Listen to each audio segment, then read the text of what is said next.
Doing a mic check again. Can you hear that now?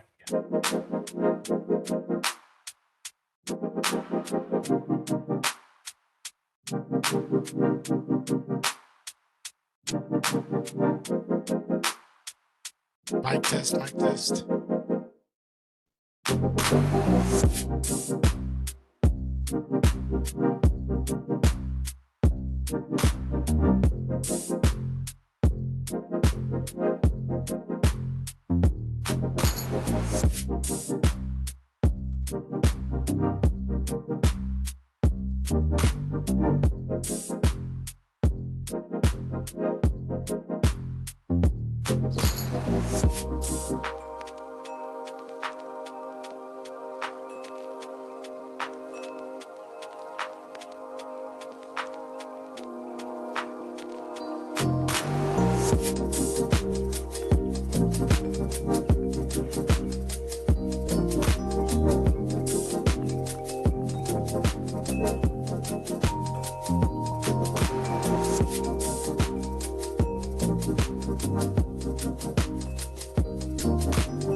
Okay, mic test before we get started. Mic test.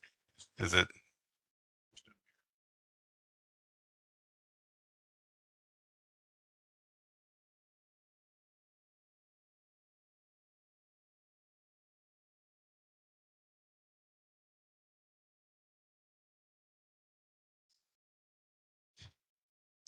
Good morning.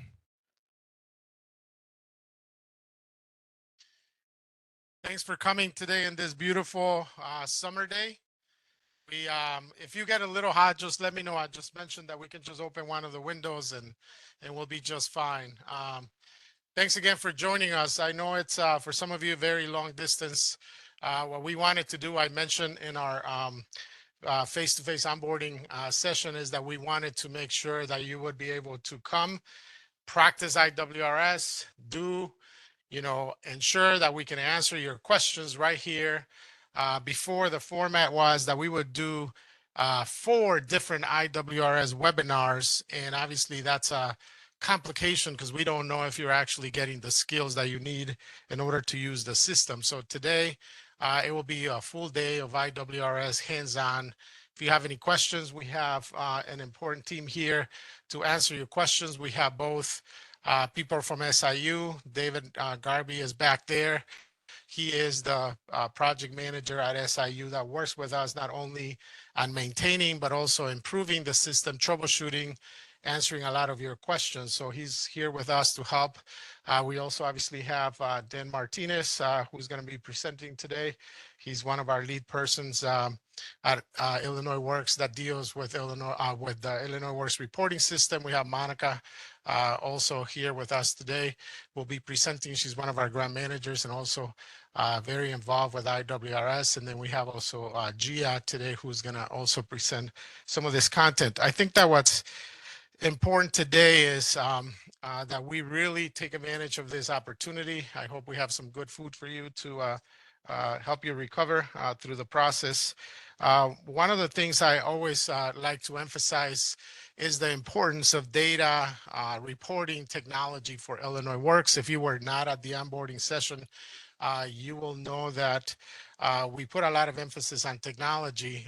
We really don't we have to do a lot of mandatory reporting to the state, to the governor's office, to our director's office, also to the General Assembly. And we do not like to go back to grantees and say, send us this, send us that, because this is needed. We want to have one place where all of the data is reported, it's verified so that we can fulfill all of our reporting requirements. But at the same time, we really can determine how things are going with your program. One of the key things with Illinois Works is that because we are a performance-based model, we can only pay you and we can only grant you credit for various metrics based on data that is in IWRS. So there are times when we go into TA sessions, and I've been in many of those myself, where people will say, but we're doing a great job in the community and we're training people, and we certainly believe that. We're not questioning that. But if it's not in IWRS, we cannot give you credit for it, because that's the only system we are allowed to use in order to give you credit for your activities on the ground. So that's the importance of this.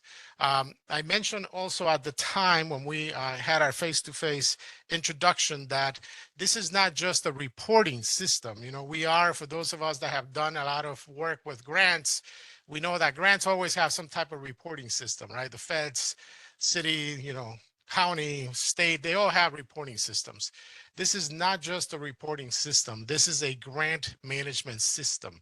So besides you being able to do reporting, there are a lot of features to this system that are designed for you to manage your program, okay? Managing your leads, managing who is in different statuses in the system, being able to understand what the life cycle is with the different types of participants. You'll be able to use the data for program improvement, for really noticing where some of the challenges are with the populations that you're serving.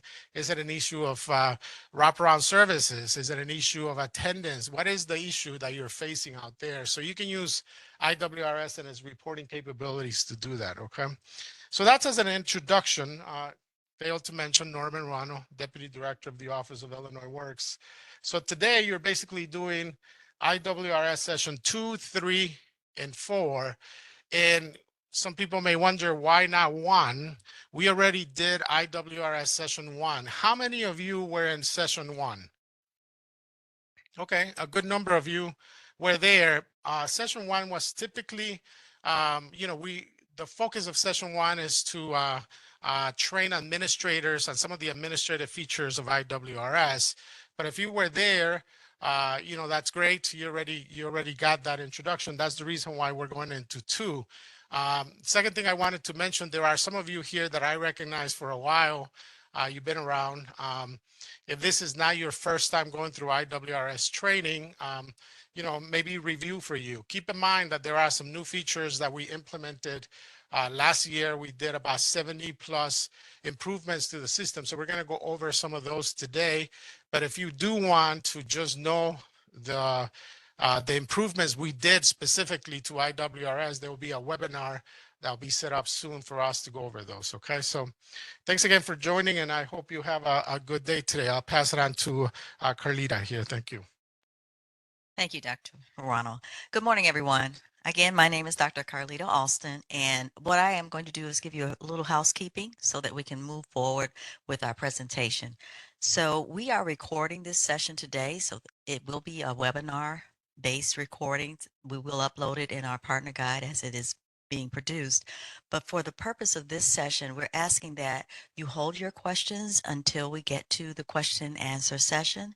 So our presenters will not be able to stop and answer questions during the recording. So we'll get through all of our content. We have a lot of content to cover, and we want to make sure we cover everything before your day is over. And so we're asking that if you have a question, just lift your hand and one of the staff members will walk to you and address your questions privately. That way we can continue on and we will interrupt the presentation as it is being recorded. And if you have any other questions when the question and answer session opens during the practice, then you'll be able to ask your questions to the presenters. Everybody understand those house rules? All right. Thank you so much. And I will pass it on to our first presenter.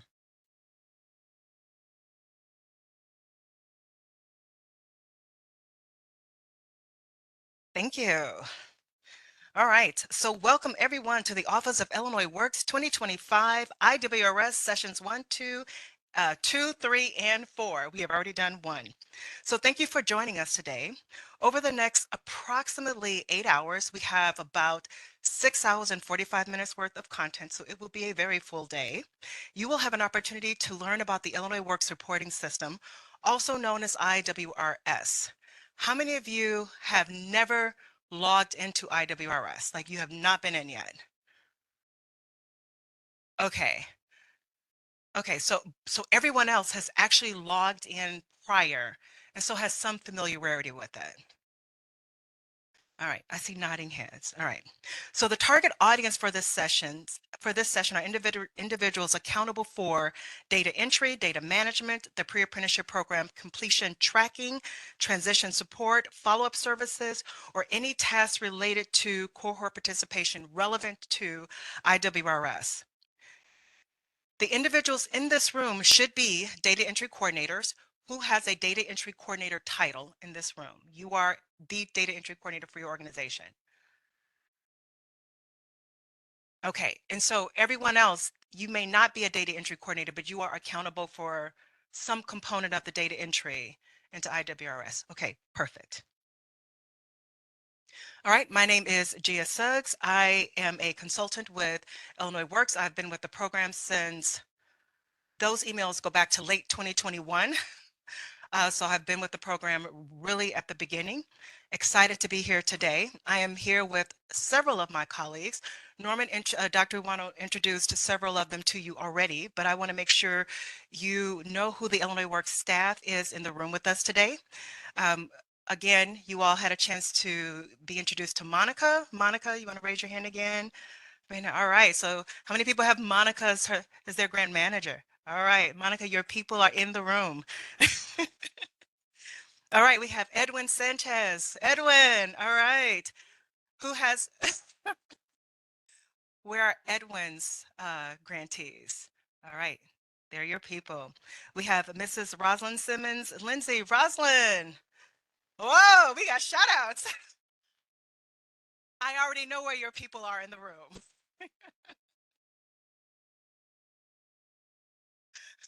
Wait, let me go out and come back in. All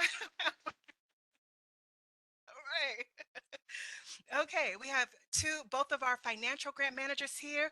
We have Mr. Dan Martinez, who is also one of our presenters. Everyone who knows if they have Dan yet as their financial grant manager? No one knows. All right. So listen, it'll be a luck of the draw. You can either have Dan or Mrs. Heather. Where's Heather at? There we go. Everyone say hi, Heather. There you go. See Heather, you got a shout out. All right. We also have Mrs. Sue Writing. She is our monitoring grant manager. Everyone say hi to Sue. All right, and we have some professional development folks here. You all saw Carlita. Where is Carlita? She just gave you all instructions. All right, she may have stepped out for a second. And we have Jeff Doolittle here. Jeff is also one of the professional development coaches. So some of you all may be working with, who's working with Jeff as one of the coaches? All right, you have some folks in the room too. So we have Jeff, Carlita, and myself. We are all program coaches, and we are excited to have all of you here. So Illinois Works was created, and most of you all are aware of this, but it's important to note, as a result of Governor Pritzker's commitment to expanding equity in Illinois construction workforce. The Office of Illinois Works, in partnership with SIU, Southern Illinois University Center for Workforce Development, and as Norman noted, we have Mr. David Garvey here with us, who is one of the developers for SIU. David, where are you? There's David way in the back. Everybody say thank you, David. How many of you all know that you all make a lot of requested updates? That is the gentleman that makes it happen. So we appreciate him for that, and we appreciate him for being here today. All right. Okay, so this was IWRS, or the Illinois Works reporting system, was developed in partnership with Illinois Works by SIU. The system allows you to track key information about participants' progress through their engagement with the Illinois Works pre-apprenticeship program. So during this course, you will be provided with information about the Illinois Works reporting system, navigation instructions, intake, training services, and additional system tools. Here are our objectives for the day. By the end of this session, you will be able to describe the role of the Illinois Works reporting system, explain the relationship between IWRS and the pre-apprenticeship lifecycle, navigate the IWRS main page, enter data throughout the entire participant lifecycle, and submit a ticket to SIU in case there are glitches with the system that you want to share with them. I do want to let you all know that this session is being recorded and will be made available on the Illinois Works Partner Guide. You have to give us maybe about 3 days to get it cleaned up and ready to go. But if you would like to access this, or if you have new staff that's still joining and they're not here yet, you can direct them to this training. If you click here the QR code, it will take you to the Partner Guide. The Partner Guide will take you to, so if you scroll down, you will see professional development, and under professional development, that's where you register for the courses. But if you notice, after each of the course is completed, that registration turns into a recording with handouts. So you go to the same location where you register to access the recordings. Before we get started, are there any questions? All right, I am now going to bring up our next presenter for this morning, and that's Mrs. Monica Pruitt. So please, let's welcome Monica to the front.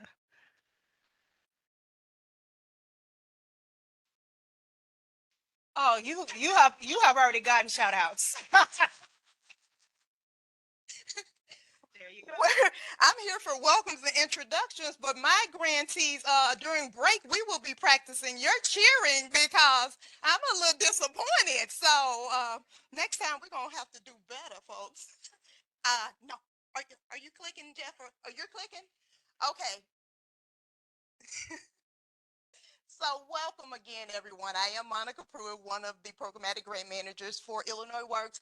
And the purpose of this section is very simple. It is simply to identify your fellow session participants. So what we're going to do here Unfortunately, you don't have to follow all of these directions. As it's been mentioned that this is recorded and this is something that would actually be used if we had virtual participants.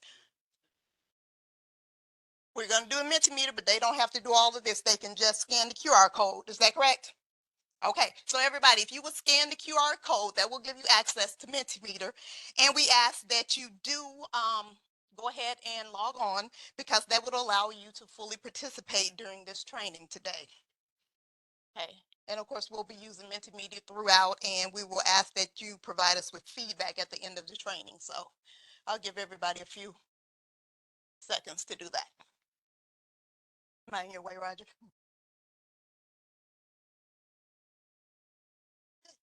And for the folks who have already, not quite there? Okay. I understand. Is everybody able to access it? All right, fantastic. Okay, looks like we got one more person working there. Okay, so if you are in Mentimeter, oh yeah, you guys know what to do. Great. We ask that you add your name, your agency, your role, your geographic location, and also add an asterisk next to your name if you attended IWRS session 1. And so welcome Ferris from Rebuilding, Hector from Hycia, Simon, Chicagoland Prison Outreach, Edwin, Illinois Works. We got Taya from Lumity, Latanya from Community Assistance Programs, Antoine from Chicago Bills, Curtis also from CFS, Antonio from Next Level Academies in Peoria, Olivia, Kendra from Lumity. We got Maria from CAPS, Elena from Metropolitan Family Services, Alfredo from Rebuilding Exchange, Marvin from Community Assistance, Asia from Recon, Kayla Jackson from Hire 360. We have Kendra from Richland Community College. Welcome. Did I miss him? Oh, I probably missed a lot of people, and everybody, of course, is welcome. So thank you, Jeff, for scrolling so slowly. I appreciate it. Emilio from Youth Bill Lake County. Leah is also here from Next Level Academies. We have Daisy from Hycia, Vicki Wilkins from Southwestern Illinois College, Isaiah Adams from Quad County Urban League, Lita Hines from Center of Innovation. We got Robert from Bethel Family Services, Rahid from Lumity, Yanet from Metropolitan Family Services, Abria from Bethel Family Services.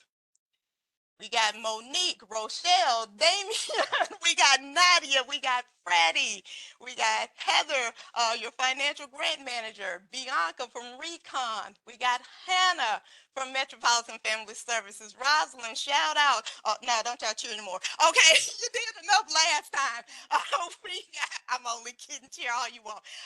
We got Deanna from Center on Innovation, Joya from Rebuilding Exchange, and Daniel from Community Assistance Program. So thank you all so much for being here and welcome again. So on the next slide, we're just going to show you our email address. Throughout the day, and of course, absolutely anytime, if you have any comments, any feedback, or any questions after the training, please use this email address, which is ceo.ilwgrantmanagement@illinois.gov, and we are happy to answer any questions or anything you may have at that email address. Are there any questions before we move on? No. Okay. Fantastic. So in the last section here, we introduced our participants. In this section 3, I'm going to introduce IWRS to you. So by the end of this section, you'll be able to describe the purpose of the Illinois Works Reporting System, or IWRS, and explain the relationship between IWRS and the pre-apprenticeship life cycle. So many of you were introduced to IWRS during the 2025 IWRS Session 1, or perhaps even the 2025 Administrator Orientation.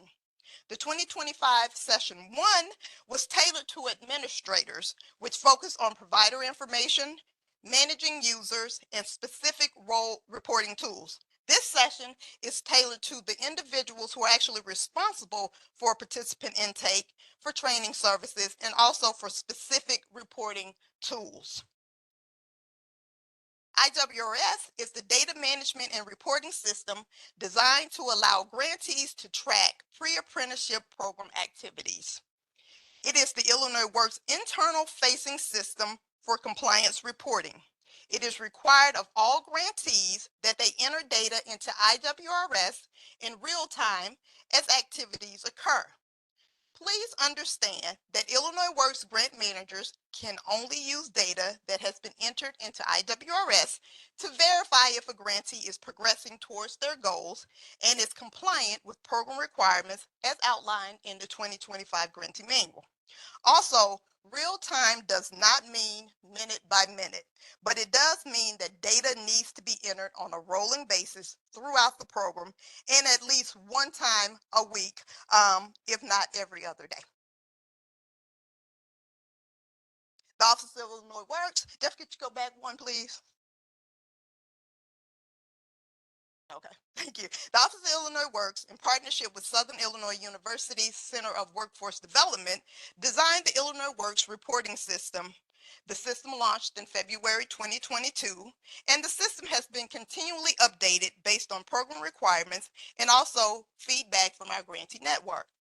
Due to the custom design, IWRS allows grantees to track pre-apprenticeship program inquiries, participants, and grantee partnerships. This system also allows programs to track key information about participants' progress throughout their engagement with the program, including their application, enrollment announcements, career and support services assessments, enrollment in training modulars, attendance, training completion, transitions, and follow-up post-completion. If you attended the Illinois Works Administrator Orientation, you were introduced to the pre-apprenticeship life cycle, which is the way that the Illinois Works pre-apprenticeship program requirements are organized. The pre-apprenticeship life cycle outlines the steps that participants take as they move through the pre-apprenticeship program. It tracks participants' progress from the initial program outreach to the post-transition follow-up. Each stage demonstrates an integral step in preparing participants to enroll in a DOL registered apprenticeship program, or RAP. Given this, your program will be required to input data into IWRS based on the pre-apprenticeship life cycle. And here we provide you with an example. 2025 grantee cohorts will produce results that we will use to identify the program status at a particular moment in time. On the screen, you will see the data that was collected from IWRS. And this is the most recent reporting of data. For inquiries, we have 1,417 inquiries. We have 3,577 applicants, 2,201 enrollments, 1,498 completions, 113 transitions, and 941 persons in active tracking. Are there any questions about the information provided before we move on? If not, Dan will come here for the next, 3, 4, 5 hours. Dan will be presenting to you about the inner workings of the IWRS system. So.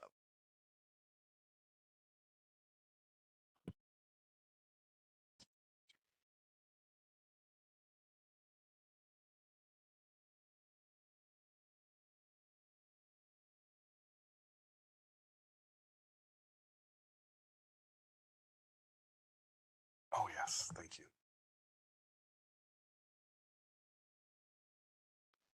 All right. Good morning again, everyone. So just a real quick before I get started, the format for this will be that we're going to go over steps in IWRS for different tasks, and we'll show you those on the slide. And then I'm going to move back over to my computer and switch to a live view of IWRS. And we're all going to walk through these steps, at the same time. So please try not to work ahead, especially if you are not familiar with IWRS because if you do get hung up and you're not on the same page, we're going to, do different checks, and you'll be able to raise your hand, and Illinois Works staff will be able to catch you up. So again, we're going to, we'll show you what we're going to do, and then we'll all get to do that practice kind of live. So just so everyone understands that format. So it all starts with signing into IWRS. Certainly, we want to make sure everyone understands, now that you've had an overview of what IWRS is, the different roles that are in IWRS, the way you can, different ways you can access it, and being able to go through IWRS through the partner guide. Any questions about, I think I went the wrong way. There we go. So I mentioned the roles. So the following roles are available in IWRS based on your program administrator and the different access they want to grant each person within their organization. So the primary level is service provider. So this is for anybody, this would be, really 95% of the activity that they do in IWRS at any given time. This is where you access all of the participant information. So we'll cover all of this today, from entering inquiries and leads from your outreach and recruitment to moving people through the applicant stage. So that all happens in that service provider role. Additionally, we have a service provider program administrator role within IWRS, and this grants users access to kind of grantee level information and some different reports that are available to them. But it's primarily that grantee level information, and it's not, it is something that needs to be accessed sometimes by data entry staff because they're setting up the start and end dates for different trainings. But again, we'll see all that as we go through. And then there's something called super administrators, and that's the Illinois Works staff, and they have access, of course, to all of your participant information, all of your grantee information. We actually set up your training profiles before you can begin using IWRS each year. So again, your program administrator decides on that access. So there might be times, particularly at the end of the day today, when we look at reports, that you might not have the same icon or the same access. But again, that's something that your program administrator can adjust if they need to. Bless you. So for today's training, we are going to be using a test environment. So this won't be the actual IWRS that you're typically used to using. You won't be using your own username and password until the very end of the day today. So definitely all this morning we'll be utilizing that training platform, but we'd still like to walk through, especially for the purposes of the recording, how you can access IWRS. Again, for the test environment, we do have special instructions. You have QR codes on each table, but this, for right now, we're going to walk through the typical ways of accessing IWRS. So the first thing for everyone to know is, of course, that you must have an Illinois workNet account to access IWRS. If you do not have an Illinois workNet, I think almost everyone here said they have access to IWRS before, but Illinois workNet is a free and public website. Anyone can go there and create a username and password, and then your program administrator can then use that to gain you access to your organization's IWRS profile. So the first way so again, if you didn't have access, or if you wind up having a new staff member, you can go to illinoisworknet.com. That is an image there of the main page. You do sign up in the upper left-hand corner, and you get this Illinois WorkNet registration. And so that would be how you log in there. Does everyone here have an Illinois WorkNet account? I think okay. Excellent. So more information that we're going to be talking about the pre-apprenticeship life cycle as we go through the entire training, because again, not only the grantee manual, but also IWRS is set up to follow that pre-apprenticeship life cycle. So but if you do have any questions, we look forward to publishing the 2025 grantee manual at the end of this week. And you'll be able to find out more information about the life cycle and how it relates to IWRS in that grantee manual. So again, to access IWRS, you will go in through Illinois WorkNet, and we'll take a look at the different ways you can do that. The first way is on the Illinois WorkNet .com webpage. If you scroll down to the bottom or towards the bottom, you'll get to a state partner resources section. And you do have to say view more because there are a lot of state partners that utilize Illinois WorkNet. And that will expand the selection, and you will see the Illinois Works Pre-Apprenticeship Program logo. So that will then take you to the partner guide for for Illinois, the Illinois Works Pre-Apprenticeship Program. And on the partner guide, we have a couple different links where you can then access IWRS.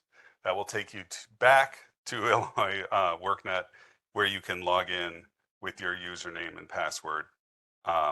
You may come to a groups section. So for those of your organizations that you also have access to maybe a CJA program or other programs that utilize Illinois WorkNet, you'll see other selections there, and you would select IL Works, and that would then bring you to the main page of IWRS. There's another way of accessing IWRS, and that is signing in directly to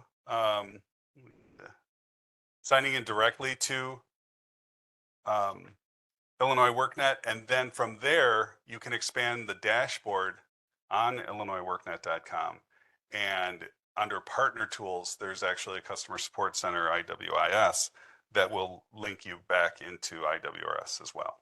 So several different ways of accessing that system. Any questions? Again, that's just kind of for the record. For today, we're going to utilize a direct URL, and we're going to see that in a moment, but I'm going to walk you through that live so we can all see how that works. You're welcome to follow along with me as we go.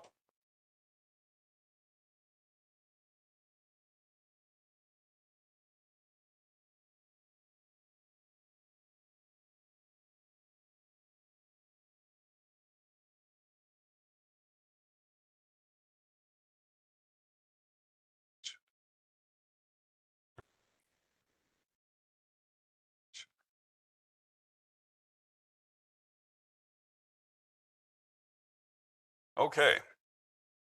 All right, so the first way that I had mentioned, sorry, I got all these windows in my way. Back up. Accessing IWRS would be to go to IllinoisWorkNet.com.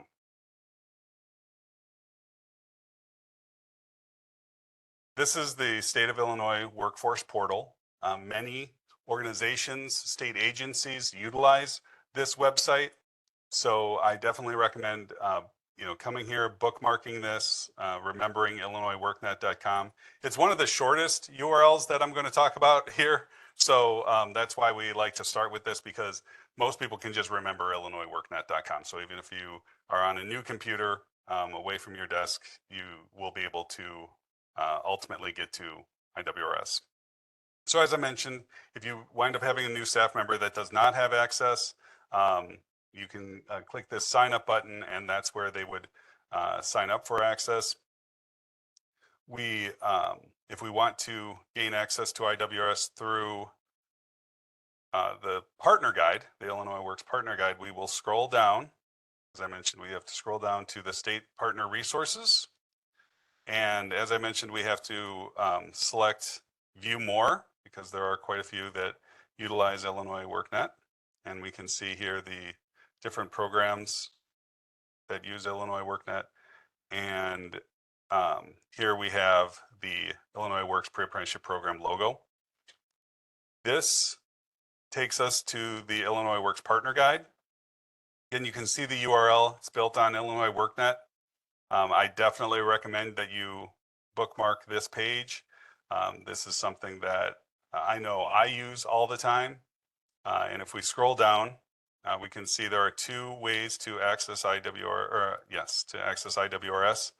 The first is just there's a quick link here, but then also we have the access and IWRS icon. Either one takes you to the same spot. I will just, before I continue, point out that we have here a calendar of professional development. We can see the training session that we are currently in. And just like we can see with the trainings above it, ultimately this training will be posted as a recording on this page. So again, you could select Access IWRS. It'll take you to a sign-in page. Again, we're going back to Illinois WorkNet, signing in, and it will take me directly into IWRS. Again, I don't have that groups. I don't have all their groups, so it doesn't take me to this screen. But some of you, when you first enter your username and password, it may take you to this screen, and then you would just click on IL Works. All right. The third way of signing in, well, I've shown you two. Let me go back to the second. I'm going to log out. And here I am back on IllinoisWorkNet.com. The second way I can sign in is to, again, just sign in directly to Illinois WorkNet. And then I can access my dashboard right here, expand that, and select the Customer Support Center. I do want to mention that if you are ever doing this on a cell phone, or definitely if you have minimized your window somewhat, so I'm going to make this smaller until, okay. So notice the dashboard does not have that Illinois Works Information System icon anymore. That's because it's under this second tab of Partner. So I need to click on that, and then I can find that Customer Support Center and access that, and it will take me back into IWRS, where I can select the proper groups of IL Works, and then I'm back to IWRS. So I was mentioning that there's a third way, and that is to just simply bookmark right from here this URL. If you bookmark this particular URL, it will ask you to sign in and take you directly into this page, this IWRS main page. You will not have to select the groups like we do here. And it's much faster because this page takes a little bit to load. So again, it will just take you directly into IWRS, and I will show you. I have it here listed as my third favorite bookmark. And so I can just come in, click that. It asks for my username and password, and it takes me right to IWRS. Okay. Did anyone have any questions?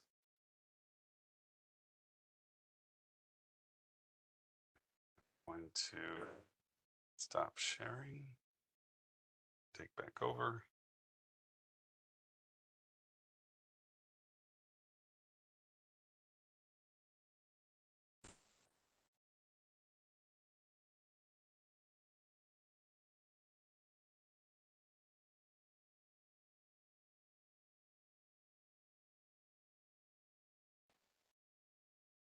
Got it in my pocket.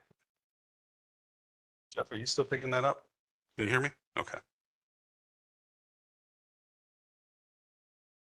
All right. So the next sections we go through will be definitely more interactive. Again, I know you all had some experience with that. Most of you had raised your hand and said you did have access to IWRS.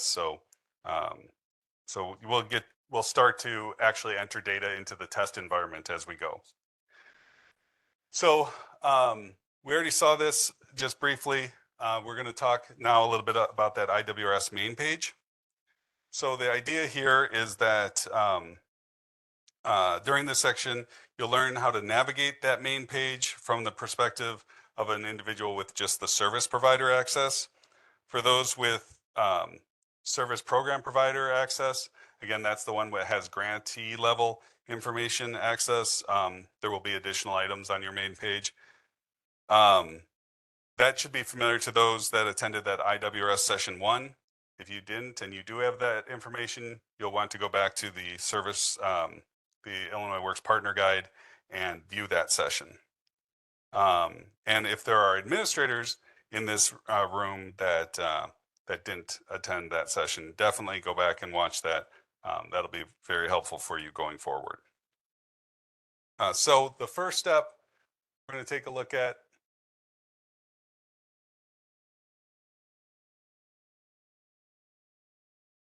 There we go.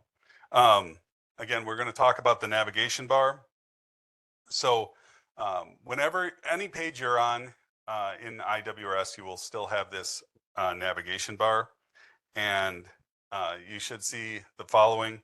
Actually, this gives you some of the service provider information, so not everyone's going to have all of these icons, I believe.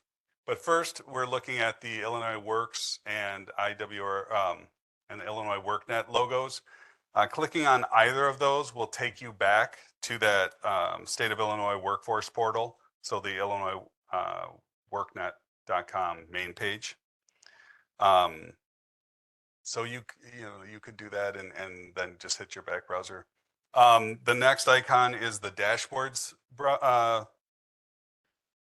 logo. There's a down arrow there, meaning that you can expand that menu. Selecting that down arrow will give a person the option of selecting assessments or the IL Works reporting system. Again, if you don't have program administrator access, you wouldn't have that. Illinois Works doesn't actually use the assessments anyway, but the Illinois Works reporting system we do. So then the groups section allows you to navigate back to that groups. I showed everyone that a couple times actually when I was just demonstrating how to log in. And then the last item here, we'll go over in more detail at the end because it contains that very helpful help request icon is your name and a drop down that allows you to enter those help requests, to log out, to go to your dashboard. So there are other features that, again, your particular profile may not use. The next step to look at that we want to discuss here is the partner management and engagement tab. From there, we can access partners, record engagements, and during those engagements, we'll record contact notes.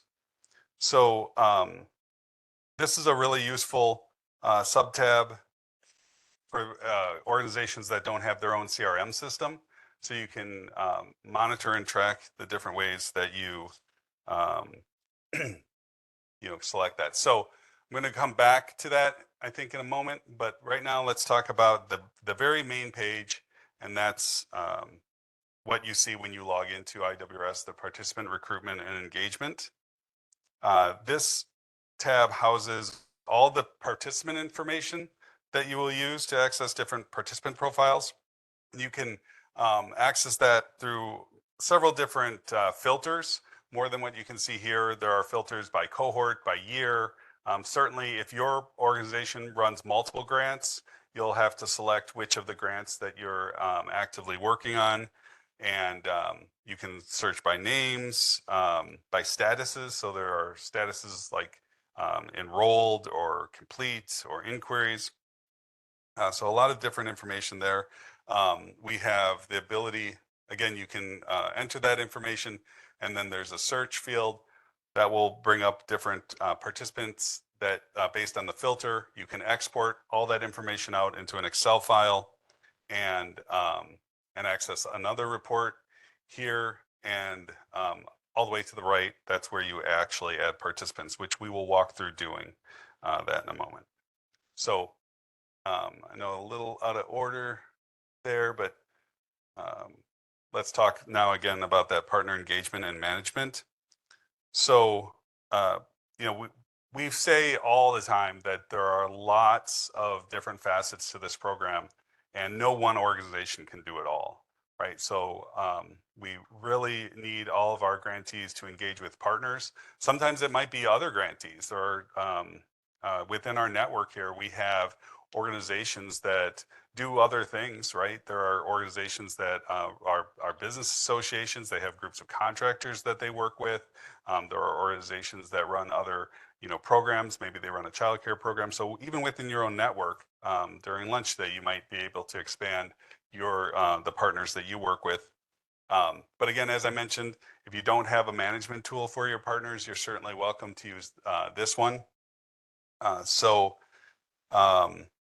We require grantees to engage with, partners for wraparound services, for student support services, for transition services, and this is a helpful way of tracking those engagements. So the add partner allows you to add new partners to this format. Engagement, as I mentioned before, allows you to track your engagements. Maybe that was a phone call or a site visit, and add notes to that. And then if your notes had been provided, you can view all those in the contact notes section. So we'll walk through doing that again in a moment, but it would start with adding, clicking the add partner. Here we go. Let's see a view of it. Clicking add partner, and that would allow you to a pop-up form to display eventually. It's not going to show the pop-up form. Well, it shows it twice. All right.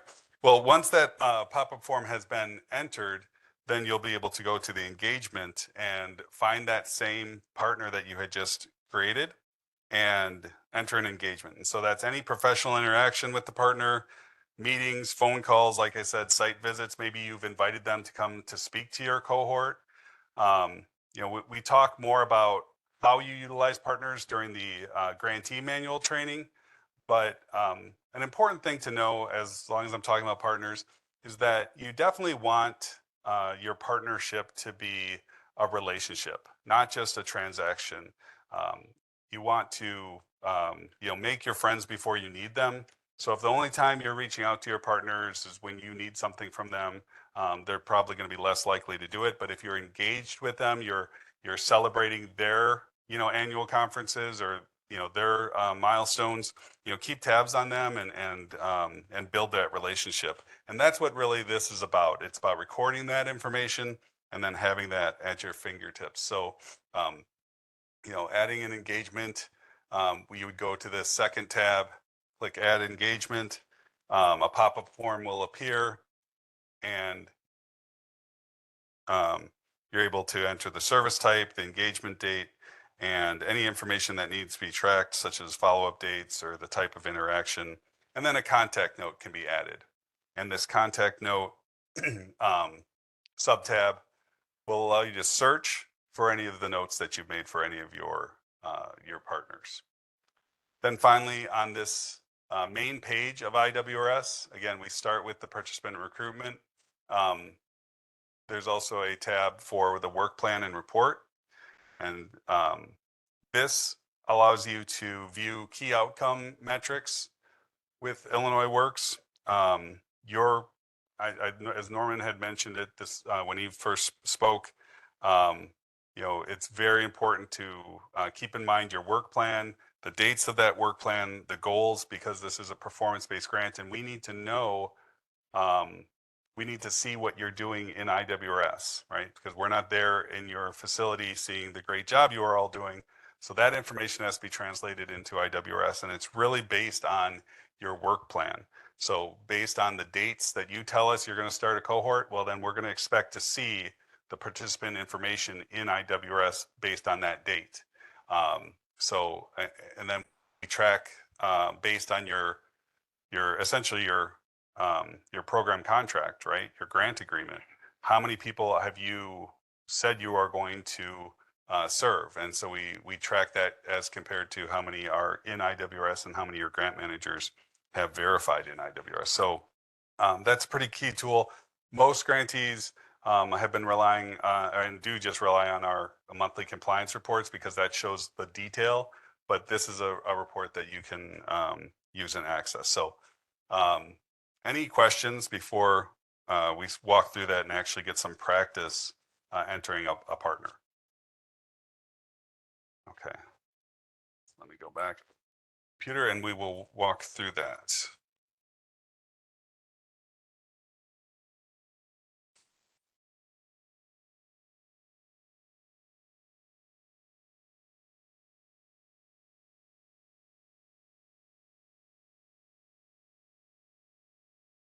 Okay, so here is where we are going to need to utilize that QR code and access that test environment that we had talked about. So you can see I was actually logged in on my own account.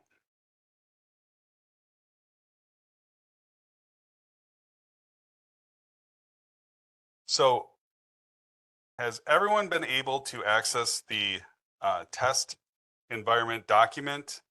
And see here, I'm pulling the information from that document.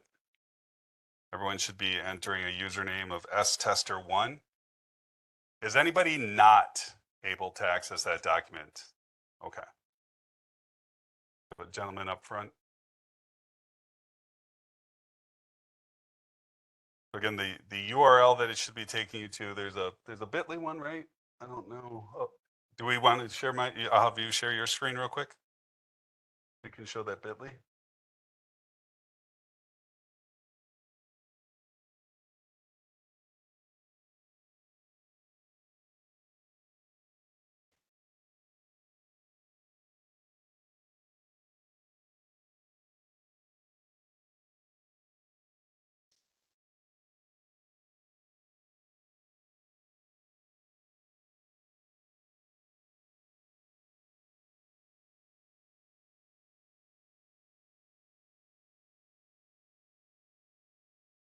Okay, so if anyone else is having any difficulty, you can see on the screen, we have created a very short bit.ly URL. So you can type that in and that will take you to the test environment. So other than the person that Monica is assisting, is everyone, please raise your hand if you are not in that test environment yet. Okay, we have another table here.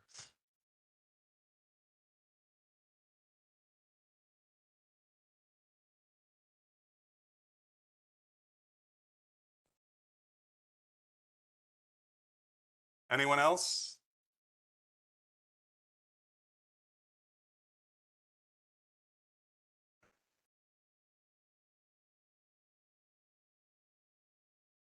Again, you can scan the QR code and that will bring you to a document, or you can just type directly into your web browser, https://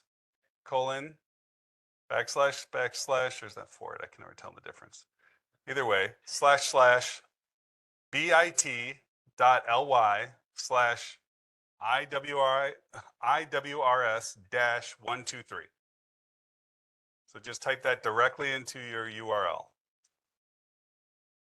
https:// bit.ly/IWRS-123.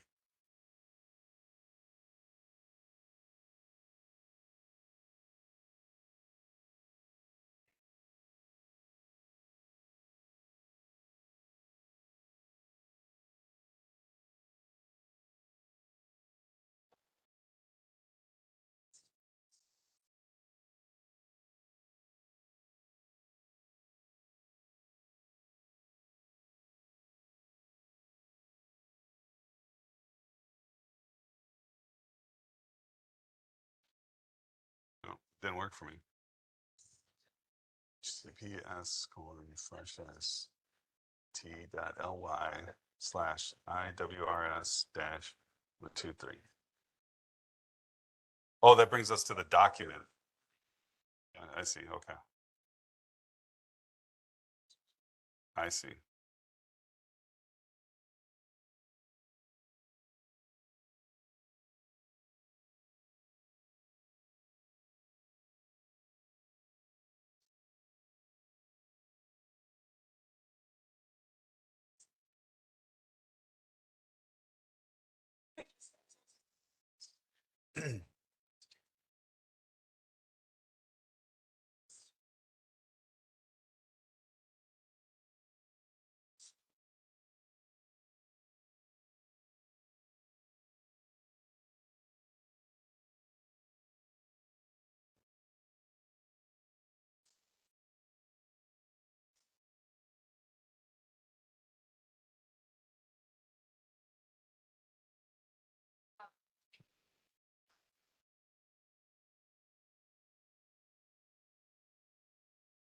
Yeah, keep going.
All right, folks.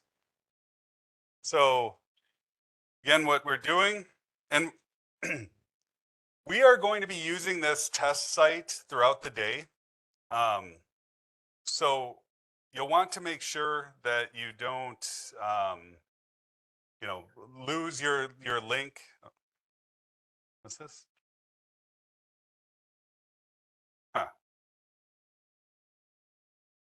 Thank you. You want to make sure that you don't lose this link and then wind up just trying to go to our normal production site. So make sure you bookmark this or download this document, and you can reference this for the rest of the day. But again, you'll need to click on this link. It'll take you to our test environment, and then you're going to use this username stester1 and this password tester1010100. So hopefully we are all on, at the very least, this document. You can click on that link, and then that should take you to the test environment. You can see it says you're logging on to the test environment. Go ahead and click sign in. Multiple accounts, okay. This again.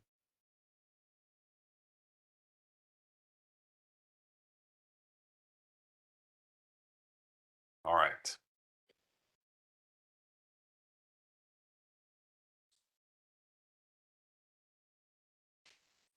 All right. So, with the exception of the table right next to me, please raise your hand if you are not logged in to IWRS. We got you. Keep trying at it. Just copy and paste that username and password. But okay, so everyone else is logged in. Perfect. So we are going to again walk through this IWRS main page. You can do this with me. That would be great. The first thing I want to point out is that we had looked at the navigation bar up top. And I mentioned that you can click on either the Illinois Works icon or the Illinois worknet.com icon, and it will take you back to Illinois WorkNet. You can practice that, and then just click your back browser or the back button on your browser, and it will take you back into IWRS.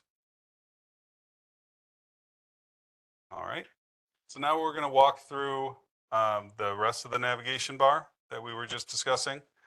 Does everyone here? Well, yeah, we're all in the same test environment. So we're looking at the dashboards. You select that, you'll see assessment. Again, please do this with me. Again, assessment, we don't use that in IWRS, but the Illinois Works reporting system. Again, I think this is one that is program administrator access, and this takes, we're just going to hover our mouses here. We're not actually going to click on these. We're just learning about the navigation bar, but you can see it would take you to that reporting system. The next item we're going to look at, we're going to skip over the groups button. We've already discussed that quite a bit. Some icons you can see would be this silhouette of the head and shoulders. That is the user management icon. So even if you have provider access or program administrator access, you may not have user administration access. And we definitely recommend that all grantees have at least 2 staff members that have user management access, so that if a person leaves your Illinois Works program as a staff member, you can remove their access. If you have a new staff member join, and maybe they're leaving the organization, or maybe they're staying in the organization, they're just not responsible for it anymore. This is where all of that can be managed. Again, for all of the new grantees in the room, we set up your profiles of your entire staff based on what your program administrators had asked us to do. And from there on, now they can manage that all on their own. Then the next thing we see is the folder icon. This is for provider information. This is where your program administrators would access documents that they can upload at the grantee level.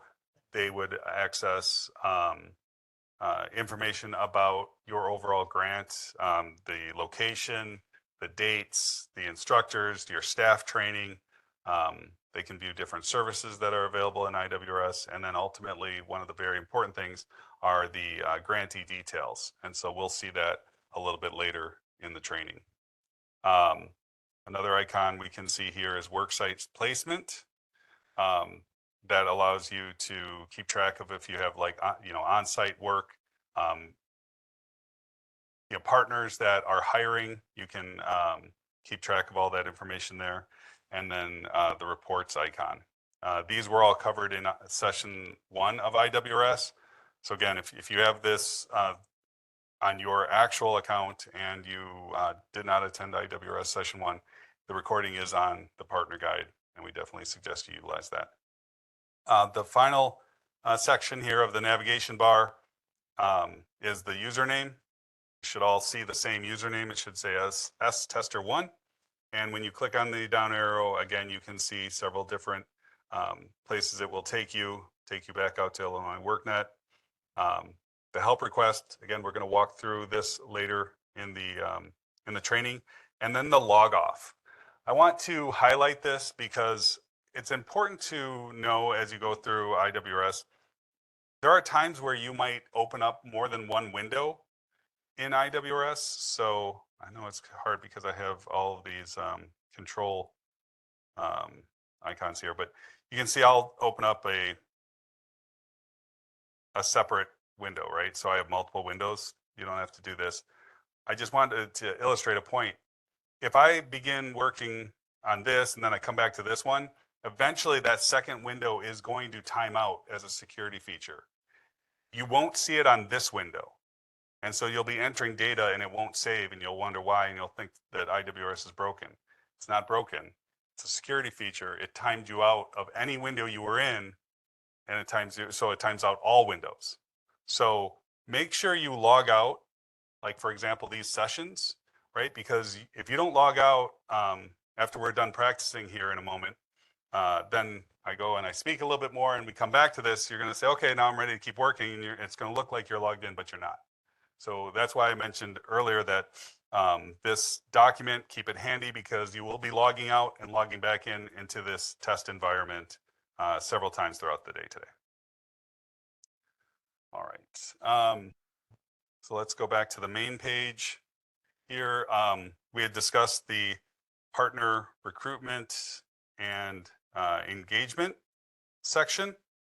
So that's where, again, you're going to probably spend the vast majority of your time. You can see that there are many different filters. For those of you that have multiple grants, this provider section, you would see, again, we're in the test environment, but if you were logged into your own account, you would see the different grants that your organization has. Most of you will only have one, but if you did have 2 separate locations, say one here in Rockford and one in Springfield, you would see those both for your organization. I mentioned that you can filter by customer status. So we start off with inquiries. Those are leads. Those are people that maybe come to your open house or just respond to your social media. Applicant, enrollments, and all the way through completion. Again, you can filter all of this information based on the year. For those of you that your organization has been with us in previous years, you can select to view that. And then ultimately, whatever you select in the filters and click on this search button, that's what will appear in the table below. So we are going to, I also mentioned that you can export all that information. There's the student support needs report, add participant. But right now we are going to start with the partner engagement and management, and we're all going to practice adding a partner into IWRS. So again, please click on that second tab, partner engagement and management. And we are going to, is everyone here on that page? Anyone not? Okay, we're going to select add partner. So go ahead and click on that button right there, add partner.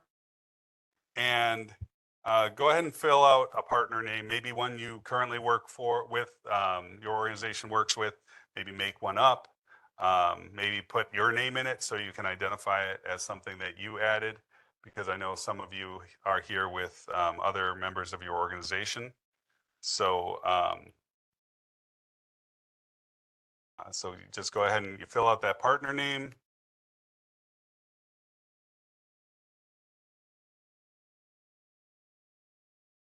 The type, again, you can select whether it's a business association, an employer, a government agency, a community-based organization, what type of partner is it, the number of employees, just to provide some basic demographics of that partner.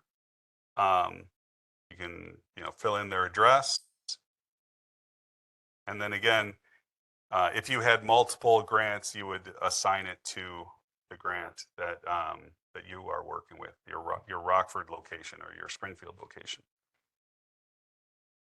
All right, has everyone been able to fill out that information? Anyone's having any difficulty? No? You have a question? We can. All right. Someone will help you out here in just a moment. In the navigation bar, the groups section typically is where you want to go, and that will take you back to, you can always start fresh by clicking on that groups. So I'm going to click add partner information.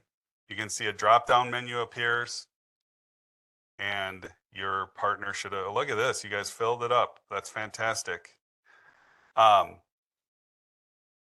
Anyone else have any difficulty adding a partner? Was everyone able to add a partner? Excellent. Now we're going to add an engagement with that partner. So now we're going to click on the engagement subtab. And the first thing you'll want to do is search for your partner. You click add engagement and then select your partner.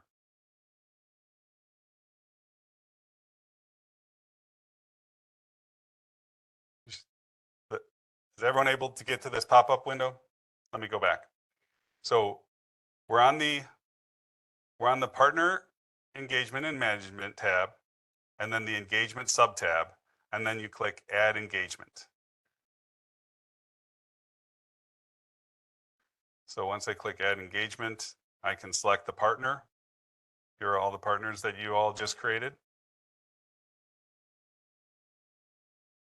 You can select the type of engagement. I'm going to select other instruction for this one. I'm going to select today's date, add engagement.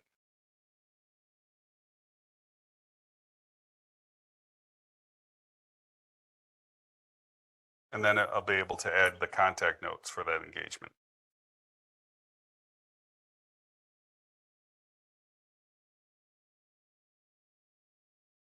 So I can see a lot of you have been able to, wow, we already have 32 engagements entered. You can go back to that partner now. Again, there are two ways to do it. You can scroll to the bottom and just cycle through the different pages. You can go directly to that partner by typing in their name. So I'm going to just go directly to the partner that I created. And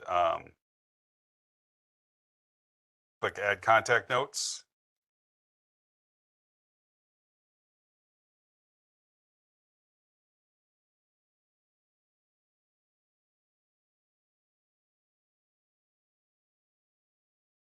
Whatever your contact or your comment you want to share for that contact note, and then click add contact note.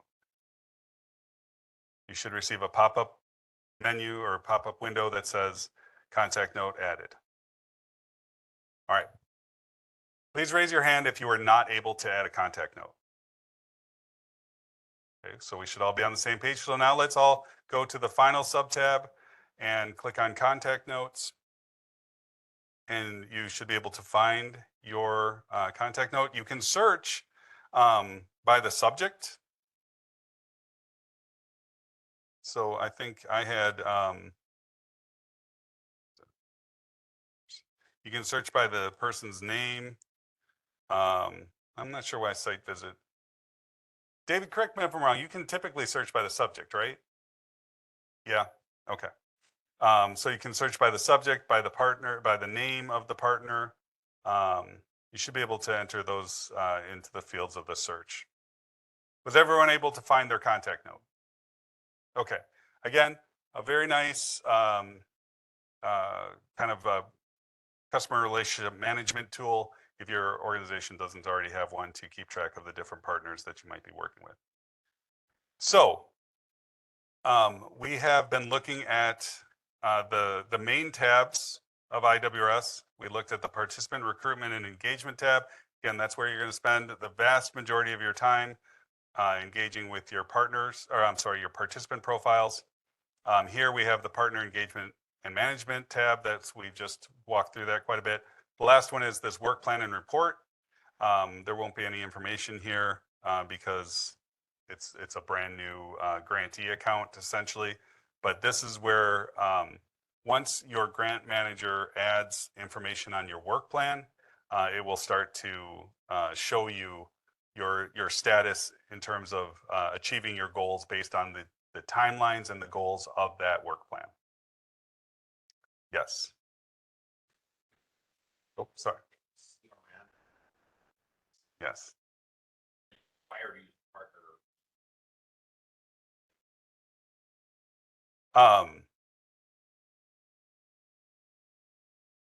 I don't believe you are required to use it.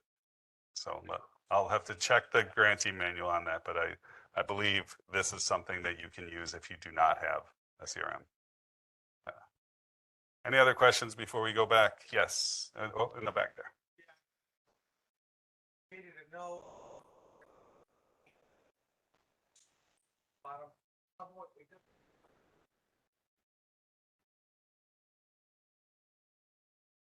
Okay, so the question was, how do I actually look at what my note was?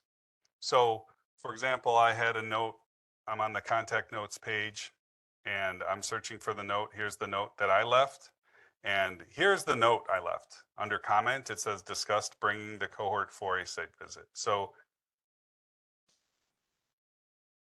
the whole note should appear in this comment section. All right. Any other questions? Yes, another.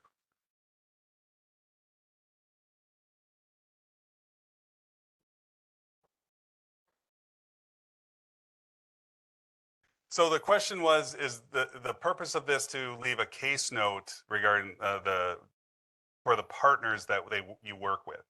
So the short answer is yes. I mean, it's a contact note. Case notes we refer to are notes that we apply to the participants that you work with. This is a contact note for the partners that you're working with. But yes, so what we just walked through was adding partners, adding engagements with those partners, and then notes regarding your event or your meeting with that partner.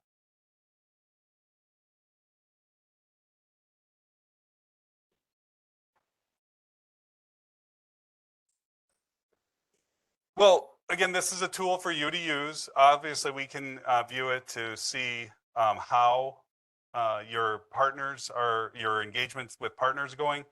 One of the things that we look for to support the grantees is, are they able to meet all of the obligations that they have to the participants? And you really can't do that unless you have a good partner network, right? Not every program is going to have their own digital literacy program, financial literacy program. Not every program is going to have their own childcare. Certainly, you probably don't have a driver's school in your program. I don't think anyone in our grantee network actually has their own driver's school. Maybe one has a CDL, but regardless, your participants will need those kinds of supports. So if you don't already have those partners, you would, or maybe you already do have those partners. Obviously, your next engagement wouldn't be the first time you meet with them. It would be an ongoing engagement, and you can just make a case note to reflect that. Existing partner met again to discuss the upcoming year and the cohorts that we're going to have, or the needs of our current year students. However it works, but the idea is so that we can be sure that you have the proper support. because an organization that tries to do it all themselves, that's going to be too much work for you. So we just want to make sure that you have partners. But really, this tool is for you to manage your partner network. All right, I'm going to hand this back over to Jeff.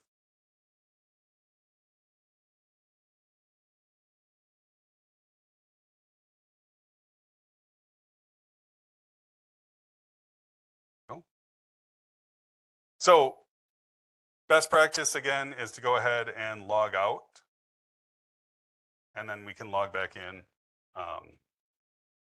when we get to this next section.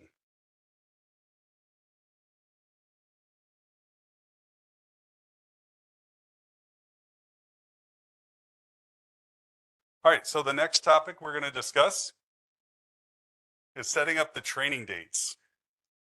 So in order to enter attendance for each participant, grantees must first ensure that their training profiles have been established at the cohort level. It's your grant manager that will establish those training profiles. They do so after your final curriculum form has been approved. So how many people here sat in on an administrative onboarding meeting? It's kind of that one-on-one meeting that you may have had with your grant manager. So maybe a quarter of the room. So during that meeting, one of the topics that they may have discussed was your curriculum. And it's very important that we confirm the training modules that your organization will be providing and the number of hours that they will, that each of those courses will require.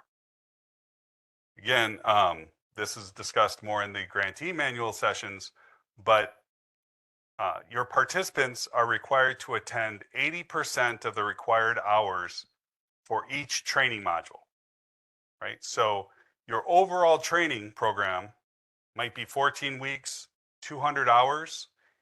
It is not 80% of that 200 hours. It is 80% of each training module. So different organizations run things a little bit differently.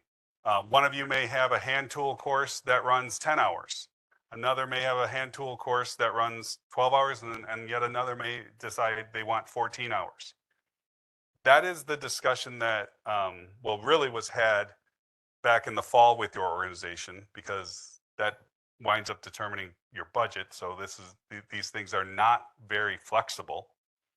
But once your program has committed to that and your grant manager has approved that in that final curriculum form, then that is what's required, right? So if this organization requires 10 hours, then all the participants would have to attend for at least 8 hours of that hand tools course, right?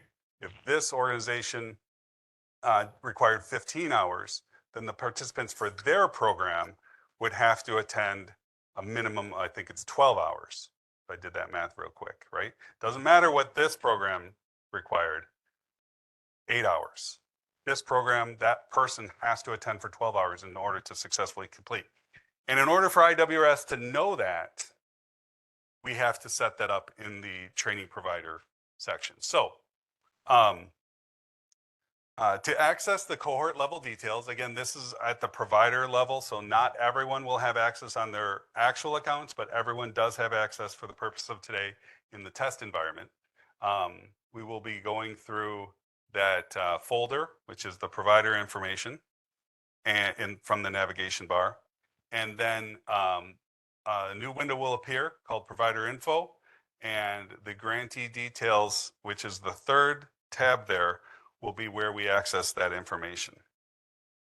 So you'll wind up, once you select that, on the grantee information page. I mentioned that earlier. That's where you have your address information, some of your grant information, your staff credentials, instructors, all sorts of stuff, information your program can place into that, into this section of IWRS. But then when you scroll all the way to the bottom, you get to what's called the cohort details, and this will be unique for each cohort. So for whatever reason, your first cohort might have, a flagger course, and your second cohort may not. Everything else about the cohorts are identical. So that gets reflected again on a per cohort basis. We identify every single training module. And again, in green here, you can see this is where the grant manager would update the total required hours based on that final curriculum form. Your organization, before you enroll a participant, needs to enter the start and end date. And the reason is because most of you will have somewhere around 12 to 18 training services on this page.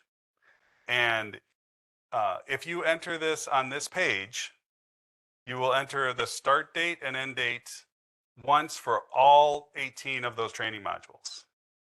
If you don't do that here, then instead you will enter it for each participant 18 times.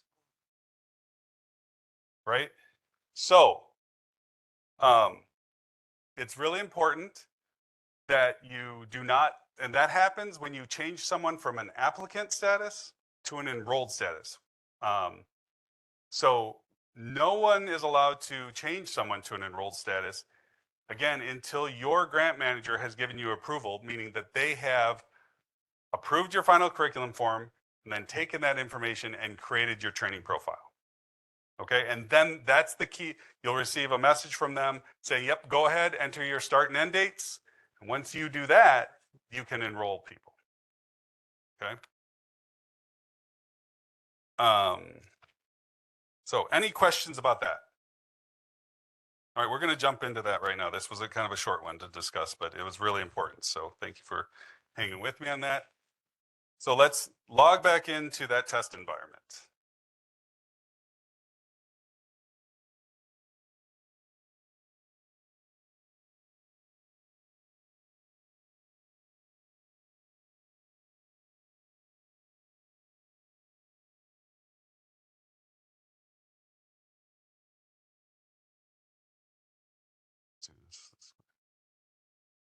Yeah, I'm to just save it. It's not doing it. Okay. I just wanted to get a little bit started. Share my screen. Okay, so I am logging back into the test environment. Remember, we should see that blue bar here saying I'm logging into the test environment. I'm entering the tester username. Going to enter the tester password. And now I have logged back in. All right. Has anyone not logged into IWRS? Is everyone on the same page? Perfect. We're all here. All right. So what we're going to do is go up to the navigation bar and hover your mouse above that folder so you can tell you see it say provider info, and then go ahead and click on that folder.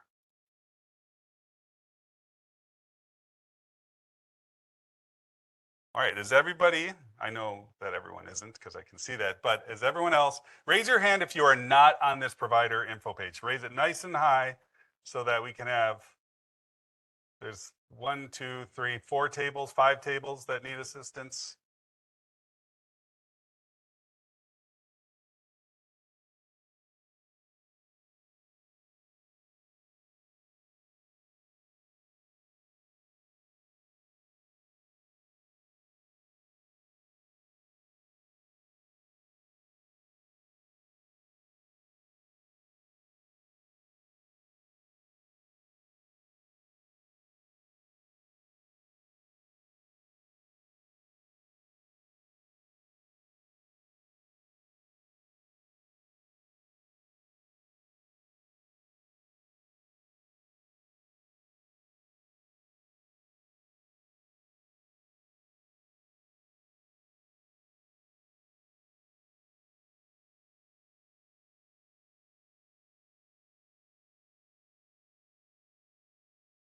So I want to highlight again to everyone that you really should start from, I'm going to go back to my computer. We really should start from the test environment document and click on that test link, because otherwise IWRS is going to default to the production environment. And so of course your test username and password is not going to work.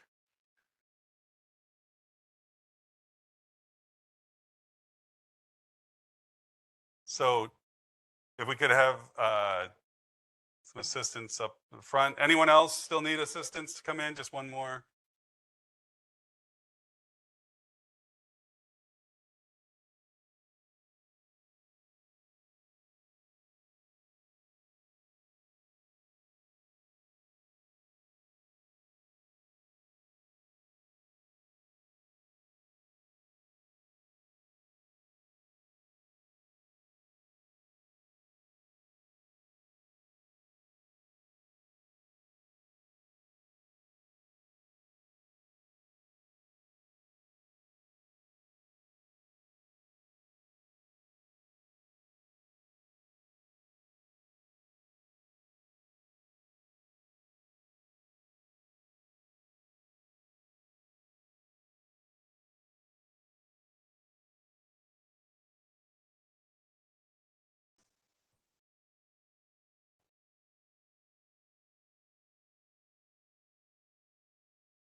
So it's https://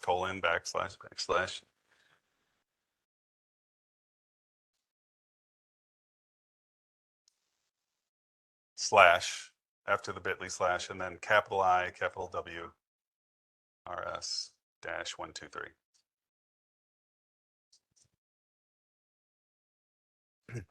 What's that?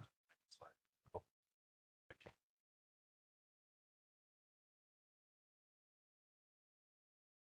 Okay. We are going to move forward. So hopefully everyone aside from that table is on this page. This is the provider information page. Again, I mentioned that there are several tabs here. We're going to go to the grantee details tab. So go ahead and select that. And then we need to select the project, which should be Iwrs. There we go.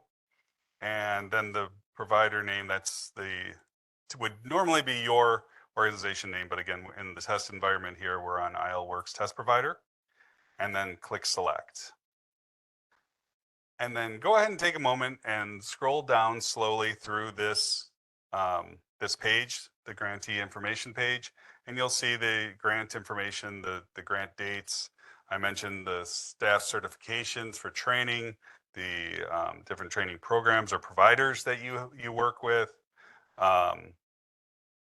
locations. So if you have multiple locations, especially if you're doing, construction training in one location and your classroom training in another location, we definitely need to see that. If you have instructors that are within your organization, they would go here. Work sites, you definitely want to keep track of those. These services, this section here, this is not something that you would typically edit or enter information in. I mentioned you can see the available services. These are all the services that are available in IWRS, but we're scrolling all the way to the bottom till we get to this cohort information. So again, I told you to go ahead and do that slowly. Take a look at the different information on that screen. Just going to wait one more second. I see someone else logging in.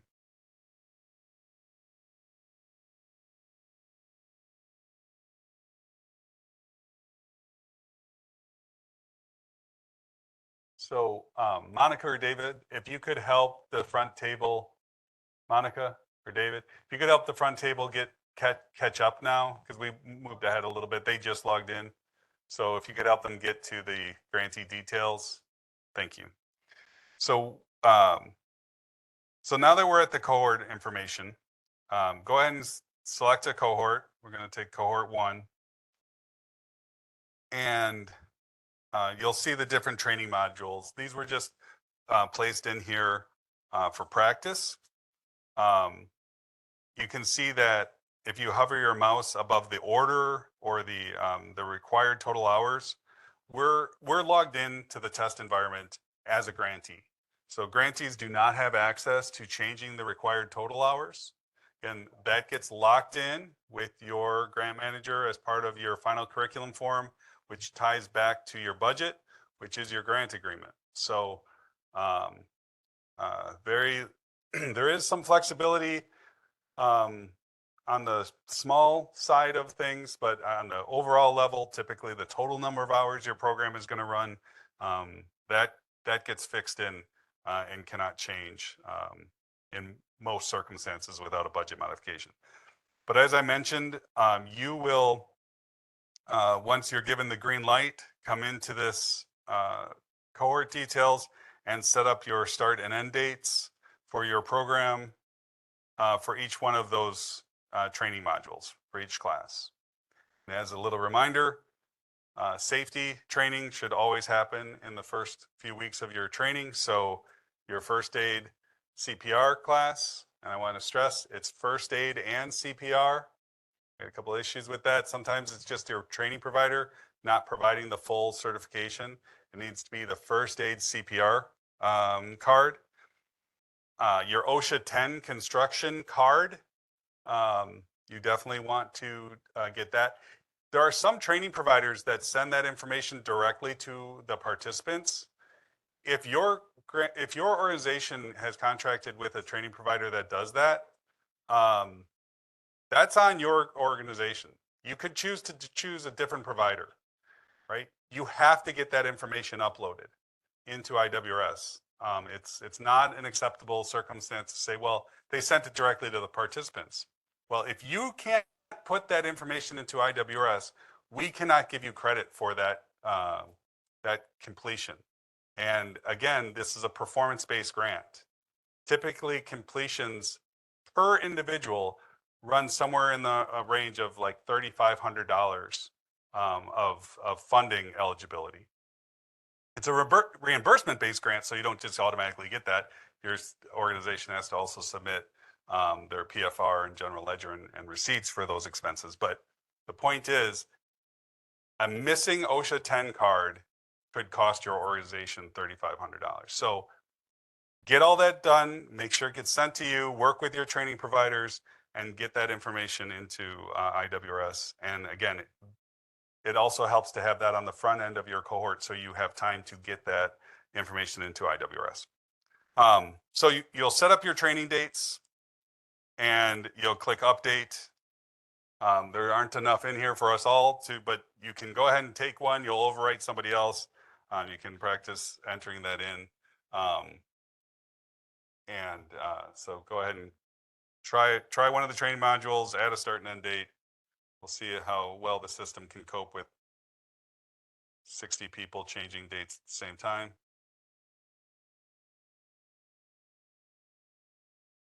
Yes, I'm just finishing.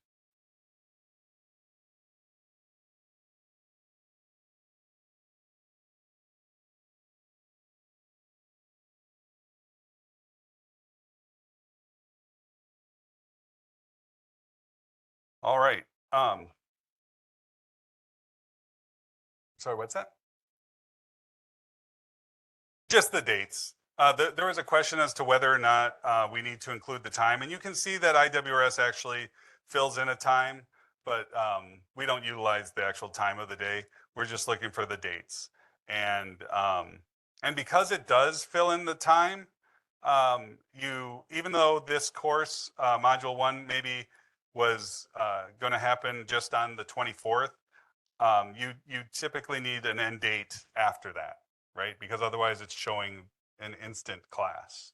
If I were to try to show this as 2024, then it would go from 12 a.m. to 12 a.m. So it's not effective. So you do need to extend that. We have another question in the back.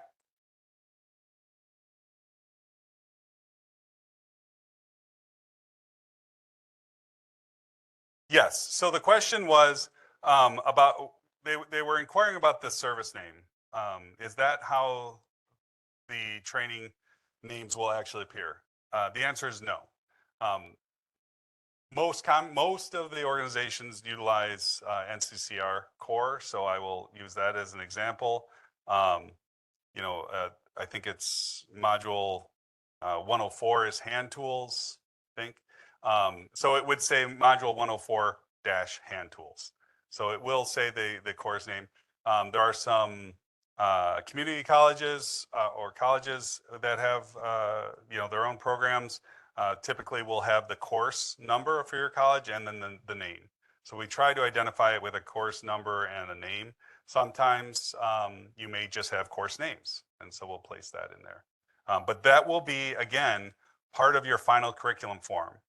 The idea is whatever it says on the final curriculum form in terms of the service name and the required hours, that's what will get entered here. Right? So please raise your hand if you have not had an opportunity to take a look at the provider info. Okay, it looks like we're on the same page. So there was a question earlier about a half an hour ago of, how do I get back? How do I get back to the main page, right? So the easiest way to do that from this provider info section is to go back to the navigation bar and go to that groups section. And you select groups. And then eventually you come back and select, not Zscaler, but you would select, it's not going to find it, I think, because my Zscaler timed out. So sometimes, and you'll hear it on this WebEx if you watch this recording, you will hear me pause because my VPN has decided to log me out. So we'll log back in now.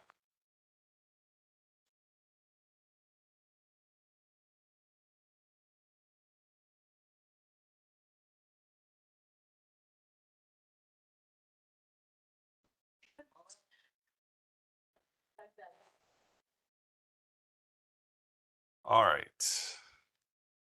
Let me try this one more time.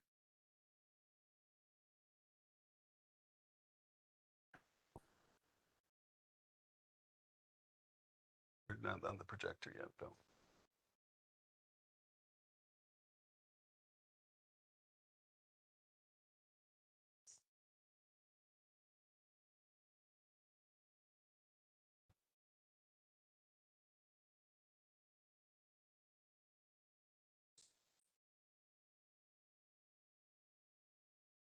There, I'm back in.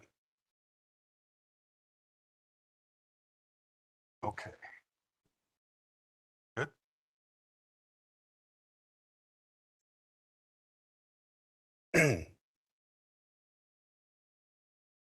All right. So next we're going to jump into section 6 of our training today, which is adding a participant. So this is going to be where really a lot of the rubber is going to meet the road. By the end of this section, we're going to make sure that you are able to add a participant into IWRS, complete the pre-screening assessment, complete an application, complete well, I don't know that we'll have time to actually fully complete the application, but you'll know how to do it. The same with the career assessment and the wraparound services assessment. Again, during this section, I'm going to go ahead and cover things through the slides, and then we'll all walk through together live into IWRS. So we're going to start by taking a look at the pre-apprenticeship program life cycle. There we go.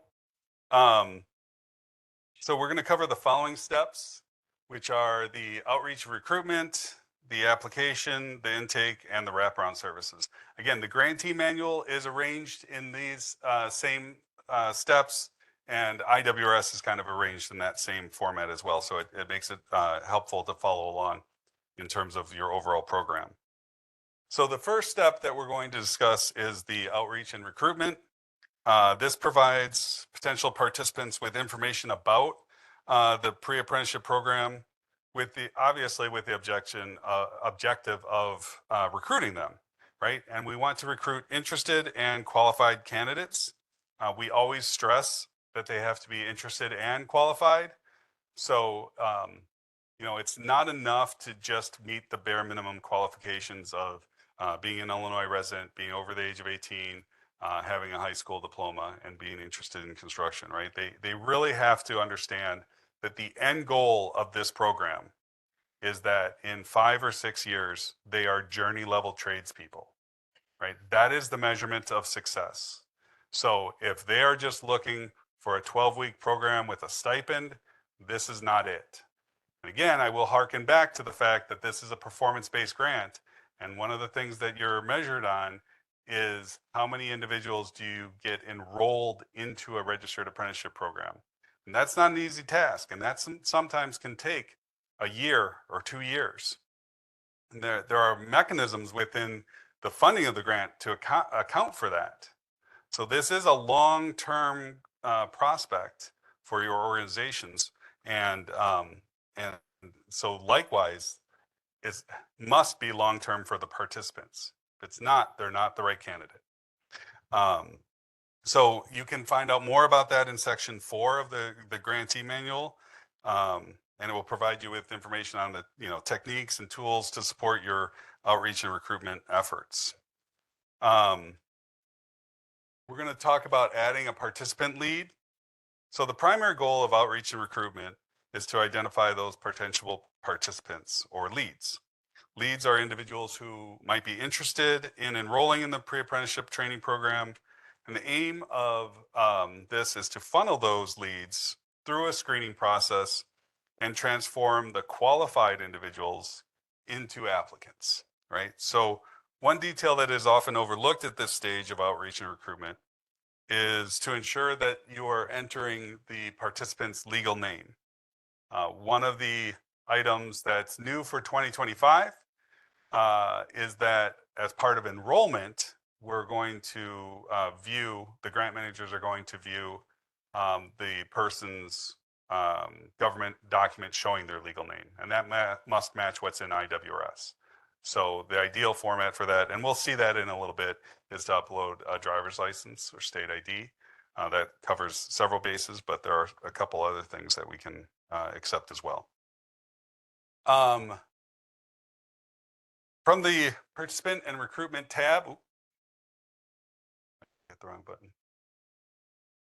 From this tab, you select add a participant down here at the bottom, and a pop-up window will appear where you can complete this information, the person's name, phone number, email, the type of inquiry, and then submit that, and it will add the lead into IWRS. As you do that, the next screen you'll come to is the pre-screening assessment. This is a very important screen. Again, I know at this time we're entering maybe lots of leads, lots of inquiries through social media, through word of mouth. But this data is one of the most scrutinized pieces of data that the Office of Illinois Works shares with the General Assembly, with the Director of DCEO, with the Governor's Office. In the Jobs Act, which created the entire Office of Illinois Works, much less the Illinois Works pre-apprenticeship program, it mandates that this information be collected. So a lot of other things in this program, right, are program rules and guidance that we establish, but this is in the actual law that we capture this information and report on this information. So this is extremely important for your organization to capture. In addition to that initial information, it asks some pre-screening questions. Do you have an interest in making a career in the construction industry? Do you have the ability to attend the program, right? If your program runs in the mornings and they work full-time from 8 a.m. till 5 p.m. and they have no intention of quitting, then they probably can't operate in your program. Do you have your high school diploma, GED, high set? Are you 18, etc.? Once that form has been completed, again, it asks some additional demographic information, gender, race, that sort of thing. You click submit, and you'll receive a confirmation that the system has been updated. At this stage, you'll need to ask yourself, is this person ready to fill out an application, right? Are they coming to you as a warm or a hot lead, and they're ready to go? They meet the qualifications on that last pre-screening assessment. If they are not, right, then you can just click OK, and then X out of the add applicant screen. If they are, then you would just continue on, and you'll go right through the Illinois Works application. In some cases, your participant, the individual, may have filled out a paper Illinois Works application, and so now you're entering that information into IWRS, or in other cases, you might be entering that information live. So, and I should mention before we get to this program, again, said it a million times, IWRS is built on Illinois WorkNet. So when we add people in, whether it's a staff member, right, you all had to create an Illinois WorkNet account, or a participant, it creates an Illinois WorkNet account for them. Now, in many cases, the participants already have an Illinois WorkNet account. Maybe they interfaced with a job center and a WIOA staff before and have their own Illinois WorkNet account, or maybe through DHS, they have their own Illinois WorkNet account, and that's fine. The system's going to match them to that information, just like it matched all of you.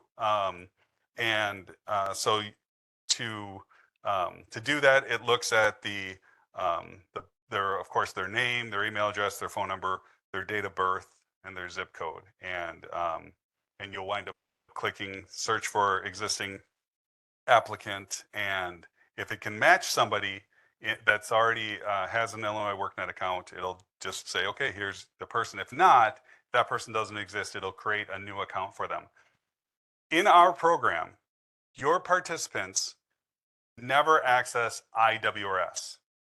So for those that are new, they do not need to know their username and password into IWRS, in fact, or into Illinois WorkNet. In fact, you won't have access to their to that information to help establish them. This is a grantee facing program for IWRS. Now later, if that individual wants to go into Illinois WorkNet and utilize the tools that are there, things like, again, it's the state's workforce portal, they can use that account and they'll be able to generate their password the first time they log in. But again, for our program, for Illinois Works, you might be creating an account in the background for them, but they're never going to need it for our program. So any questions about that? I skipped over a little bit because I was talking about other things, that application.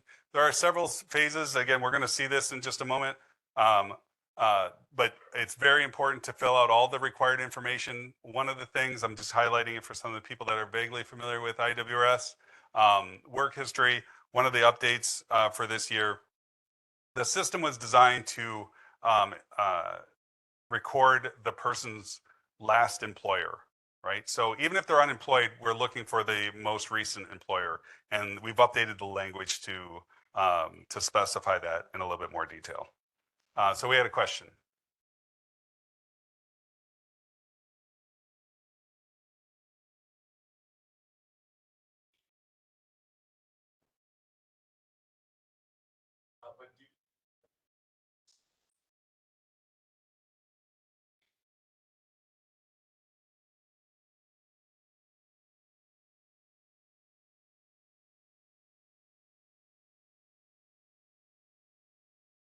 So let me repeat the question. So the question was regarding the explanation I was giving, that when you enter a lead into IWRS and move them to an applicant, it creates an Illinois WorkNet profile for that individual. And the question is, are you able to access the password? Is that what you're asking? Oh, do they receive a notification that this has been created? That was the question. That's right. Do they receive an email notifying them that an Illinois WorkNet account has been created for them? I'm going to confirm with the expert back there. I don't believe so, and he's saying no. Right. All right. So no, they don't even receive notification that they were. But again, just for completeness, David, correct me if I'm wrong, but I imagine if you were to give them the username and they go to Illinois WorkNet and they try to log in, it's going to ask them to create a password for the first time, or it's going to send them an email so that they can create their password for the first time. But again, definitely don't make that a part of your orientation because it's not something that needs to be done for IWRS. Okay. So let's go back to the practice, and we are going to start off. This is again, the meat and potatoes. We're going to start off with adding an applicant into IWRS.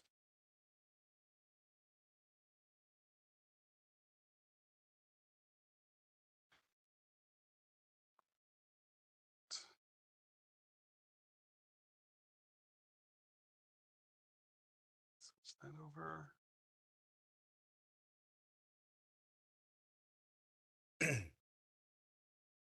All right. So on that, let me just bring this back up. On this document that, again, the QR codes pointed to, this is how we access the test portal. We have all this information about the username and password for the test portal. Below that are some resources that we can use, and one is a name generator, right? So we don't want to use real people, but so you can utilize this name generator, and you can utilize something so that it's meaningful to you. You could, use your organization as the last name and your name or a made up name as the first name. But again, just as a reminder, as we go through this, we definitely do not want to add actual people into the test account. All right. So, is there anybody that is not in the test account right now? Do we need to give you a moment to log in? All right. Perfect. So we are going to start. Again, this is the main page of IWRS. You should see every time you log in. The participant and recruitment and engagement tab is where we start out. And we are going to start by selecting add a participant. So I'm going to go ahead and click on that. And you can see that pop-up window that we saw earlier will appear. And here's where we can enter that fake information.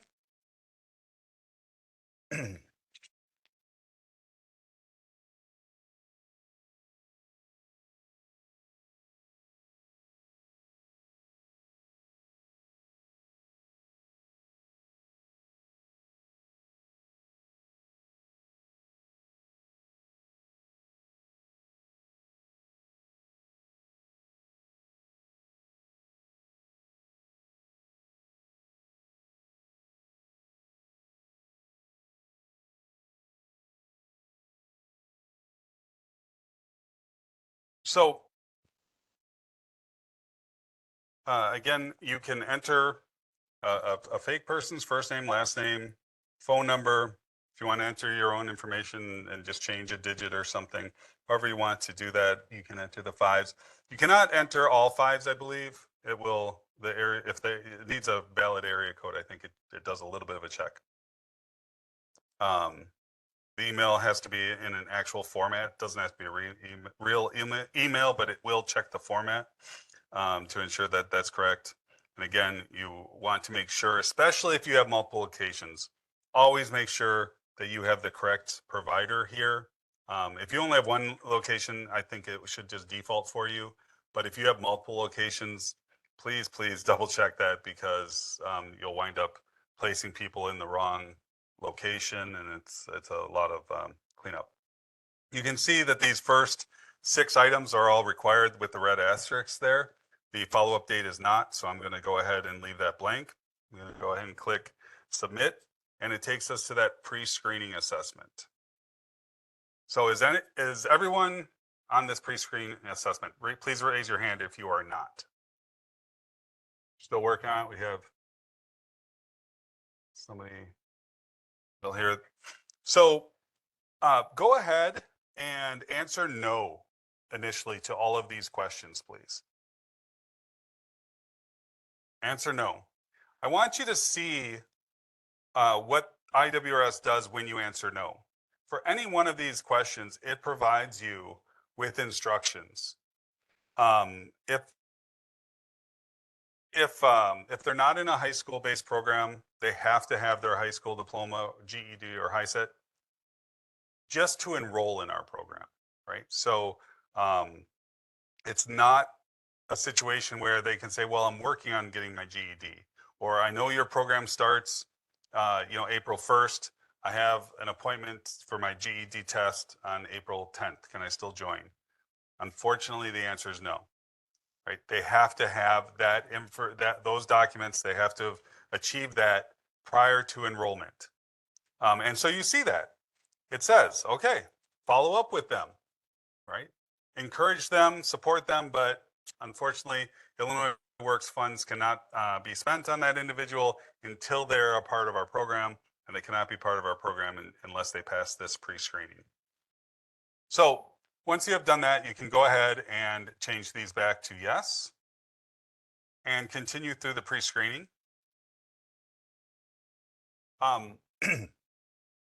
This is very important. Again, this information is part of our annual reports.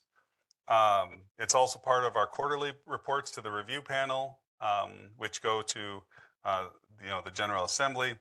So this, although it seems like you're at the very beginning and you're not actually enrolling individuals into a program yet, it's still very important to capture this information. So how did you hear about the program? So maybe it was directly through your website. What's the pre-screening result, right? So you can play around with these a little bit. When you select does not meet pre-screening, you'll see some of the responses after the fact change. Okay, well then what referral was made? But if I select that they meet the pre-screening requirements, that referral question goes away. Right, so here's the referral question. If I say they meet the participant requirements or the pre-screening requirements, that referral question goes away. It's important to select the dates, and this comes up a couple different times when you're entering assessment information, when you're entering pre-screening information. Select the date that it actually occurred, right? We capture in IWRS obviously clicks, and so we know when that this is happening today. But if this pre-screening assessment actually happened on February 3rd, then go ahead and enter it that way. As I mentioned, it captures some gender information and race information there. So you can select that. Maybe they prefer not to answer, and then move forward. All right. Any questions before we move on to submitting this? All right, so we're going to go ahead and submit this information. You can see it says that the recruit has been updated. Please fill out the individual as an applicant. So now it's pulling over some of the information that I just entered. Remember, I entered that person as an inquiry. And if I had said at this stage, we need to understand, is this person ready to fill out the application, or are they not, right? Maybe they're not in front of us. Maybe this came in as a warm lead, a voicemail or an email, or just responding to a social media post. I can exit out of this and just be done. And then they would populate in IWRS as an inquiry. But for the sake of our example today, we're going to continue on and say, yes, the person's ready. So the first thing we need to do is, put in that person's birth date. And as a reminder to myself, I like to put in one of the youngest dates. So I think if I'm doing the math correctly, that anyone that was born in 2007, today would be their 18th birthday, right? So So I can put January 1st, 2007 and know that that person's 18. Whenever I'm playing around, practicing, adding practice individuals into IWRS, I always use that as my guide so that I'm recalling. Come on now, there we go. You know, how old the person needs to be. So then you need to retype the email.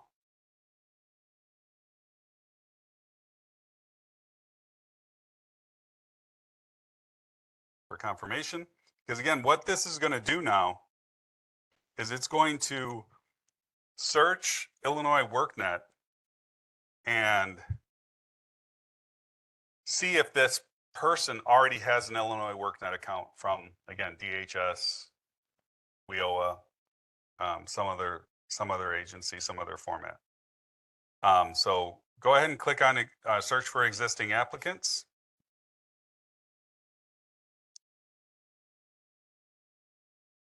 All right, I exited out. So if I could have everyone's attention for a minute, just wanted to show what would happen if that person wasn't ready.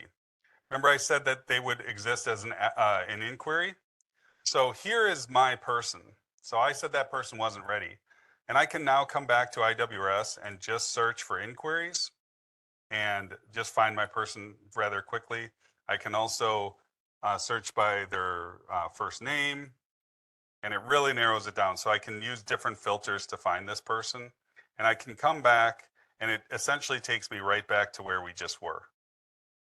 Right. So again, they're not, they have not established their Illinois WorkNet profile yet. So I'm going to redo this really quick just so that we all get on the same page.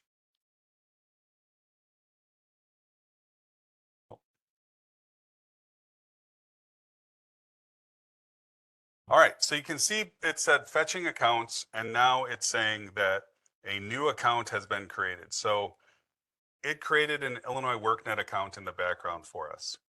Again, this person does not need their username and password. It's not something that gets established or it gets utilized in Illinois in the Illinois Works Pre-Apprenticeship Program. So now I'm going to go ahead and say complete the application, and here's the application for this individual, right? So is everyone, please raise your hand if you are not on the application. Okay. So let's go ahead and fill out the application. Again, anything that's with a red asterisk needs to be filled out. So please go ahead and do that. As you walk through and then you go and you click save, it will highlight any missing information that was required that you didn't do.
All right, if you're having any difficulty filling out the application, please raise your hand.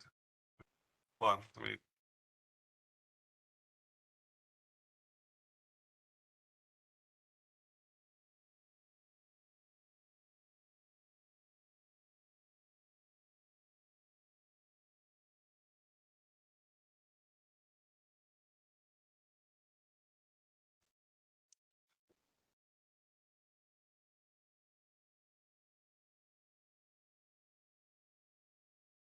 By the way, it's not ice, it's a Halls.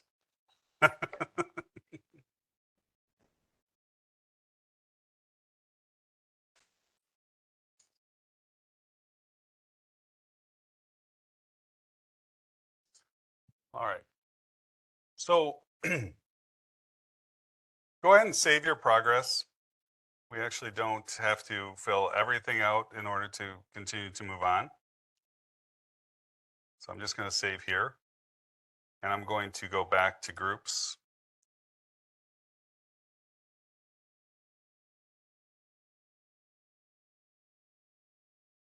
And IL works. So this is something that we have not shown our new, or I'm sorry, our renewed grantees yet, but we do have the ability to accept bulk uploads. So I'm going to go back up to the presentation. Do you want to grab network? Whoa.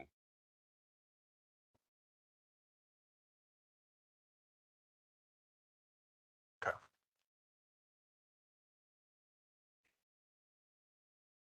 Want to switch the projector? No. All right.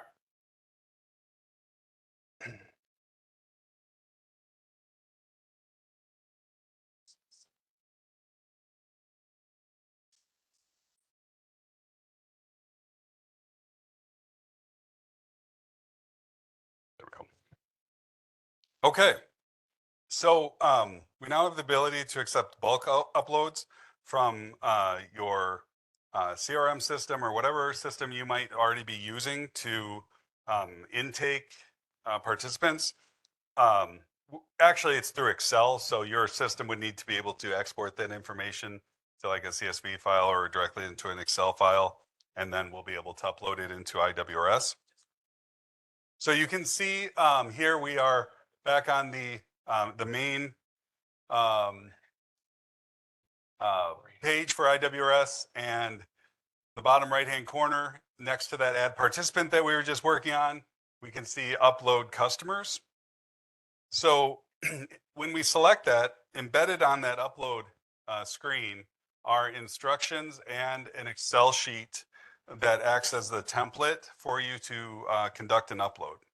So again, you would export your information out of your CRM system and transfer it onto this Excel spreadsheet. One caveat is, as we saw when we were manually entering a lead in that pre-screening, you could enter, say, multiple races, right?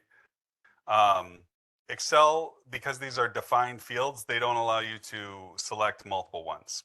So this will speed up the process, but if you do have people that had selected any multiple answers, including for how did you hear about us, the social media, the website, the word of mouth, and the race information, you would need to go back and manually update that. And again, it is important to do that. We do report out this information. So if you're using that bulk upload, we would need to go back and manually update anyone. So we're not going to practice this feature today because we don't have any CRM data, but you're welcome to click on that bulk upload button, see this page and see the Excel file. Again, that's the template that you would need to use because it has defined fields that otherwise will create an error and the system won't accept your upload.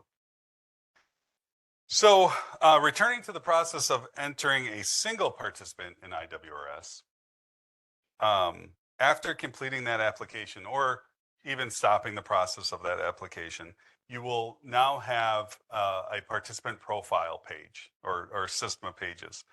And the first 4 tabs that your participant will have, for now, we're actually adding more, but the first 4 are overview, intake, training/services, and program completion/follow-up.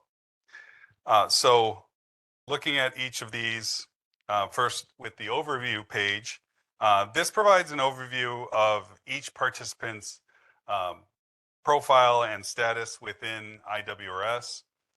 It will tell you that things are good, meaning no action is taken.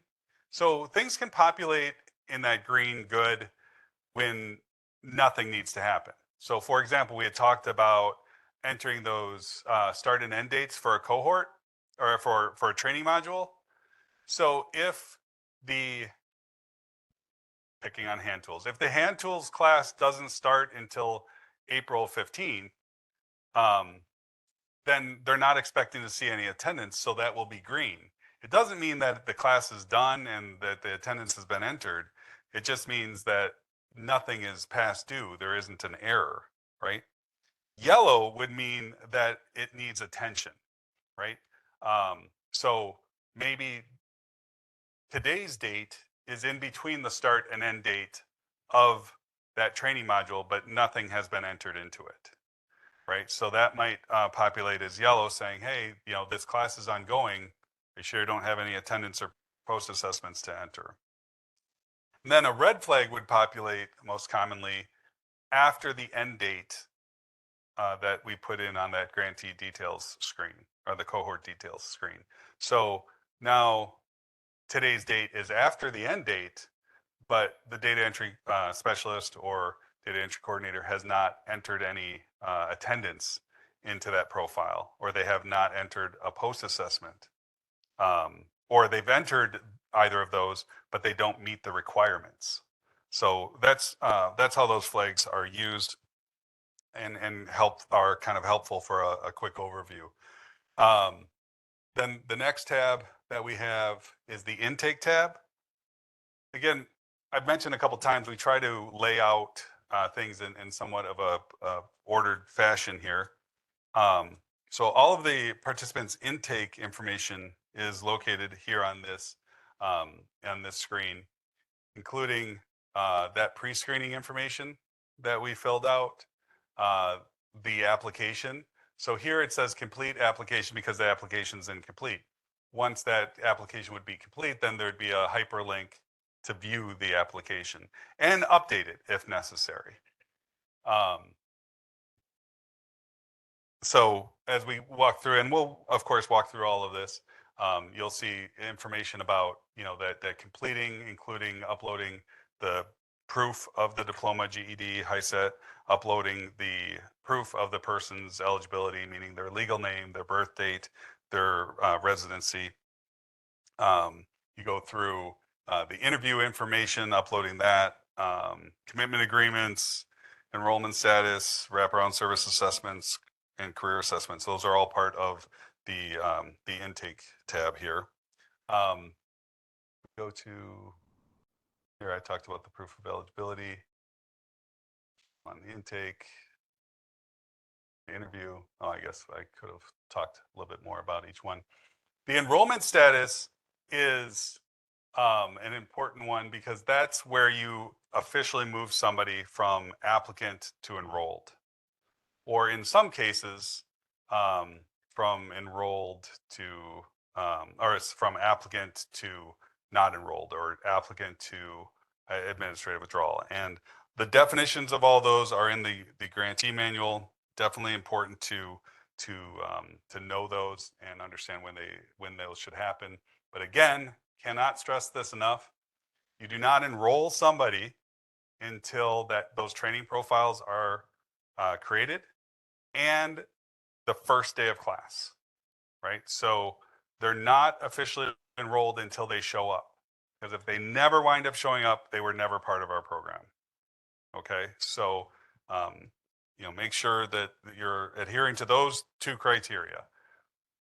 Wait until the first day of your cohort and until you have received confirmation from your grant manager that your training profile has been established.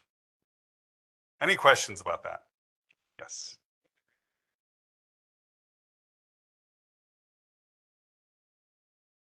Yeah, that's all. The Illinois Works orientation should be the first day of class, and that's when that should happen as well. And there's an agenda for that. So yeah, that's a good point. That I'm just repeating it for the WebEx. The statement was that there are other things that need to happen for a person to be enrolled, and a signed commitment agreement is, of course, one of them that should happen at the. I'm sorry. Do you have a question? Yes. Yes. All right. Go ahead. What happens been the first day of work. Did come in. So the question is, what happens if they just show up for one day, right? Just that orientation day and never come back? Well, assuming all the other things, like what we were just talking about, that they have a signed commitment agreement, that they were in all their eligibility requirements were met, they provided you with their diploma or GED or HiSET, and on, they are what's called incomplete. So they would become an incomplete, and it doesn't matter whether they dropped out after the first day, the first week, first month, they're now an incomplete participant.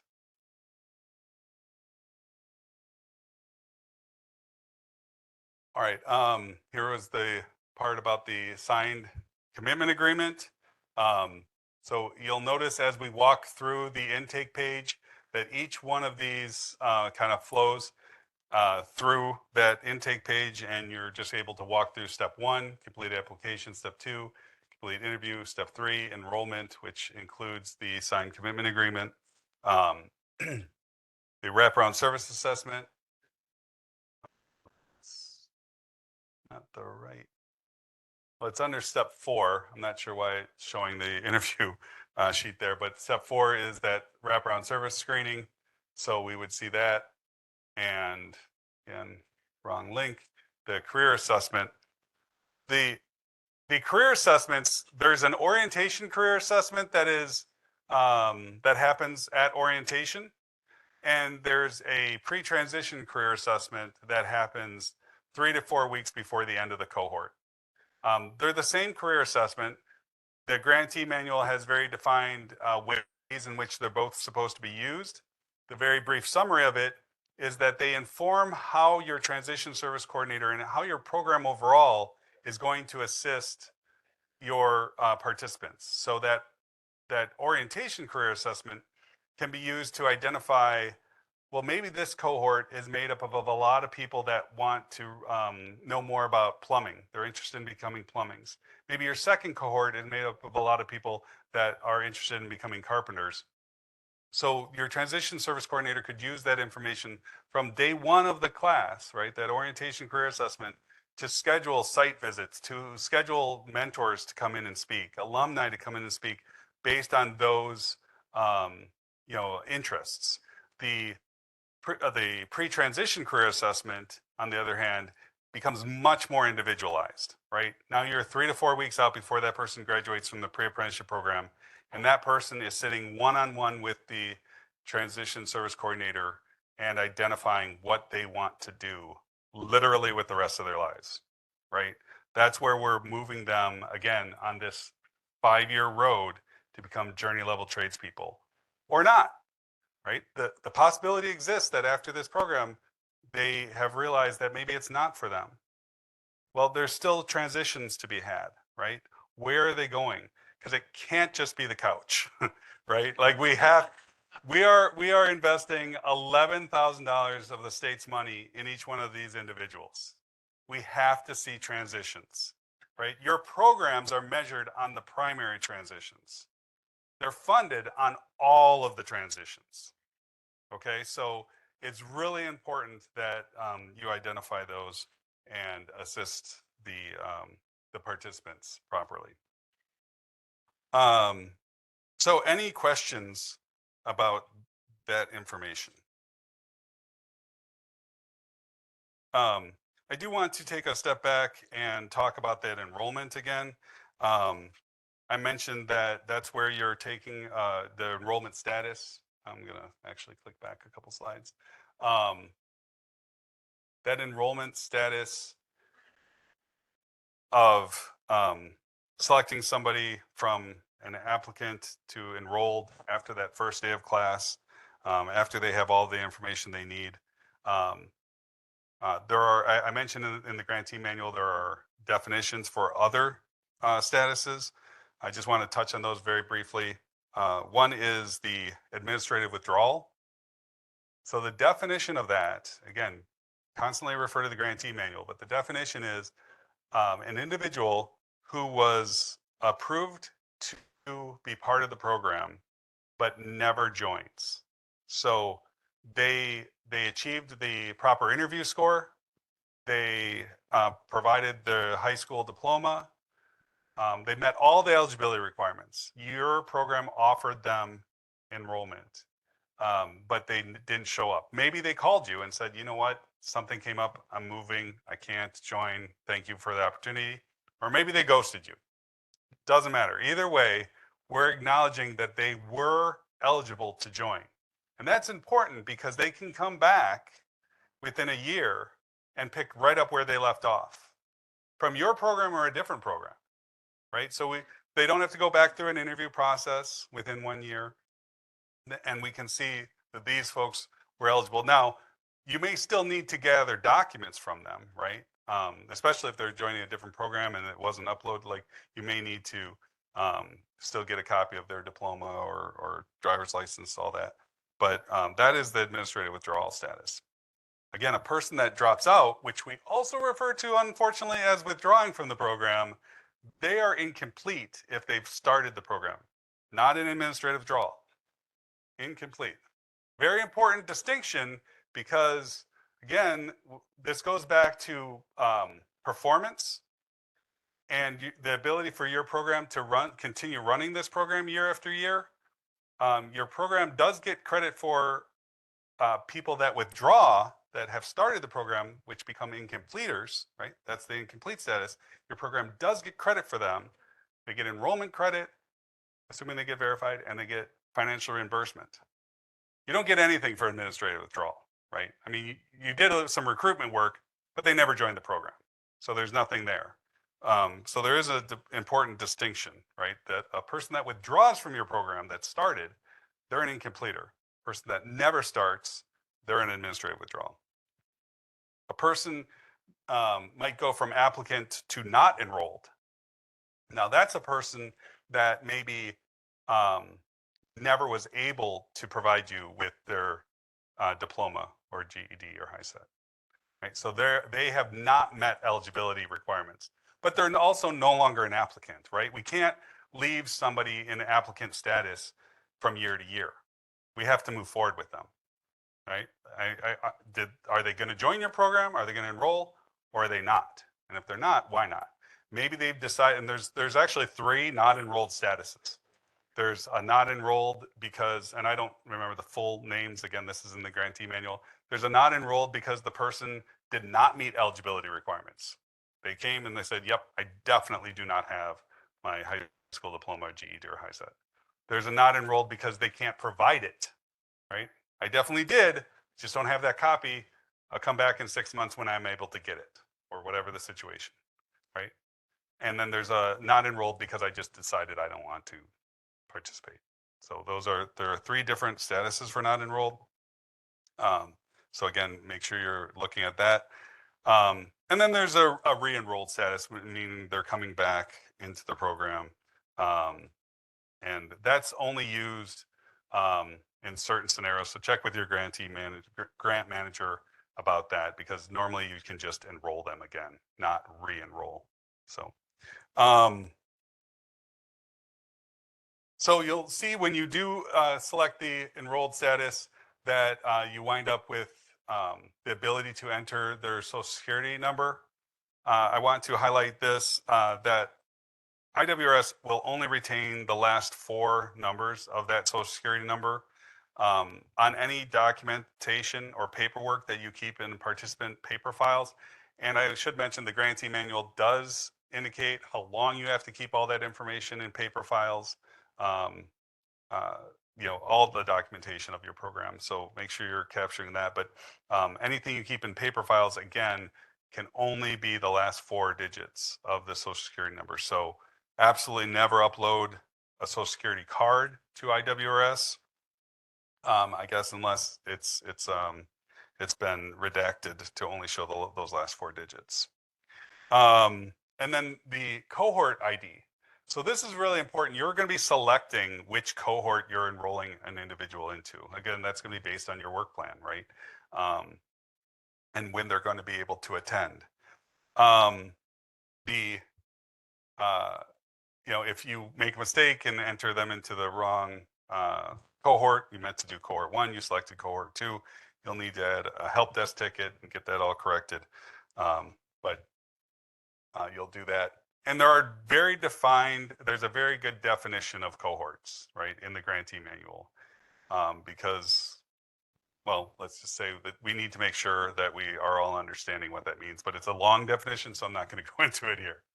And then the enrollment date. Again, I touched on this before. This is the date of the first day of class, right? When they showed up for that Illinois Works orientation. So make sure you're entering that, not today's date or the date that you officially sent them their invitation to join the Illinois Works Pre-Apprenticeship Program.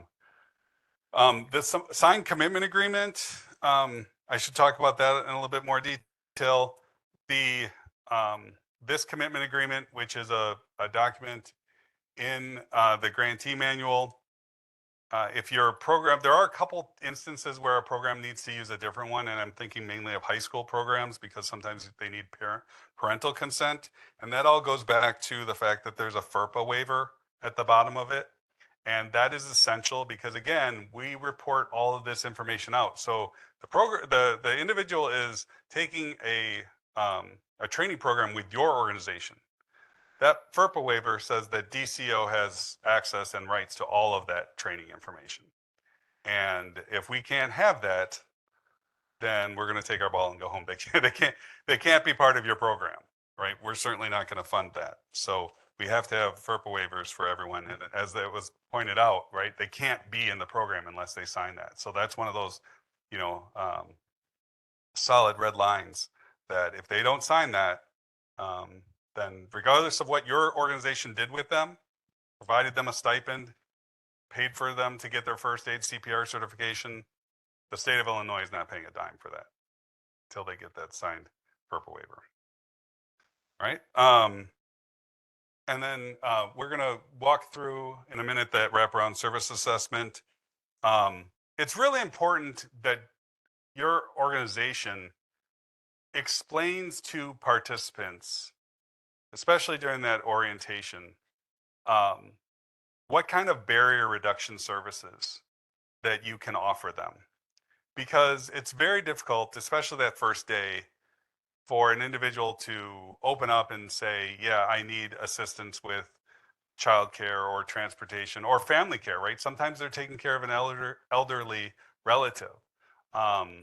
Maybe it's the personal ones like, yeah, I'm really not good with money. I need financial literacy assistance or, digital literacy. I can use a phone, but I've never used a computer, that sort of thing.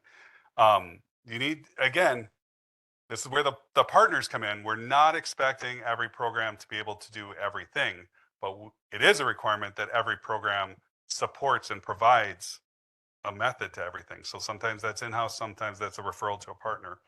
And so making sure your participants are aware of what you can help and how you can help. Then when they take that wraparound service assessment, which is a paper assessment. So for those that had been with us before, it was not a paper assessment last year. That is a paper assessment this year that the participant has to sign, and then you will enter and that information into IWRS. And then I talked about the career, the orientation career assessment, and that captures that key information about where they are in terms of their readiness, what they think they want to do when the program concludes. They should be choosing no less than 3 trades that they might be interested in. Again, all of our programs are general pre-apprenticeship readiness programs. Like sometimes we have organizations come through us in the NOFO process, and they're like, we want to run a painter's training program, or we want to run a carpenter's training program, or we want to run whatever. That is not allowed. This is a general construction pre-apprenticeship program. And with that in mind, the participants that go through it should, your organization should encourage them to keep an open mind, especially because some of the programs, some of the registered apprenticeship programs are really difficult to get into, right? And if they come to you saying they want to, go into certain ones, though some don't even accept applications every year, right? Some it's every 2 or 3 years. And then there's one I know, like they open every 2 years. They take a list of 500 people and then they use that list for however many years they need to. Like, 2 years later, they're like, oh, we need another class of 20. So they call number 342, 343, 344, see if they're still interested, right? So there have to be other options for your participants, and so making sure that they keep an open mind on that and for their own best interest, right? Because again, it can't be the couch for 2 years. And that's not good for them. That's not good for the program. It's not good for the state of Illinois. All right, so we're going to walk through that intake section and practice bringing someone on board.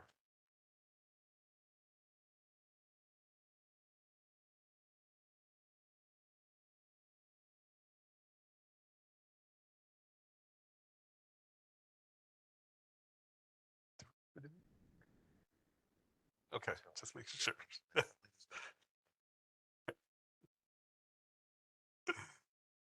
All right. Right.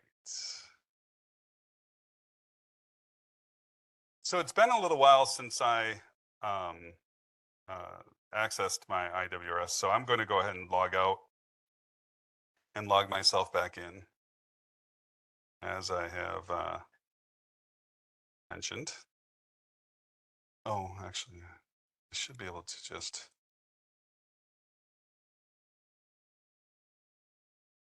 There we go.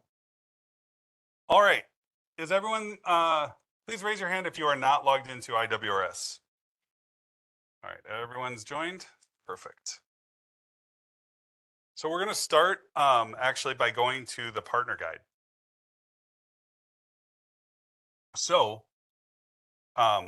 one easy way of doing that, I'm going to hover my mouse above the Illinois Works logo in the upper right hand corner. I'm going to right click and say open that link in a new tab. Hopefully everyone can follow along with that. So I'm going back to, or maybe just open up a different tab and type illinoisworknet.com, right? Remember I said that's the easiest URL that we use all day. So we're going to then navigate to the partner guide. And so I'm going to scroll all the way to the bottom again to those state partners and resources and view more.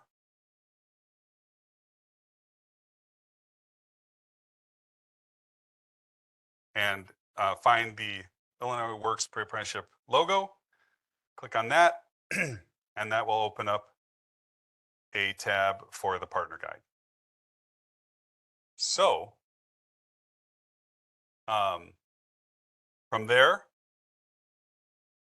I'm going to scroll down here and I'm going to actually be selecting the full list of resources tab. So I'm going to go ahead and click on that and pause for a moment. Is everybody on the full list of resources page? Please raise your hand if you are not. Okay, we have a couple people. We are going to be downloading something from here. So raise your hand high if you are not so you can get assistance.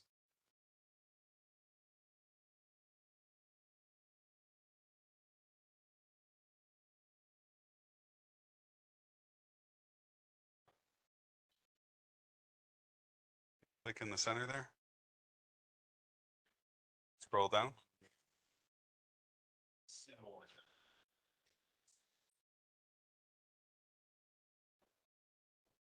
Keep scrolling. Keep going. Keep going. Going. Keep going. State partner resources. So scroll down. Click view more. And then you're going to scroll all the way to the bottom and click on the Illinois WorkNet, Illinois Works Pre-Apprenticeship Program logo. Russell, do you need a computer? Yeah. All day we're going to be working on a computer that's meant to be follow along. So we have one right here. Do you have a, you don't have a your computer either?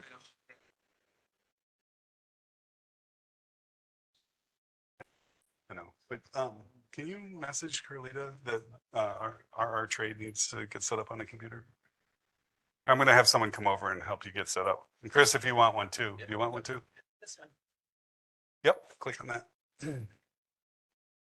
All right, raise your hand if you are not on the partner guide.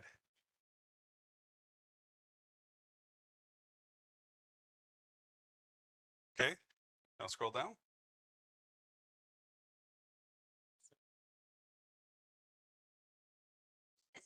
And click on full list of resources. So Carlita, they'll probably need the chargers and stuff. Thank you.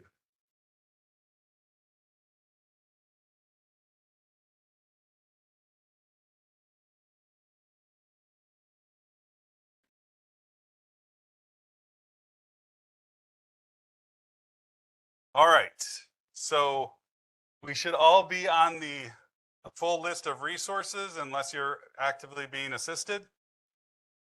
And I'm going to scroll down. So I want you to notice that again, this is formatted in somewhat of a chronological order.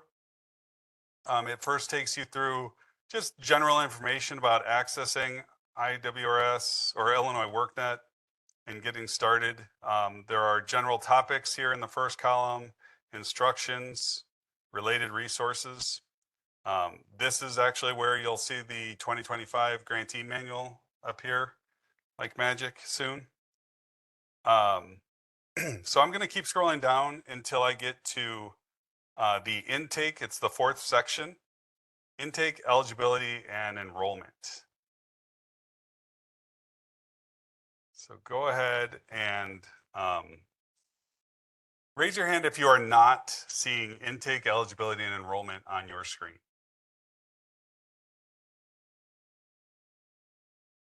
All right.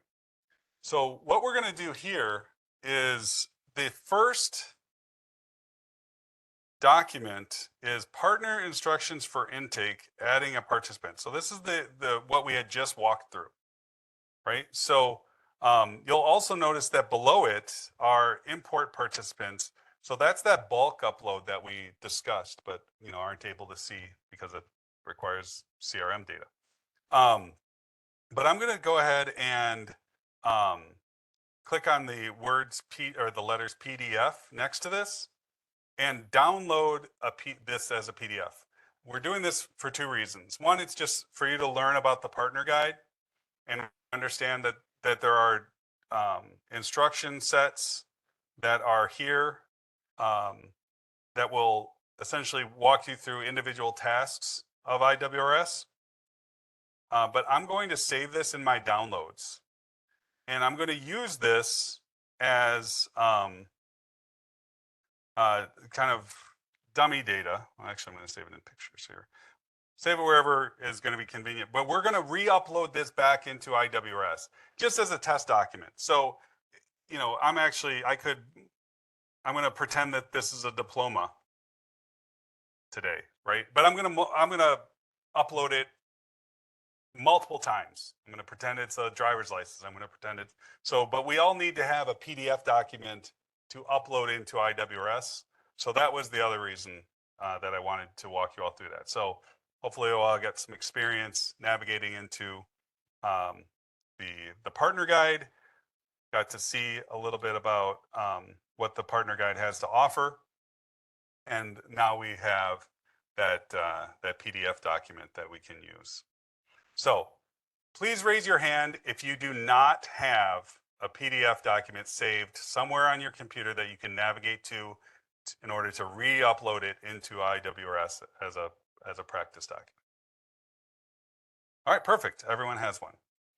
So going back to IWRS, the partner recruitment and engagement page, we are going to search for the individual that we created, that pretend participant that we added as an inquiry and then move forward through the application process. So please raise your hand if you are not on this page. You need assistance getting back to IWRS. Okay, everyone's here, perfect. So go ahead, and I had shown you a couple different ways how to filter. go ahead and find your individual again.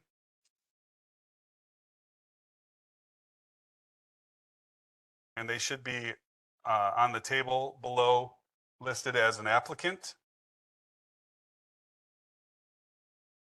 Please raise your hand if your practice participant is not an applicant.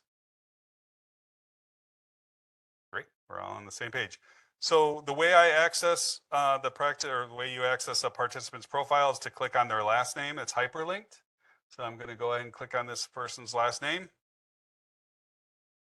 And if you recall from the slide presentation, there are 4 main tabs: the overview, the intake, program completion, and the transcript/progress report tabs.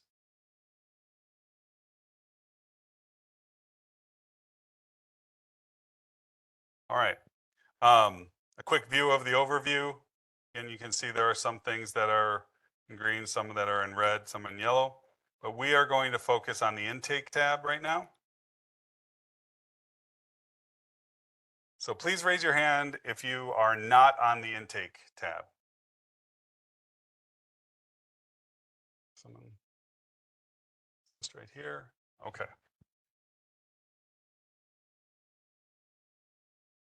All right. But this is, again, this is where we would go to, start this continue this application. So as some of you may have gotten through the full application. I did not. If I needed to, I would simply click on that complete application and I would continue walking through the different areas of the application. Once I was done with that, it will take you back to your application or your participant's profile. And we're going to start with uploading proof of the high school graduation. Again, that instruction document that we downloaded, we're going to use that as a fake document to upload. So go ahead and click on proof of high school graduation. You can see a pop-up window appear where you can choose the file. So I'm going to click choose file, and I'm going to navigate to the area on my computer that I saved that pretend document. So I actually have several pretend documents, so I'm going to pick one. But you can use that same document that you chose for everything that you had just downloaded. Again, we just need a sample PDF. This one, I'm going to happen to label this as the person's GED. And I'm going to click upload. Then you should receive a message that says file uploaded successfully. And now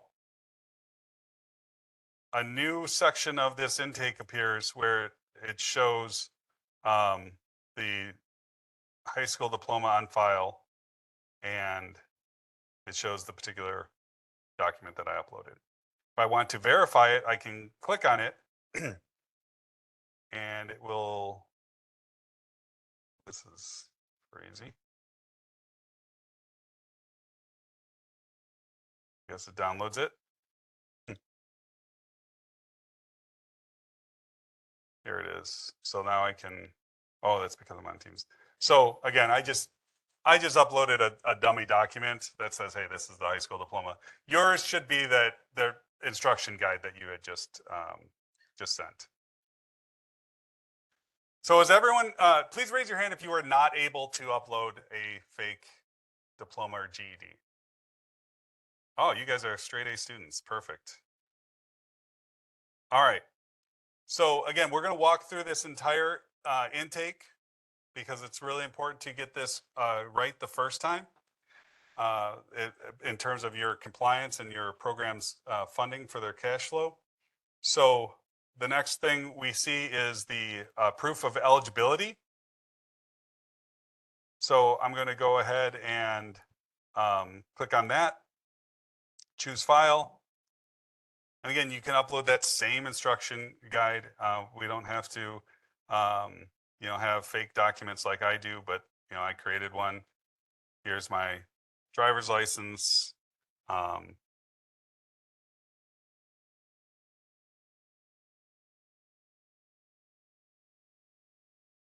So I can upload that.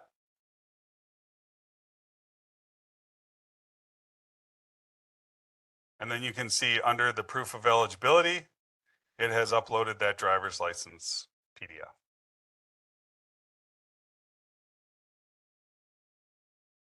So if at any point during this, this all continues in the same manner.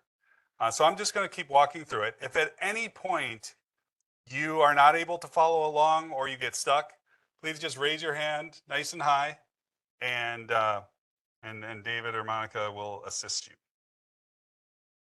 So next I'm going to take a look at the interview sheet. So first of all, you'll notice that it says step 2, complete interview using the interview sheet. There is a copy of an interview sheet here, so I could actually download the pre-apprenticeship program interview questionnaire. It's very important to follow these instructions, and they're in the grantee manual. But that is that when your organization conducts an interview with an applicant, you must have 2 staff members interviewing that person. Those 2 staff members must make notes based on the applicant's response to each question, and each staff member must independently make notes and score that question. It says on that document a rating scale of 1 is poor, 2 is average, 3 is good, and 4 is excellent. There are 10 questions, so the maximum anyone could receive is a 40. And again, each of your 2 staff members must conduct that interview at the same time, independently score, and then after that, they will you will average the 2 scores. And in order for a person to be eligible to participate, they must receive a minimum average score of 32.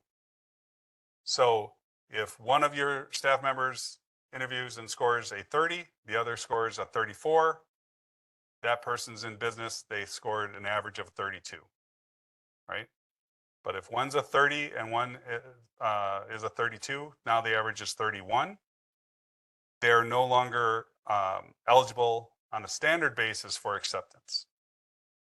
They can be accepted on a conditional basis. That's a discussion for the grantee manual meetings, but so for right now, I just want everyone to understand that format. The staff members that conduct the interview must sign and date this form. Once those are all done and the average is created, you will enter here the interview information. So we need the interviewers, and I'm just going to go ahead and put my name. I'm going to put Monica's, and an average score of 37.5, right? So I gave the person a 37, Monica gave him a 38. So it's a 37.5 average. I'm going to save that. And now that has been uploaded successfully. So I do want to note we are in a test environment, and so I'm seeing some weird things. I'm not sure how this one appeared on my profile just now, but the same there were some instructions. But again, this is the test environment, so we're not really worried about that. What we are noting is that the interviewer names, first and last name of both interviewers, and that average interviewer score has been entered. Then we will keep going down to number 3, enrollment status. So first off, I'm going to upload a signed commitment agreement. So again, these all function the same way. Take a dummy document, and I'm not even going to enter a description there. It's self-evident, right? This is the person's commitment agreement.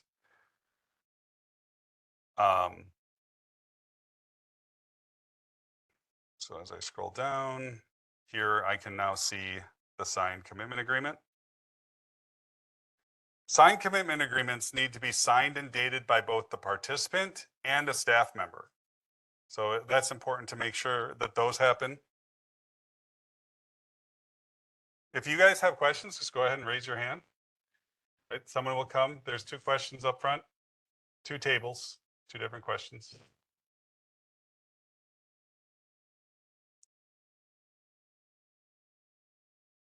All right, and then I'm going to staying on step 3, click on that add enrollment status. So we discussed this in a little bit of detail when I was walking through the slides, but we have those 3 not enrolled statuses.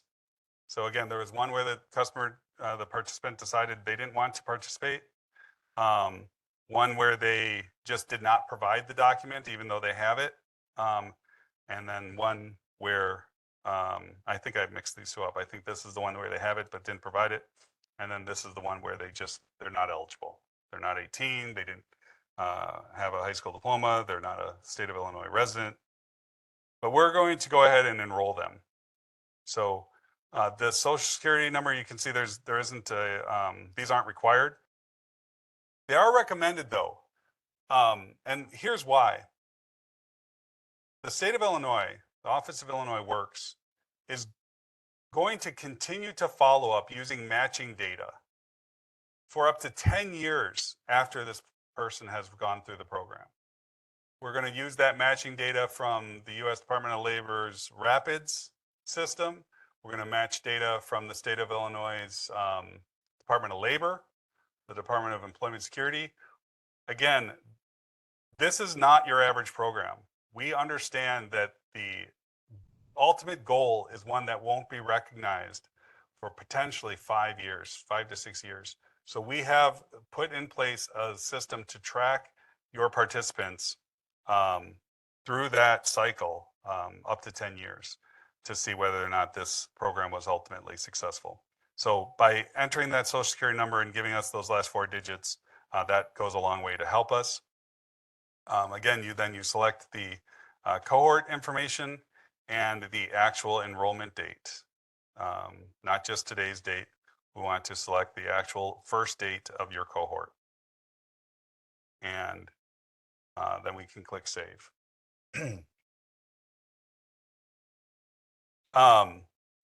Some really neat things have happened in the background, but for right now, I'm going to continue on with what we've been discussing, and then we'll talk about those neat things. There's the wraparound service screening. For those of you that had seen this screen even a month or a couple months ago, there's we did not have the upload feature here. We do now. Again, that wraparound support services screening must be filled out on paper by each participant of the program, and then you're going to upload it, and you're also then going to translate that information into IWRS and answer these questions. Now, as we walk through these questions, I want to point out that sometimes a yes response means they do not need assistance, right? Do you have reliable transportation to and from the program? Yes. So they do not need assistance. Do you have family members that depend on your care? Yes. So that means they might need assistance, right? So they answered yes to one question, meaning they don't need help. Yes to another question, meaning they do. Not saying we did that on purpose, but it's something I want to point out to you so you don't get tripped up on that. Then it further asks if you have family members that will be able to support you, or if you will need the program's assistance. So if you say yes, then you do not need the program's assistance. If you say no, then that person does, right? Do they have reliable access to the internet? No. Do you have a computer? Yes, right? So just follow through, answer whatever questions you want. Do try to select at least one service that the person will need assistance with. And remember what that is. So whatever you're choosing, make sure you remember that, because we'll see how that impacts the profile later.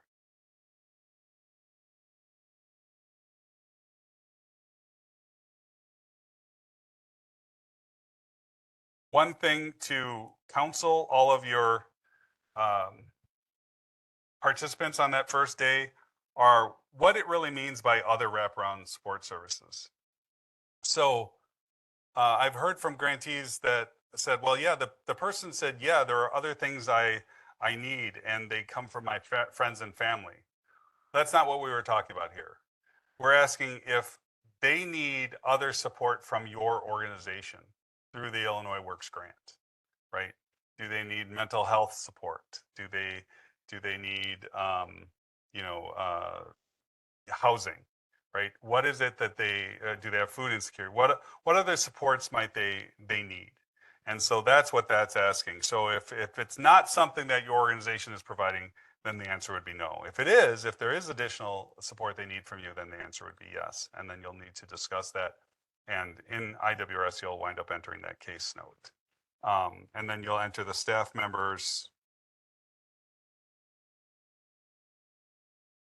first and last name that assisted that individual with the assessment. Usually that's the wraparound service coordinator. You'll click save, and you'll notice a pop-up that says the services have been added to the career plan based on the response. So that's why I was saying to make sure you remember that the service that you said the person needed, or at least one of them. Again, there's also this upload section where you could grab a wraparound, the document, and ultimately upload that pretend assessment.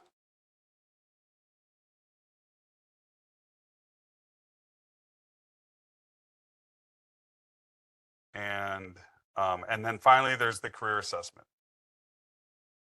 So first off, you need to start by selecting whether it's an orientation or a pre-transition career assessment. So in this case, it's the orientation assessment, and it should, again, be happening on that first day of your cohort.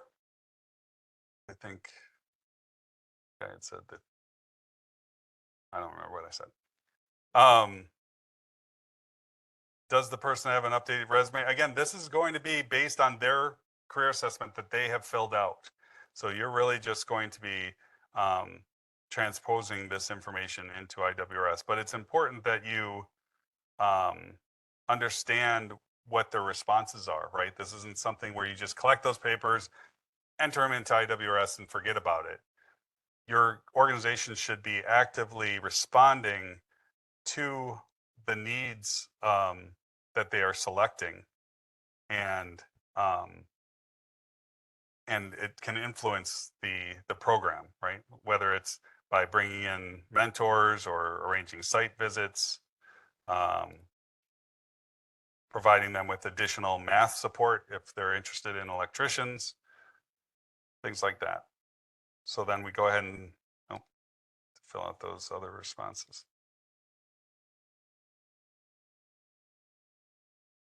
While this thinks about it, okay. Oh, I didn't realize time. And we're actually done here in just 2 minutes. We're going to break for lunch, but I should note that, what was I going to say about these preferences? Oh, if you do have participants that are interested in electricians, they do need to, was it a B in algebra, C in algebra? See, you guys know more than I do. So make sure you're counseling them on that, right? We don't want people going through an entire program thinking they're going to get into electricians if they did not, have that or don't have a means of reproducing that.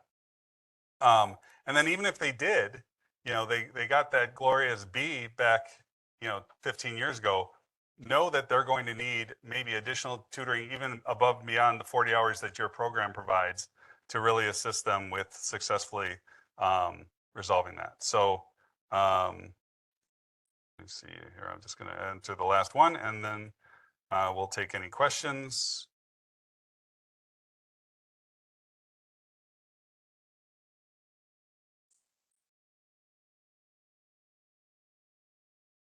No, that's just, I had marked, there was a question about what date I just entered. I had selected one of the options where it said, no, I'm not available to transfer into a registered apprenticeship program after completion of this program, which is a really odd thing to say, right? Again, because that's the purpose. But maybe they just have something going on and they can give you a defined date. They're like, yeah, as soon as this is, finished, or I'm working a seasonal project. And so you need to know that date, right? And that's not the date they should start applying, because again, it can take a couple years. It's definitely going to take months. So they can begin applying right away. We just need to know when they're going to be available to actually enroll in a registered apprenticeship program. So that was it. That was everything. I walked through the intake portion. That is one of the very first things you should get right when you go through your first monthly compliance, because it will set your program off on the right foot. So I'm going to hand this over to Carlita, and she will give us the information about lunch. You all hear me from the back?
Yeah, that's right.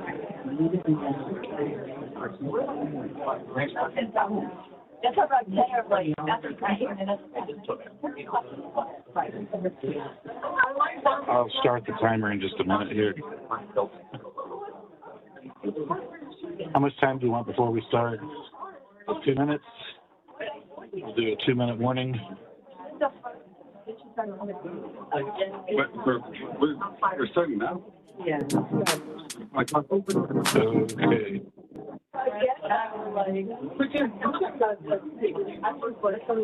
I guess by You had a fantastic lunch. We're going to be starting in just about 60 seconds. So, 60 seconds. All right. Are you going to be good? in 60 seconds. I got to find 7. I got to find 7 here. Where's section 7? Extra 6. That on the pages they've done this thing. Yeah. Here it is. I think I got it. Yeah. Okay, we're good.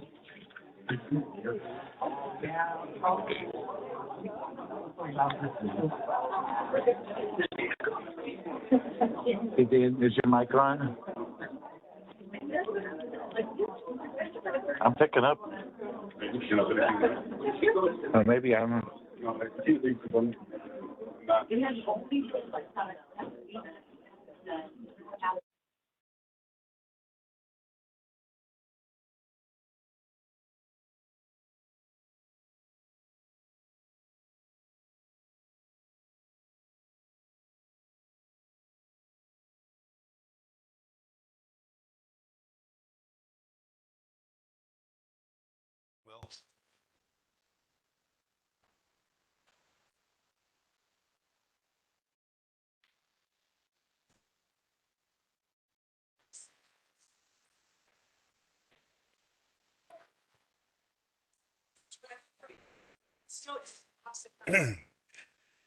All right.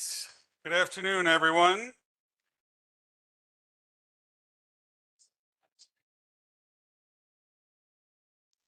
Thank you. So again, hopefully everyone enjoyed their lunch. We appreciate NIU for that catering. We're going to start off with section 7 here. We're going to keep working with our practice participants. we're going to be moving to the training/services tab.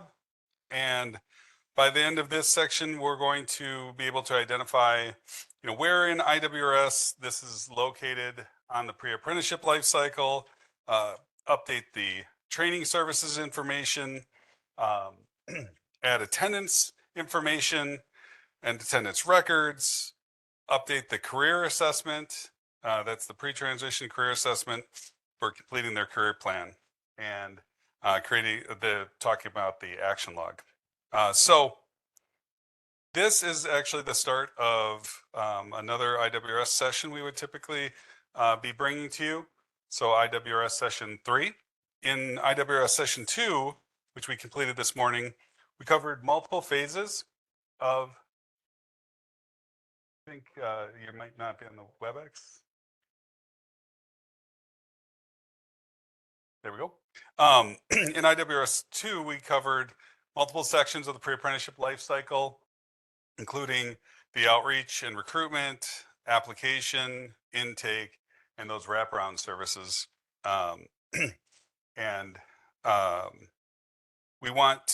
If you want to learn more about this, you can view that information in the grantee manual. You should have all been able to complete the following in IWRS, creating an inquiry or lead. We looked at adding a partner, adding an engagement with those partners, contact notes. We went back to our lead and completed the application, uploaded several of the items like diplomas and eligibility documents that are needed for the participant, the signed commitment agreement, completed the wraparound service assessment, and the orientation career assessment. So again, that information will be, or that recording will be placed on the partner guide in a few days. So in session 3, we're going to touch on the wraparound services and wraparound support services and the student support services. So again, the difference between those, the easy one to remember is student support services. Has the name student in it, it refers to the academic needs, right? So tutoring, makeup sessions, makeup post assessments, things like that. Wraparound services are the other supportive services that an individual might need, including assistance getting their driver's license, financial literacy, digital literacy, assistance with family care, things like that. So let's now move on to the training/services section of IWRS. You can see here we have those initial tabs: overview, intake, and training services. We had spent some time on the intake. Now we're on the training and services tab. This tab will allow us to see, we generally start on this overview page. So training is the process that aims to increase the knowledge and skills and influence the behaviors and impact the attitudes of the individuals in the program, and with the goal of accomplishing, a task or completing a program. Training is focused on business needs generally and driven by time critical, business skills and knowledge. And the goal is to impact and improve performance, right? This is not, education for education's sake. That's kind of the difference between education and training. So the Illinois Works pre-apprenticeship programs are designed to be immersive experiences where it aligns the training with the skills that the participants will need to, enter the workforce in construction, particularly in their various regions. So grantees are expected to provide experiential training, also known as, developing by doing, right? It should be hands-on. And by tailoring programs to the needs of your community, to the needs of the participants in your community, you'll better prepare the participants to enter the requirements of the community, of the workforce, right? So whether that's the USDOL registered apprenticeship programs or the contractors in your area that employ those apprentices, You want to make sure that your participants are well prepared to be successful. And ultimately, that's going to support that participant's long-term, professional goals in construction and the building trades. So all pre-apprenticeship programs are required to offer a minimum of 183 hours in the 2025 Illinois Works pre-apprenticeship program, and not to exceed 300 hours unless specifically approved by the Office of Illinois Works. All Illinois Works pre-apprenticeship programs, regardless of the grantee, will offer their participants OSHA 10 construction certification, first aid CPR certification, and then one of several recognized, nationally recognized apprenticeship readiness programs. So Trades Futures MC3 is one of the primary ones, along with NCCR Core being another one of the primary ones.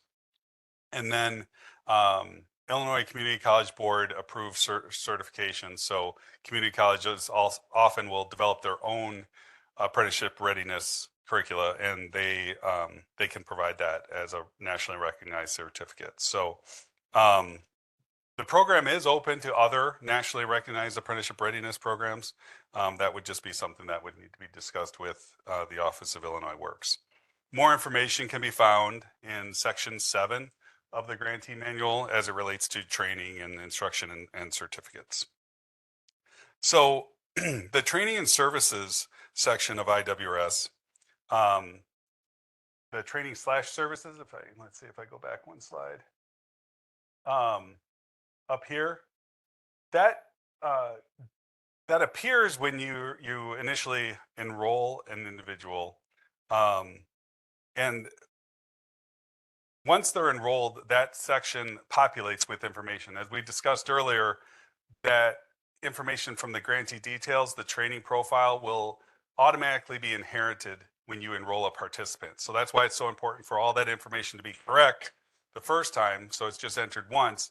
And then regardless of how many people you transfer into that cohort, 10 people, 30 people, it will transfer to all of those individuals. Underneath the training / services tab, there are 5 sub-tabs: overview, review assessment, set goals, add steps, services, and update log. So the overview is the main page. We'll see that next, that you first wind up on. The review assessment and set goals are not something that you'll utilize in the Illinois Works program. And the steps and services, that's a section we'll talk about it a little bit more. That's where you can add services like student support services or wraparound services or transition services as needed. So we'll talk about how they can automatically populate and then how they can also be added as needed. And then the update log, which will show just a history of changes that your organization has made to the program. So looking at that overview tab, again, this is the main page of the training / services. There are 3 distinct areas of this page. So we start with the sidebar here, and you can see that, well, it always includes the participant profile information, but then we also have things like assessments or attendance. You can go directly to case notes or uploads from that sidebar. The middle section here is predominantly not something that we utilize. So there are assessments and desired career paths. Again, those are things that sometimes individuals can, when a participant for other programs, when they log into Illinois WorkNet, sometimes they're directed to fill out their own career assessment or, go through efforts to develop resumes internal to the Illinois WorkNet system. But we do not use these here. So there is the third section of this middle area. It's called accomplishments. And this information does feed from what we use. So you'll see earned credentials 3. That's the most common for most grantees, that all their participants will earn 3 credentials. Again, we just went over those. That's OSHA 10 construction, first aid CPR, and then one of the nationally recognized. There are other programs. Again, this is all based on your negotiation and your final curriculum form and your work plan, that those programs have decided to include optional modules. Could be forklift certification or flagger or some other sort of nationally recognized, hazard certification. But it's important to note that once a program says, yes, we are going to include this in our curriculum, it is now a requirement for every participant that goes through that grantees program to complete that, right? It was only optional for us during our discussions. Once it becomes part of your work plan, your approved work plan, and your curriculum, it is now part of the required courses and certifications that that participant needs to complete, even though another grantee does not have that requirement and their participants do not need to go through those. But those would populate here. So again, normally we'll see earned credentials 3 once it's all been completed, but if yours is different, you might see earned credentials 5. And then the bottom section here is the one that we actually pay the most attention to in the Illinois Works Pre-Apprenticeship Program. So it's titled Career Plan and Goals. And those are really the sections that we define our services in. And there are 5 goals that our program uses. Again, these are all things that IWRS places in here for you. Grantees are not to add additional goals.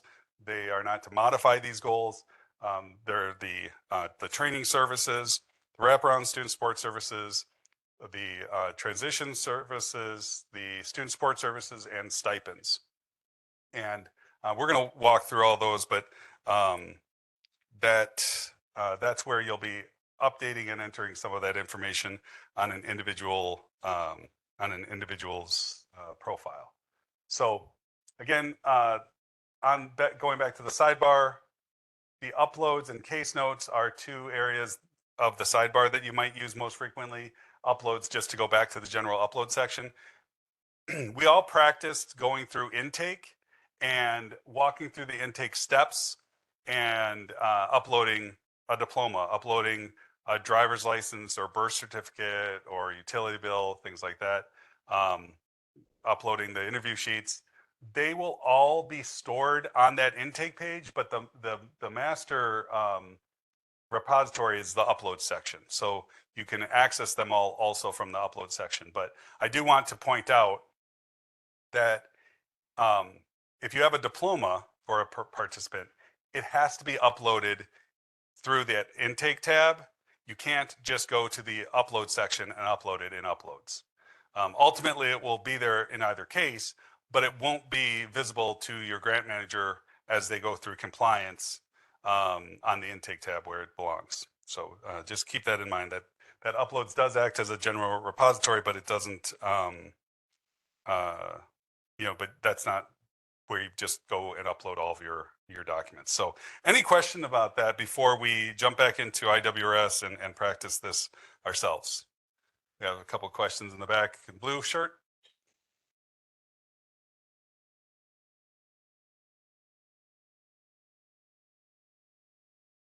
So there's a question about once things are uploaded, can you use that upload section to track when they were uploaded or to?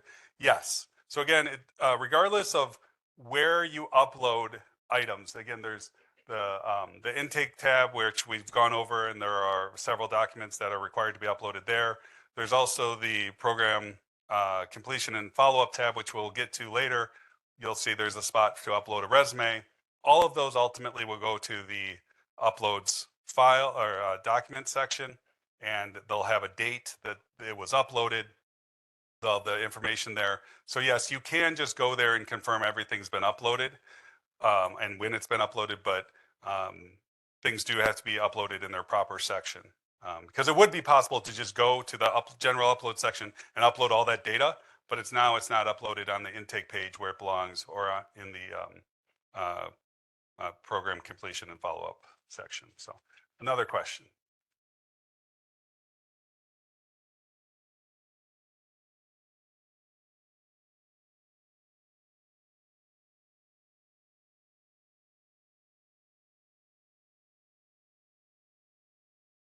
All right, so the question was, if you upload, when you upload a document, how does IWS know where to place it? Again, that's really the heart of what we're talking about. You can't upload them in bulk from the upload section because it won't know where to place it. You have to upload it from the individual sections, say intake, you go and you select the upload high school diploma, GED, or HiSET and upload it there.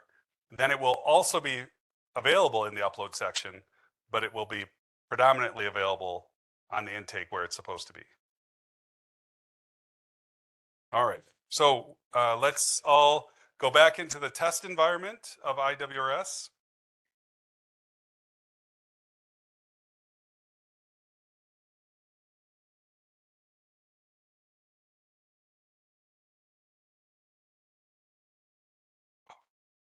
Just saw that.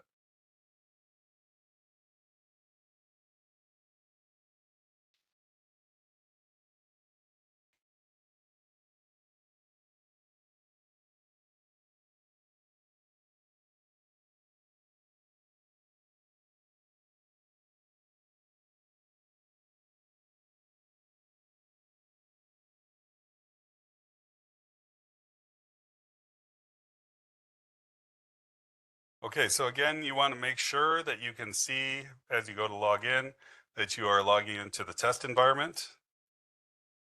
Your browser may just want to default bringing you into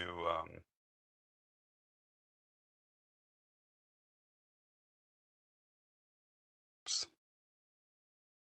Okay.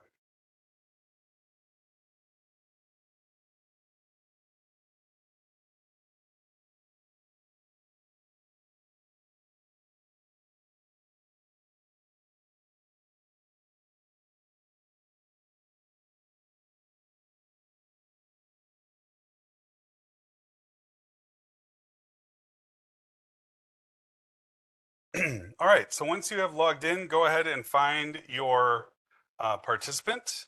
Remember, we can go by any number of different filters. At this point, you can't select inquiry or applicant. They should be enrolled, remember? So now we can see that the test participant that I had selected is indeed enrolled. And if you recall, in order to access this person's profile, we click on the hyperlink for the last name. All right, so we should be on the person's overview page. Is there anybody that is not able to access their test participant's profile? Raise your hand up nice and high if you are not able to. All right, excellent. Looks like we were all able to get here.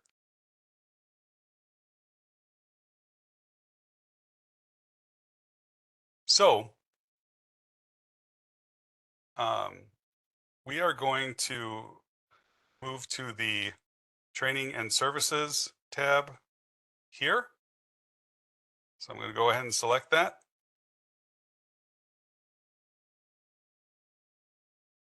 And this brings us to that overview page. So we want to take note of the sidebar. So if I scroll down a little bit here, we had talked about the sidebar. We have the participant summary tools, specifically the case notes and the upload section that I had mentioned that we can go to. We can go ahead and click on one of those, and it will open up a new window and it will show you those upload files. So remember, I went through the intake and I had uploaded several different items, and you can see them all here. You can see the upload dates. And again, it is true, I could upload a diploma directly here, but then it would not appear on the intake tab where we need it to. So I'm going to go back to our training/services overview page. Did everyone get a chance to look at uploads and come back here? Okay, perfect. Again, staying with the sidebar, we do see the participant profile that we're working with. you can actually expand that. There's a see all, and it expands it a little bit, gives you their phone number, their username, their current status, and their Illinois workNet ID. This workNet ID, I should highlight, I also could see it when I initially searched for the individual. So you can see I have several tabs up here. I'm going to just go back to this tab. Here's the workNet ID. This is a really important number. It's the unique identifier in IWRS. And ultimately, when an individual graduates and goes on into a registered apprenticeship program, goes to work for a contractor, there are other parts of the Office of Illinois Works, namely the Apprenticeship Initiative and the Bid Credit Program, that are required to utilize Illinois Works graduates and that are apprentices with registered apprenticeship programs. And that workNet ID is how we manage that verification. So it's extremely important to understand that, to identify that with your grantees so that they know that number, or I'm sorry, with your participants so that they know that number. Let's see here. Oh, and then we had looked at the center section where we have the assessments, the career path, and the accomplishments. Again, we do not use these two for the pre-apprenticeship program, but we can utilize the accomplishments tab or section sometimes. But for the most part, we're going to just go ahead and scroll down to this career plan section. And you'll notice the 5 goals that I had spoke about: training services, wraparound services, transition services, student support services, and program stipends. Please keep in mind, again, even though we're using the term goal, this is not the appropriate place to enter your participants' goals in life, right? And we have seen that before. We've had grantees change the name of these services to say this, this person hopes to become a plumber. Well, we understand that, but we're using some default terminology. Again, this is built on Illinois workNet. So we're kind of working within their guidelines in some cases. So just keep in mind that these goals are the Illinois Works Pre-Apprenticeship Services. As we look at a particular service, I'm going to start with the wraparound services. I just want to show next steps real quick. So if you go ahead and click on that, you should see any service that you said the participant needed in that wraparound service assessment. Remember, I told you to make sure you select at least one that would be answering in the affirmative that they need to, that person will need assistance with. So that should be here along with any others that you had selected. And so the system automatically carries those over. You can add additional ones. So again, that initial wraparound service assessment begins at the orientation, and maybe a day later or a week later or a month later, the person comes back and says, well, I also have this need. So you can add into this without erasing that assessment and starting over. I'm going to demonstrate that. It actually works the same for wraparound services, transition services, and student support services. So I'm going to demonstrate that with student support services. So you notice right now there aren't any student support services. Some would automatically take place if I went into a training service and entered a post-assessment score of under 70%. IWRS would automatically add services to the student support services because that person failed that assessment.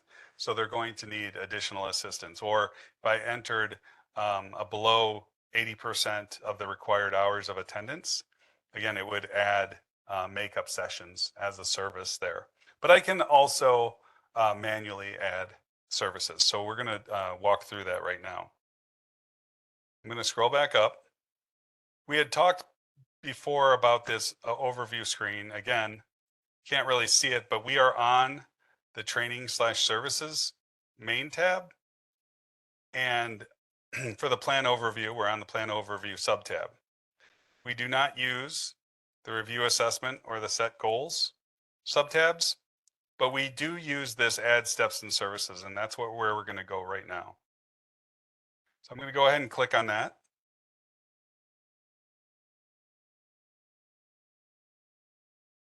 And it should open up the add steps and services tab.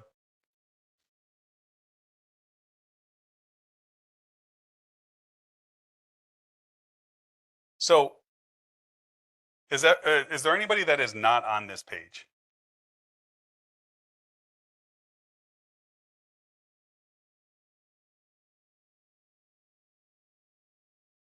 Just slow loading? System ate a little bit too much for lunch and is now a little sluggish. I don't know anything about that.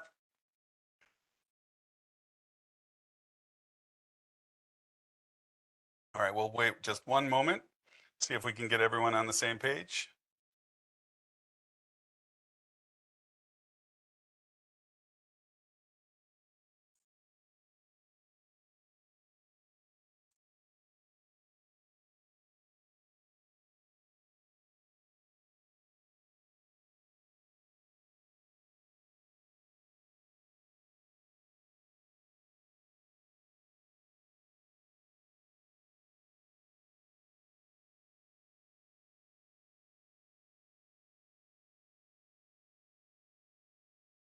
All right, I'm going to keep moving. So this walks you through 2 steps. Step 1, step 2, well, and step 3, managing that activity, but I'll show you another way to manage it. But so step 1 is to add that service. So we're going to click on this blue button to add services and activities. And I'm going to go to the filter and select student support services, and hopefully this filter is somewhat, there we go, yep. So you can see some of the student support services, and I would like everyone to add tutoring. So you'll see in the far right column here for tutoring, it says add. So I'm going to go ahead and click add there. And you should receive a drop-down message saying that the service has been added. I'm going to click OK. Let's go ahead and do another one. I'm going to click add services. This time I'm going to change the category to wraparound support. And let's add cost of a driver's license. And again, I click add, and it provides a message saying that it has been added. So where it has been added is to step 2 of this process. If I were to, and you can follow along with me if you want, or you can wait here, I'll be coming right back. If I were to go back to training and services, the main tab, so I'm back on the plan overview, and I scroll down, you'll notice I still don't see tutoring here at all, right? And I don't see that driver's license assistance because I didn't complete the process. So I'm going to return to this sub-tab, add steps and services. And I can see on step 2, those services are here waiting for me to modify them. The system by default doesn't place them where they need to be placed or set them up in the process proper status. So I'm going to start with this cost of driver's license, and we can just ignore the fact that there's 2 for right now. I'm just going to select one of them. And we should be taken to a new window where I can manage this cost of driver's license. The very first thing I need to do is tell IWRS what type of service this is. It doesn't automatically place it in the Illinois Works goals that we want it to be. So I'm going to select this drop-down menu, and cost of a driver's license is a certain type of service. Who knows what kind of service this is? Anyone? Wraparound service, that's it exactly.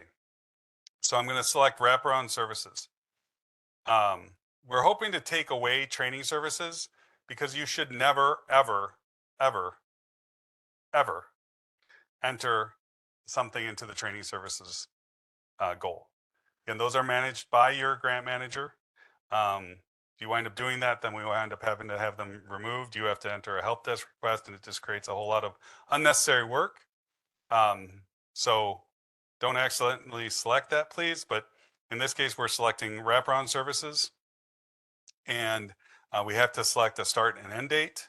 So we can, for the purpose of this, we could start it right at the beginning of the cohort and say we will have this completed by the time the cohort ends, right? And we could leave this as plan not started. We could change this to started. We're already going to begin working with the participant. And then we scroll down and click update. So I'll go ahead and do that. Error in the provider ID field, which is over here. Pick a provider because it was a driver's license. So this test provider. Okay, let me do that a little bit slower. So I'm gonna go back to the status default page. I didn't notice that we already had a defined provider. Again, this is a test environment, but it's saying that there's a provider that exists. So we have to identify whether we're using that provider or not. So of the sub tab here, there's status, default, service provider, and attendance. So we're going to go to service provider, and you can see that we can pick one of the service providers that is established for our grant.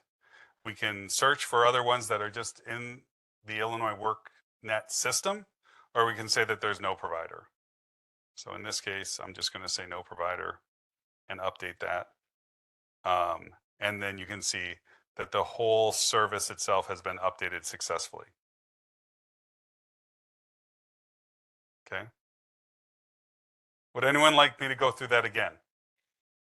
Okay. This is not a typical scenario for you in your environment unless you have established service providers, but for this service,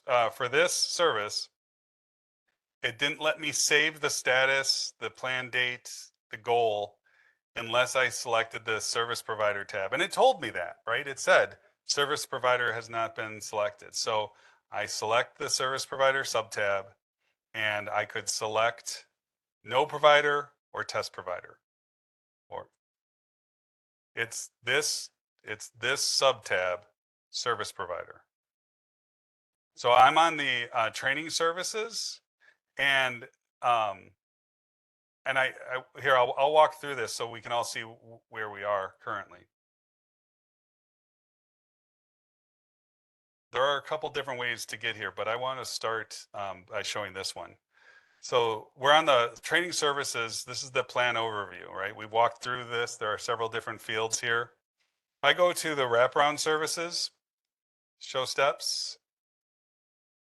If you have a question, please raise your hand so that we can get it addressed rather than just talking at your table. Thank you. You can see this wraparound service was added down below, cost of driver's license. So if I select this or any service, it will take me to the field that we were just in. So this is the service that we've selected. And you can see in this case, we have, and this is a test environment. This isn't exactly what you'll see. We have this status default service provider. You're not going to see attendance. That only applies to training services. You will see a cost, dollar cost of service, where you will be required to enter if you're saying you provided the cost for the driver's license, so you'll be required to enter that information in there in terms of how much you spent for that driver's license. So that's the screen we're on. And when we tried to save this earlier, it provided a warning, for me at least, that I had not selected the service provider. So I can move to this tab. And in this case, the Secretary of State's office was not one of the providers listed, so I just said no provider because it was through the Secretary of State. And then I clicked update, and that brought us back here where everything was established. All right, if you didn't catch all that, let's move on to the next one. We're going to show the same thing. So I'm going to start back at training services. And this is our main overview page. And I'm going to select the Add Steps and Services tab.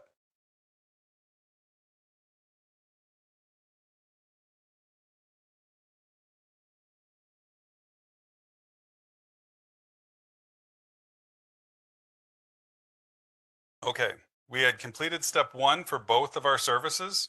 We had added them into this site. For step 2, we had completed it for one of the driver's license. We're going to ignore this other one, but we wanted to focus on the tutoring. Who can tell me, a new grantee, who can tell me what type of service tutoring is? Student support, perfect. So I'm going to go ahead and click on that blue pencil.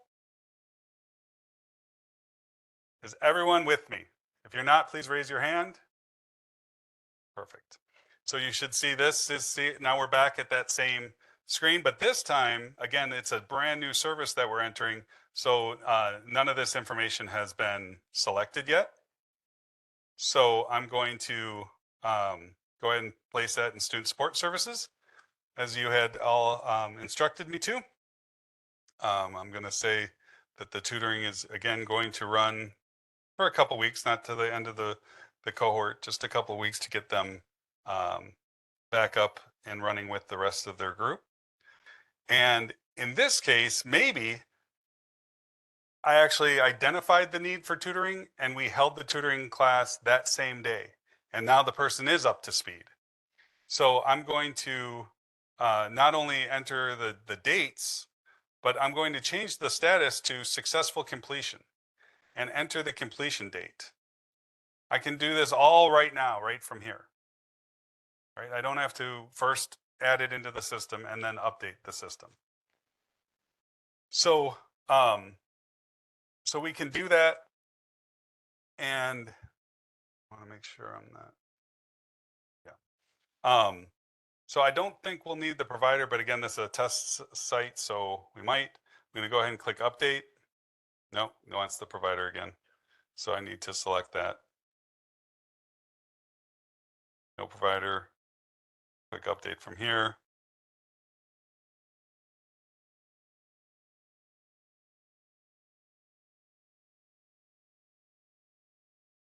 Select initial service provider.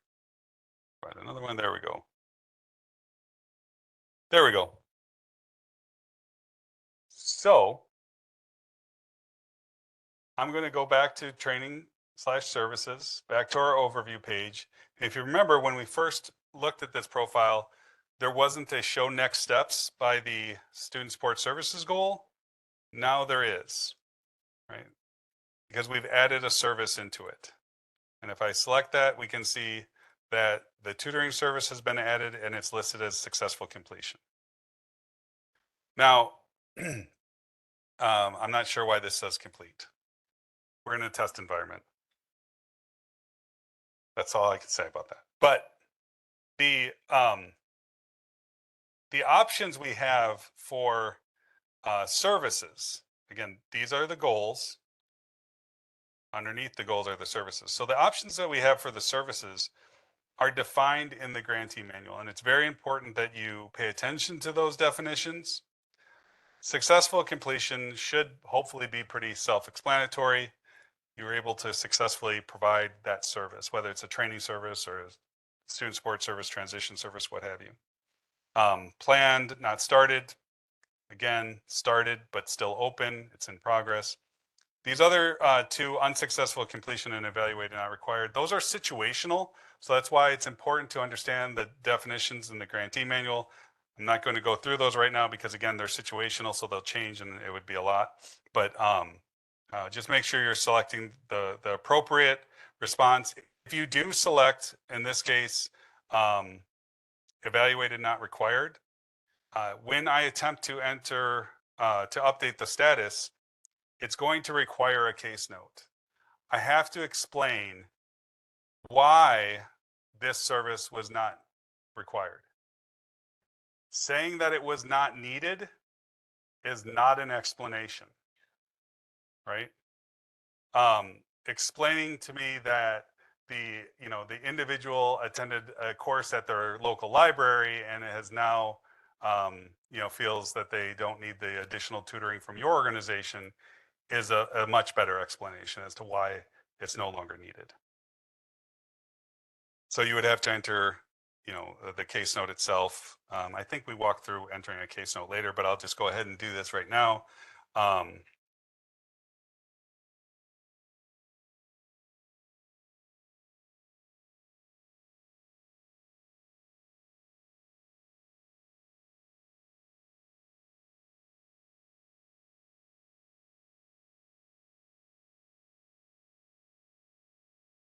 All right.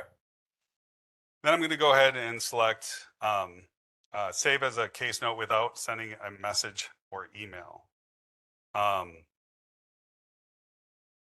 So I had a question earlier, and David, I'm going to shoot this to you. So earlier, someone had asked me if you send this as an email to the participant, obviously we're in a test environment, but if that person replies via email, where would it go?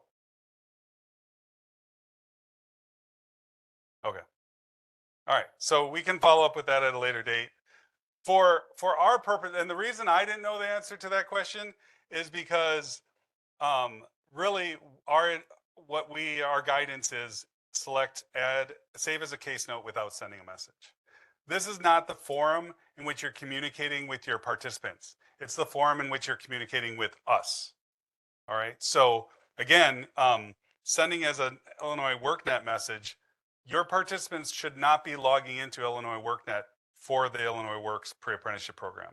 So that would go into a black hole. So these are messages, case notes for Illinois Works. So although we don't know the answer to that question, the question itself is somewhat moot because we should always be saving as a case note without sending a message.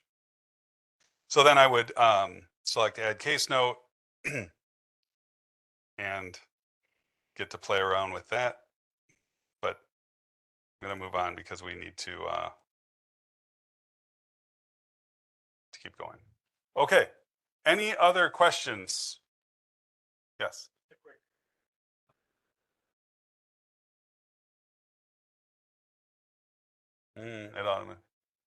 Nice, fancy. So we were coming back to, I had said, I didn't understand why this had automatically marked the goal as complete. And the explanation for that is that because there's only one service, once that service is resolved, the system itself completed it. David, would you say that's, or is that a test environment thing? Because I've never seen that before. Okay, so maybe that's why, but if that's the reason, that's the reason. Now, the important thing to note is that obviously we're not done. Like this cohort wouldn't necessarily be done, right? So you may need to manually override that complete status, and I can do that just by clicking complete, and it will bring up this information. Again, do not change the name of that student support service. And I can override that and say, no, we're still on track. We're not actually complete. The cohort is still running. And if I go back to our training/services overview page, now we can see that student support services is now on track. All right. All right, let's walk through the next steps and then we'll come back to practice in a moment.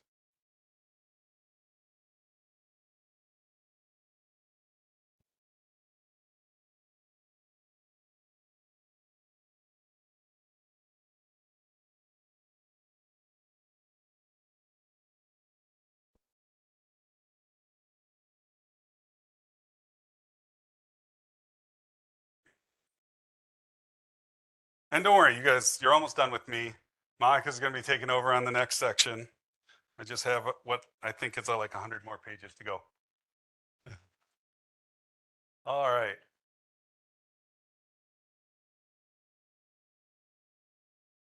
Okay, I think we are now moving on the pre-apprenticeship program life cycle to training.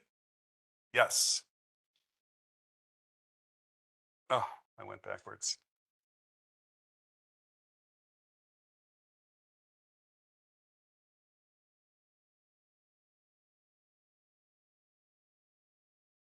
I'm almost there.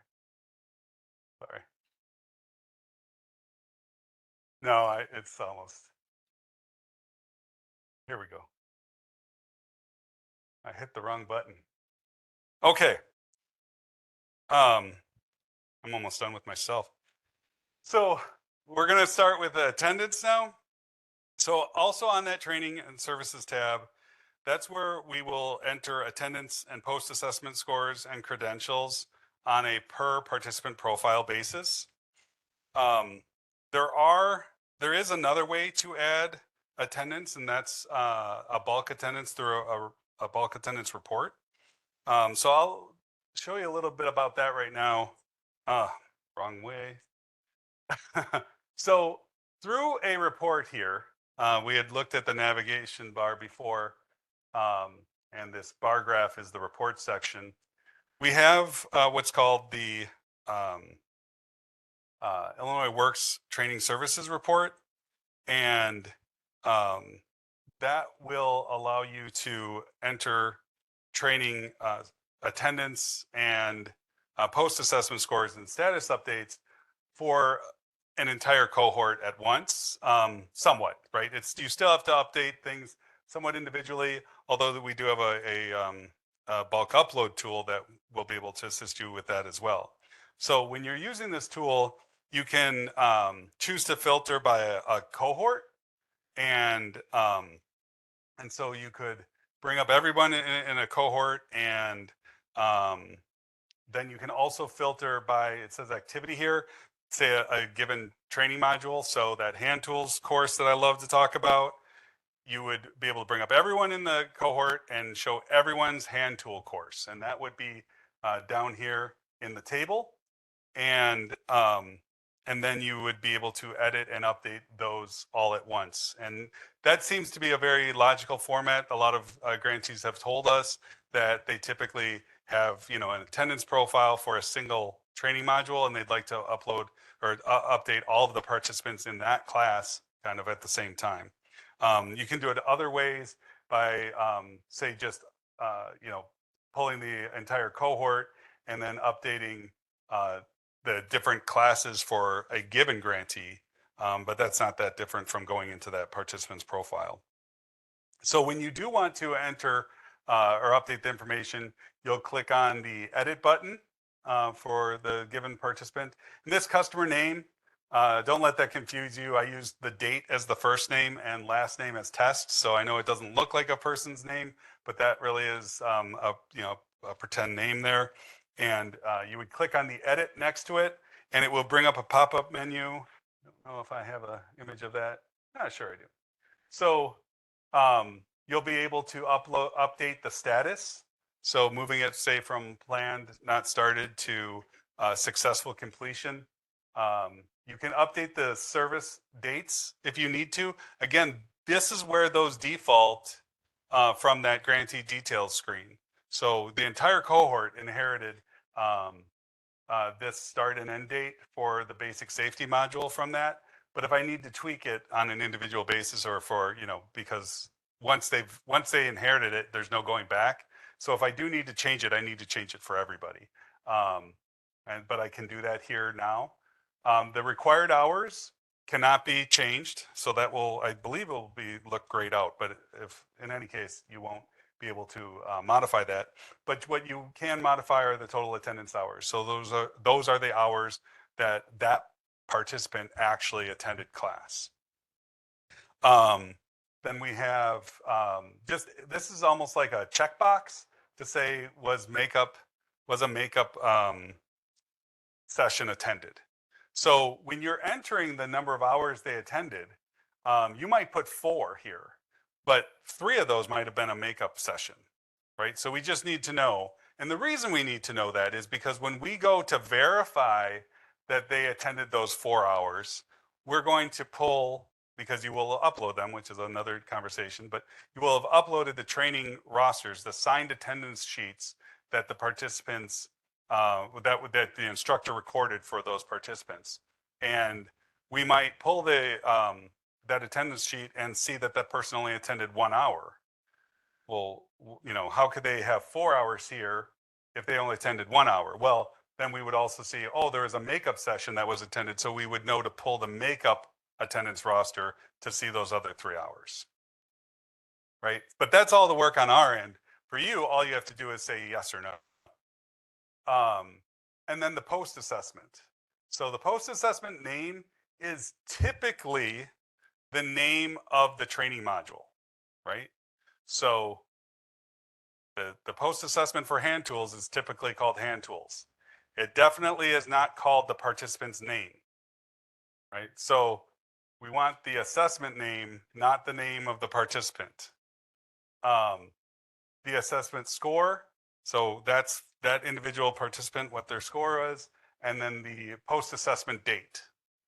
And so you'll enter that information in, click Save Changes, and you'll be able to run through the entire cohort at once rather than having to search each participant, go into their profile, click on the Training/Services tab, scroll down the overview page, hide next steps on the training profile, select the training module you want, and on and on and on, right? So we've streamlined it into this bulk attendance entry.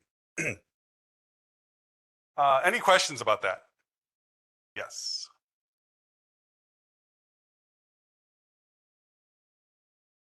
Yeah, you missed it. No, I'm just sorry.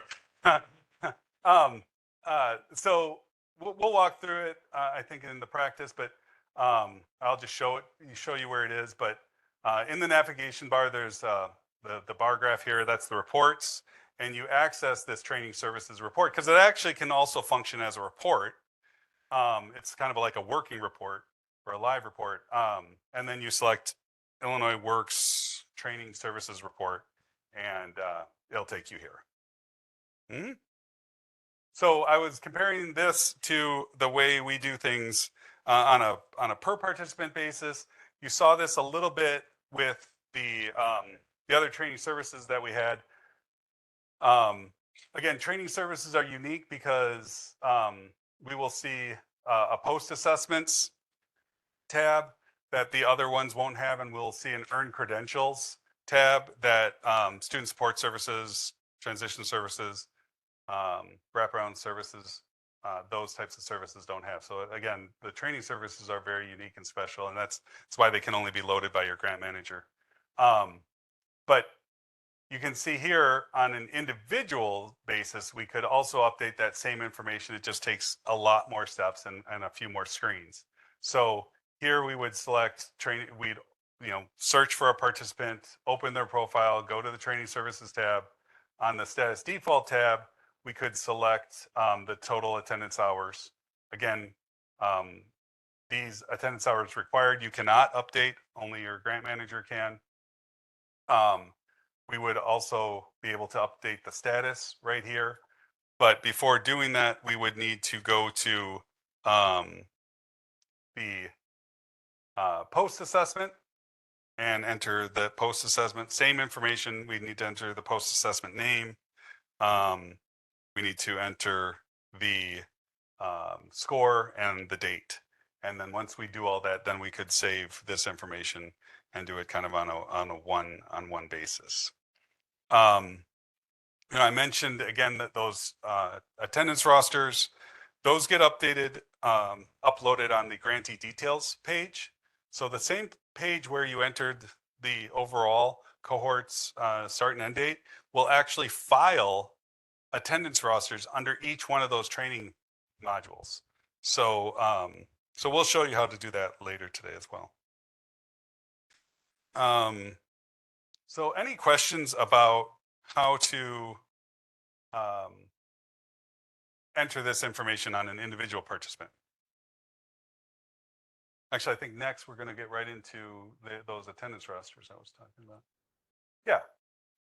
All right. So if you remember this morning, we started off by going into those grantee details, and you access that by going to the provider information tab in the navigation bar or icon in the navigation bar.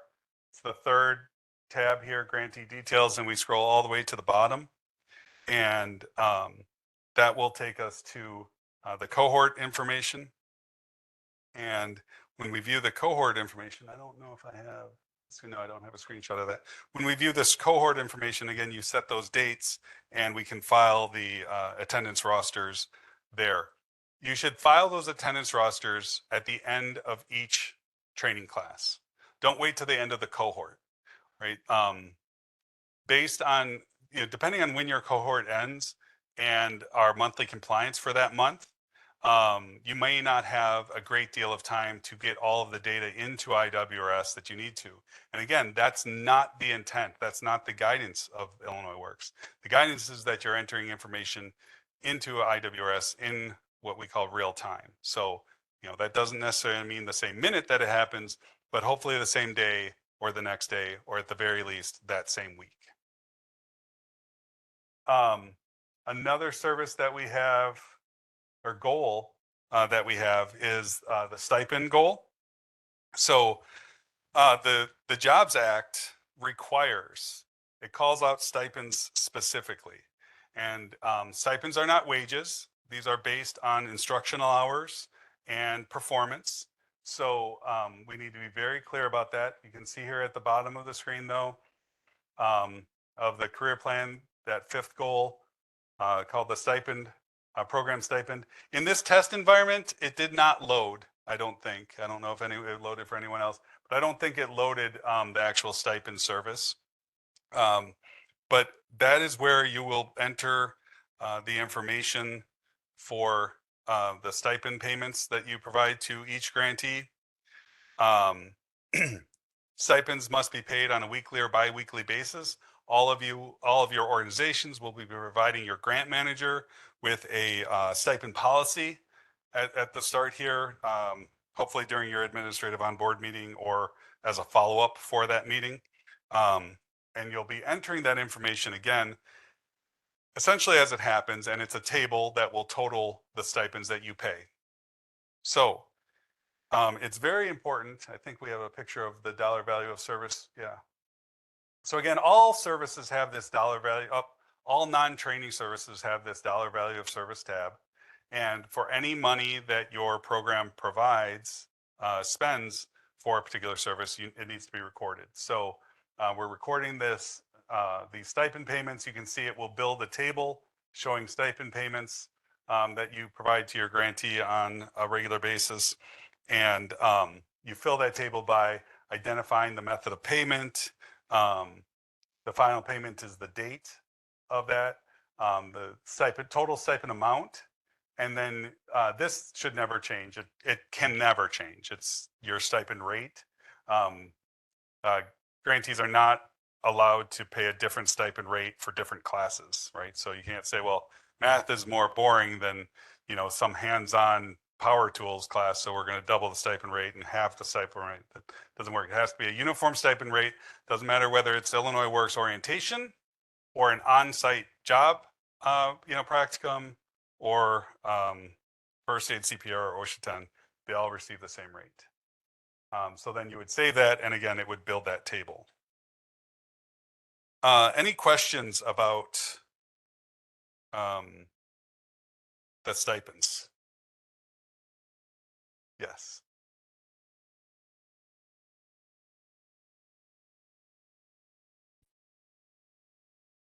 It's entered by the grantee, but again, based on, this is something that you had, your organization has essentially negotiated with us, and it is called out specifically in the narrative of your budget, which is of course part of your grant agreement. So it not only can it not change for a given training service, but or week, but it can't change period, right, for your organization.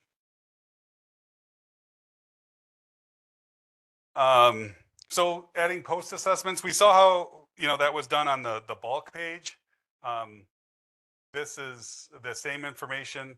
Again, we need the name of the post assessment. We need the score and we need the date. All training services are required to have post assessments. All of them must be scored. There's only one that can be a pass fail, and that is the Illinois Works orientation. So if they attend and provide you with all the signatures you need, they sign or they fill out the wraparound service assessment and they sign the commitment agreement, you can give them that 100% as the pass fail. But all other training modules must be scored. And that includes things like the job site training, right? So that has to be something that the instructor is observing and providing essentially a performance evaluation. Did they follow all the safety protocols? Did they, perform the tasks? Did they utilize that tool in the proper and safe manner? Those sorts of things. So, so that's how you would enter it. Again, it's the same thing that we saw in the bulk session, except you're going through each individual person's profile to do this, and then each post-assessment tab to do this. So I'd kind of walk through verbally how to upload those attendance rosters. Again, it starts out at that provider information, grantee details, and you file it away in the cohort information. Any questions about that?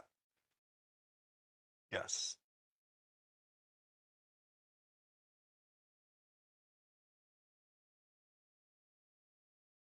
Well, there can be, right? All training modules are required to have post assessments, and the grantee manual. I don't remember what the instruction section is. It goes through in detail the different levels of post assessments and what's required for the Illinois Works Apprenticeship programs. And so you can definitely work with your coach to understand more about what's required for those. Again, to repeat the question, they were wondering what about soft skills classes that don't have post assessments or that aren't scored like that? Well, they must be. Gia, do you have something to add there?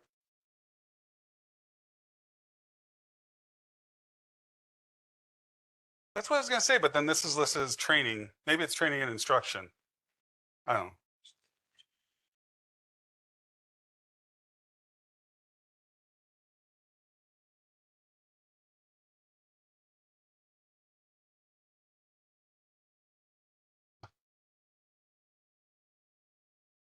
Well, wait, I'm sorry. Gia, can you grab the microphone as you?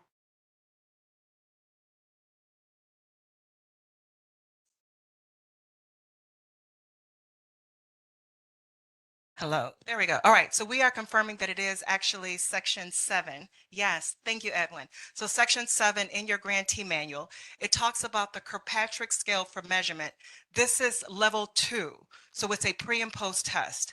And the easiest way to create an evaluation for a soft skills training is to look at your learning objectives.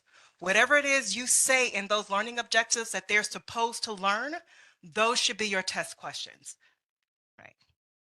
That's a real quick summary of something a little more complex, but I think you all got that. Yeah. It is not pass fails. CPR first aid actually has, if I'm not mistaken, they have a test for that. Oh, I see. Yeah, it is. And here's the thing about CPR first aid, and Dan, I don't know if you want to speak to this or not, but it is 80% unless the certifying body says otherwise. So CPR first aid might be one that says it has to be 100%. So it is 80%. Is that correct, Dan? Unless the certifying body says otherwise. Yes, that's correct. Okay. Dan, back to you. All right, thank you. Thank you, Gia. That was awesome. All right. Make sure I'm going in the right direction again. So looking at the pre-apprenticeship life cycle, and we were looking at the training and services section. We're going to look at how program completion looks for the life cycle. So again, we talked about the training services, and we're going to look at completing some of those training services and how those functions are executed in IWRS. So one thing to keep in mind is that completion is referring to the conclusion of the instructional training and the continuation of transition services. So it marks the start of the stage for which the grantees are really measuring or we're measuring the grantees' impact. So it's important to know that there's, programmatic completion and IWRS completion. And what I mean by that is certainly you have what you're operating on, in person, the fact that they maybe, had their last day of class and you might consider them to be a graduate of your program. But there's also in IWRS, a lot of things like we've already talked about in terms of updating statuses of different services, uploading attendance rosters, and things like that that wind up being reviewed for completion in IWRS. So again, one important thing to note when the person is completing instruction is that marks the end of wraparound services, student support services, certainly stipends and training services. It does not mark the end of transition services. So your organization could continue to, say, support an individual with career planning, with resume prep. They can also continue to support them by assisting them with paying for an application fee to a DOL registered apprenticeship program if necessary. They cannot continue to financially support the participant in any other way. By the time the program has completed, those participants should have received their first aid, CPR certification, the OSHA 10 construction, and of course, one of the nationally recognized NCCR Core, Trade Futures MC3, ICCB certification. We've talked about it again, Section 7, the training and instruction, where we've just heard you talk about those post assessments. Those are all in Section 7 of the grantee manual. All right, so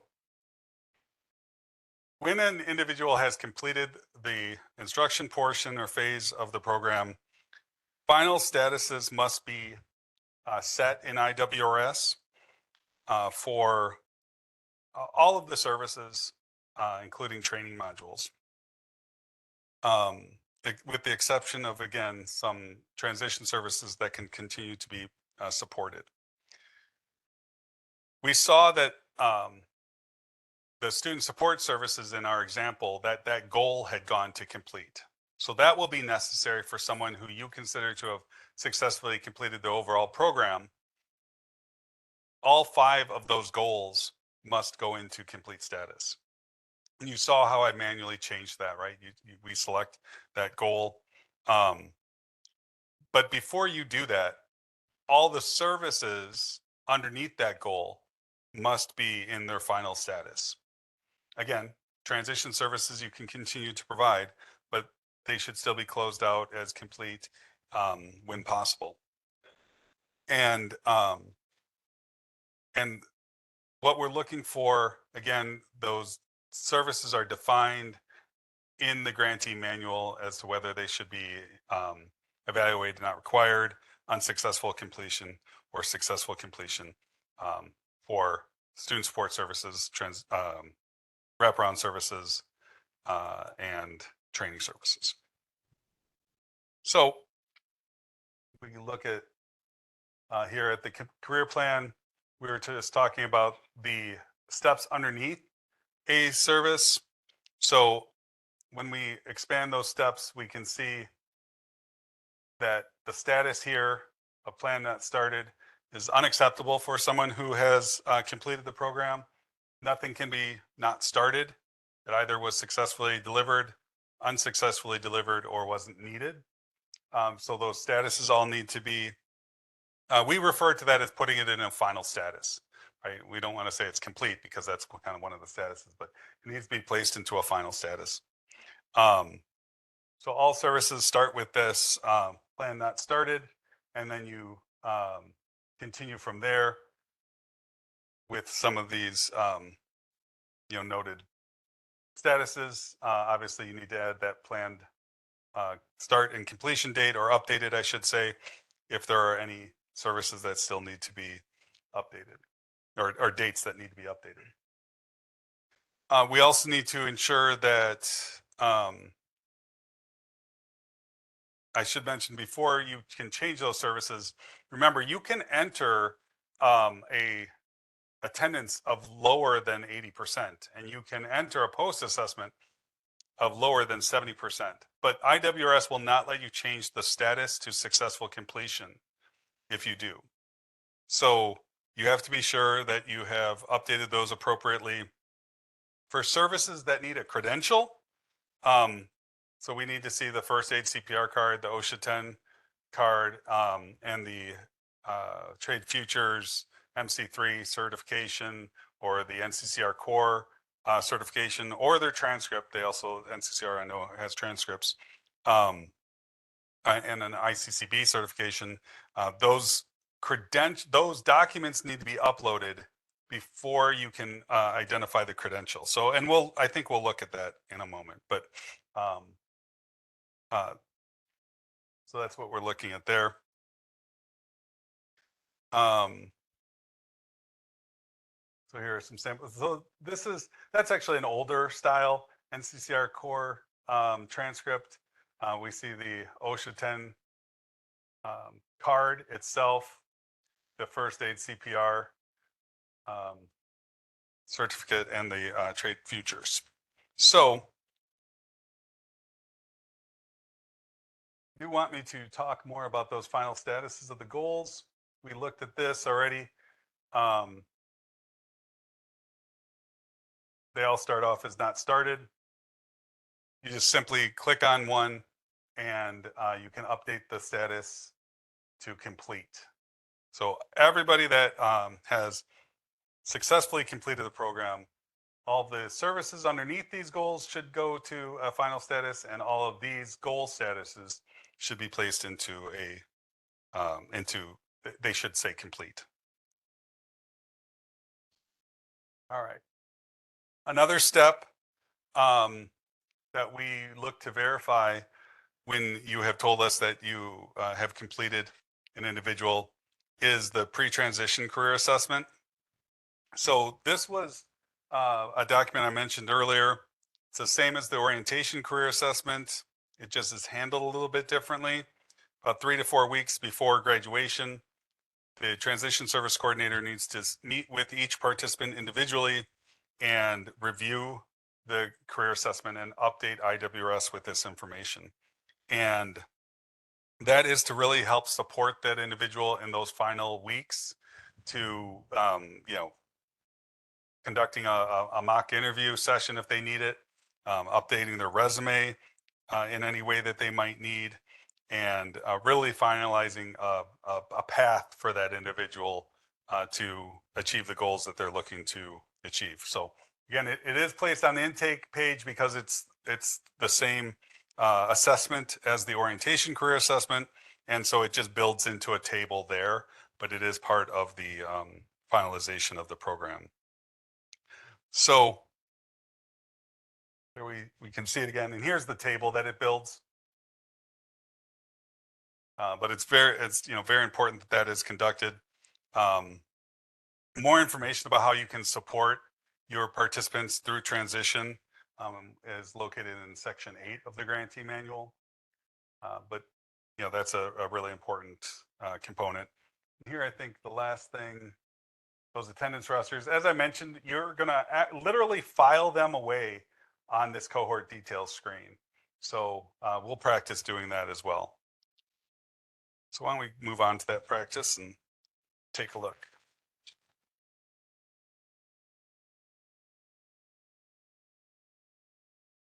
All right, so go ahead and log back in to the test site if you've logged out.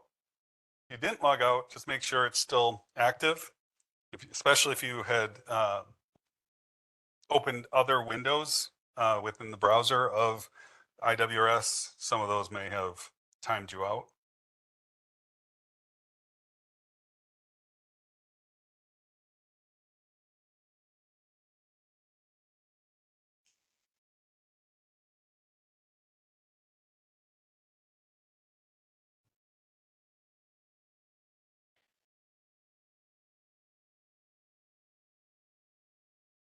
All right, so we are going to start by searching for your participant again and selecting their profile.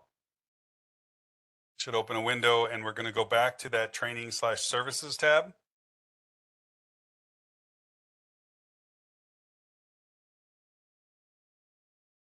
So please raise your hand if you're still working on getting to this screen. So you can see I'm on the training and services tab for the pretend participant that I had created. And of course, you should be on the one that you created, but we should still all be on the same screen. Does anyone have any difficulties? Please raise your hand. Do you have a question? Yeah, I think they might need a little assistance.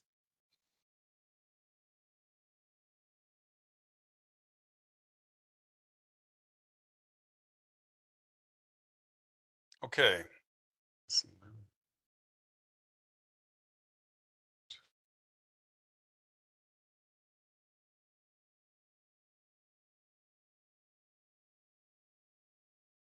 And just as they're getting set, so we have about another 20 minutes or so of this section, and then we're going to be taking a short break. So just so everyone kind of has a sense of how that's going.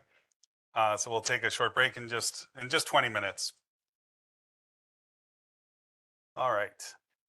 So we are going to practice updating a training service. So I'm going to go ahead and scroll down to this career plan section. Here we have our 5 goals, and specifically we want the training services. So I'm going to say show next steps. And I'm going to go ahead and just grab the first one here. Whoa. Hold on, I need to. All right, we're on the training and services tab. Just remain on, hold on, mine's a little slow. I'm trying to get back to where we were.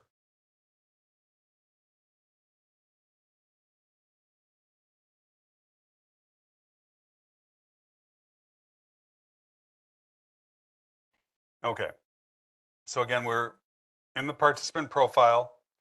There are several tabs, the overview, the intake, and the training services. So I'm selecting the training services tab.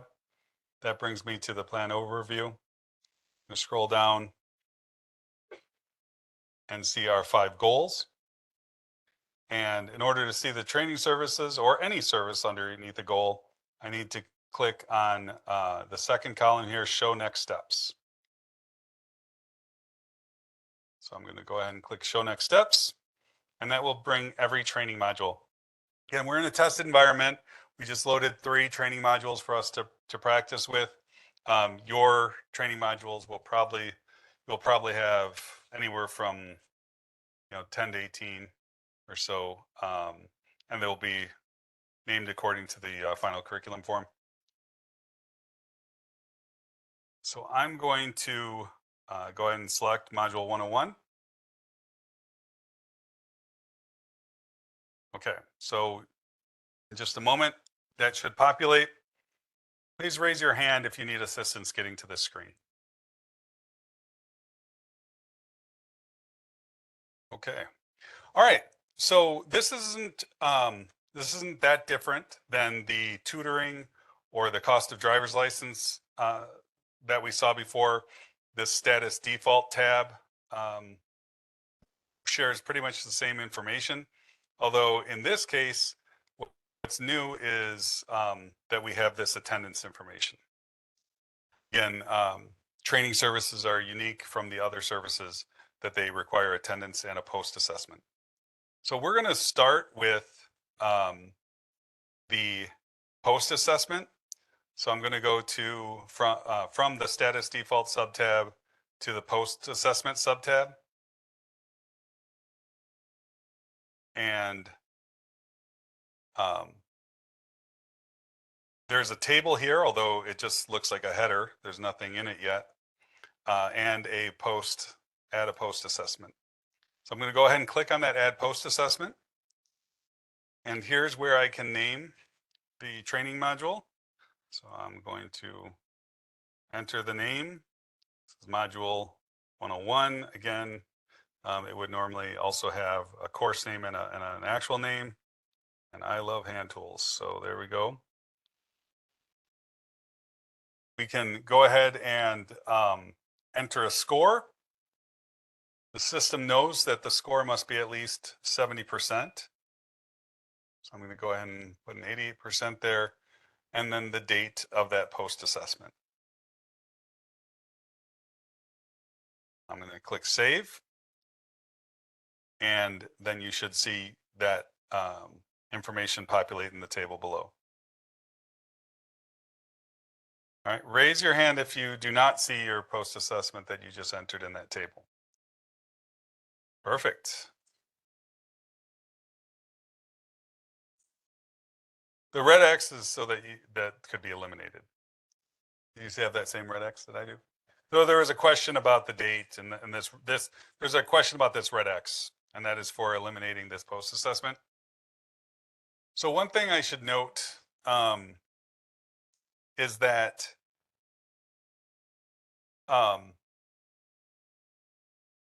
obviously you can manipulate this information now, but once your grant manager verifies this information, then you can no longer change this information. So if it turns out that this person had a score of 78, you want to update that, but you figured it out 2 months later, and this person's already been verified for completion, your grant manager would have to unlock their profile so that you could manipulate the data again. But for right now, we're going to take a look at the credentials field. So if we click on that subtab, we see somewhat of a similar screen where we have the ability to add a credential and a table. Now, only designated training modules require credentials. And credentials are essentially a digital badge reflecting that you have uploaded the actual certification. So when we go ahead and try to add a credential here right now, I believe the system will tell us that we can't because we did not upload the document first, right? So they're kind of one and the same. There's the document, and the credential is simply the digital badge saying that that document exists. Maybe in a fancier world, AI will read that document and place the credential for you, but we're not there yet. So you get Edwin to do it. So let's go ahead and add the credential manually. But again, I was mentioning that these are only for designated training modules. So first aid CPR, OSHA 10, and the big three, MC3, NCCR Core, or ICCB. Again, if your organization has been approved to offer an additional certification, that could be forklift certification, rigging hazard awareness, flagger certification, then you'll certainly have to add those as well. So you will enter it in. I'm going to enter this as basic safety. Now, typically, again, this is just a test environment. We're just playing around. you enter the credential under the training module that it belongs, right? I mentioned that this is module 101 hand tools. I can't enter the first aid CPR credential here, right? That doesn't make any sense. Now, unfortunately, the NCCR core is not a credential based on a single training module, right? It's based on all of them, the entire suite of classes. So for NCCR core, the last training module in that curricula is module 109, Intro to Materials Handling. That might not be chronologically the last one that you teach, right? You might teach module 109, Intro to Materials Handling, and the next week teach, power tools or Intro to Construction Drawings. Those are all NCCR modules, but power tools, I think, is what, 106? So for the sake of our sanity, though, we need consistency across all grantees. So if your organization does NCCR core, you place the NCCR core credential on module 109, Intro to Materials Handling. That way we always know where to find it. So I'm going to keep walking down this pretend path.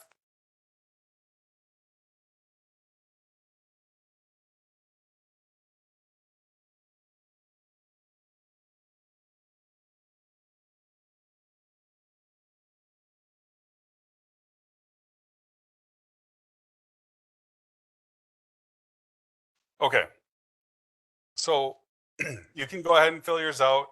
Many of you probably already ahead of me, but when I select save, you'll notice the error message that I had mentioned before, and that is that the system is telling us that the document that will verify this credential needs to be uploaded first. So it says go to the overview page, select uploads, select the file upload file button, and select the proper category.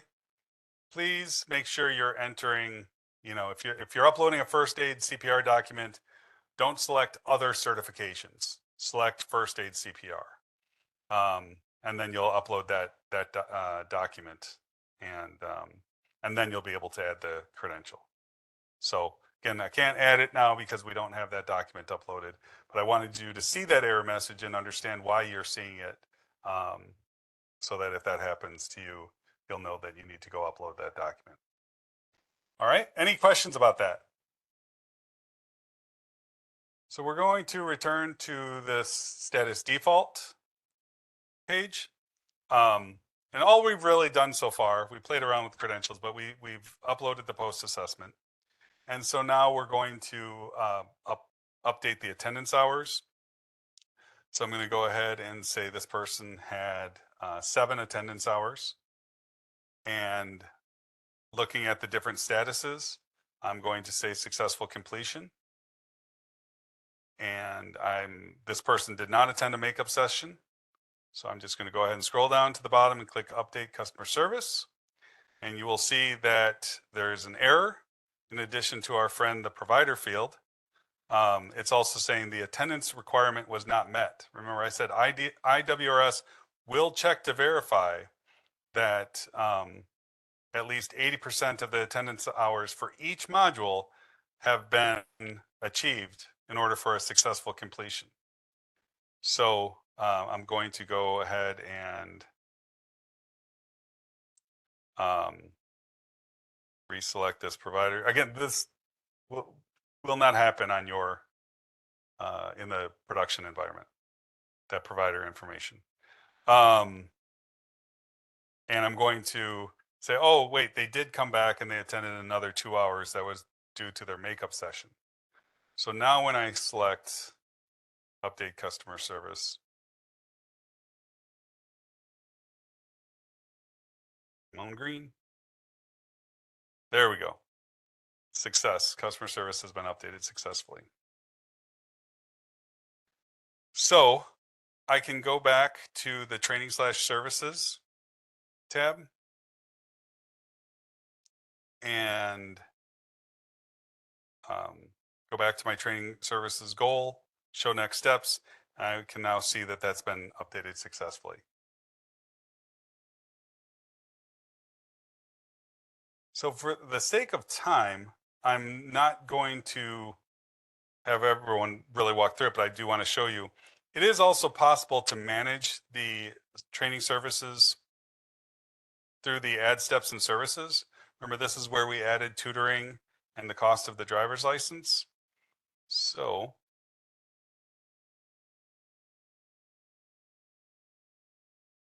if I keep scrolling down to step 3 and manage those services, I can come down to training services and see those same 3 training modules. I can see that module 101 is already in the successful completion stage.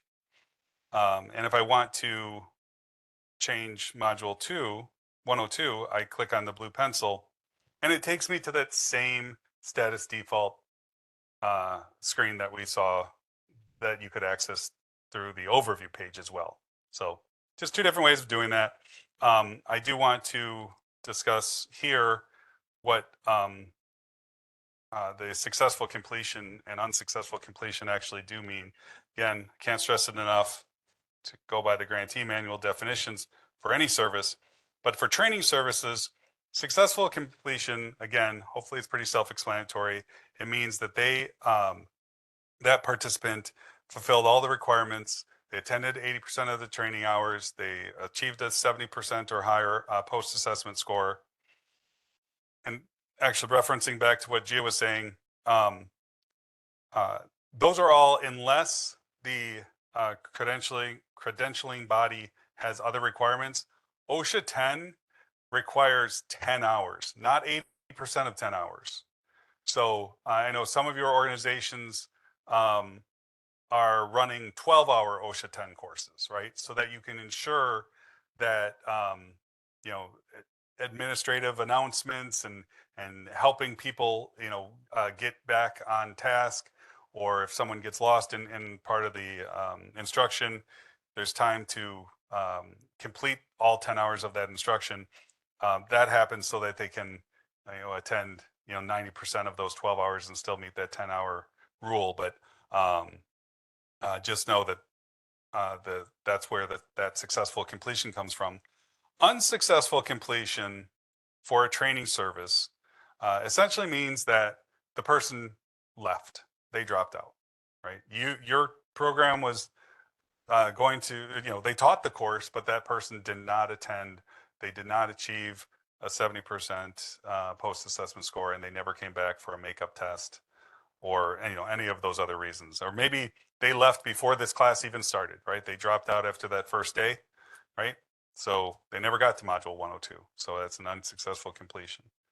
Evaluated not required typically only is relevant for first aid CPR or OSHA 10. And that means that the individual already has that certification.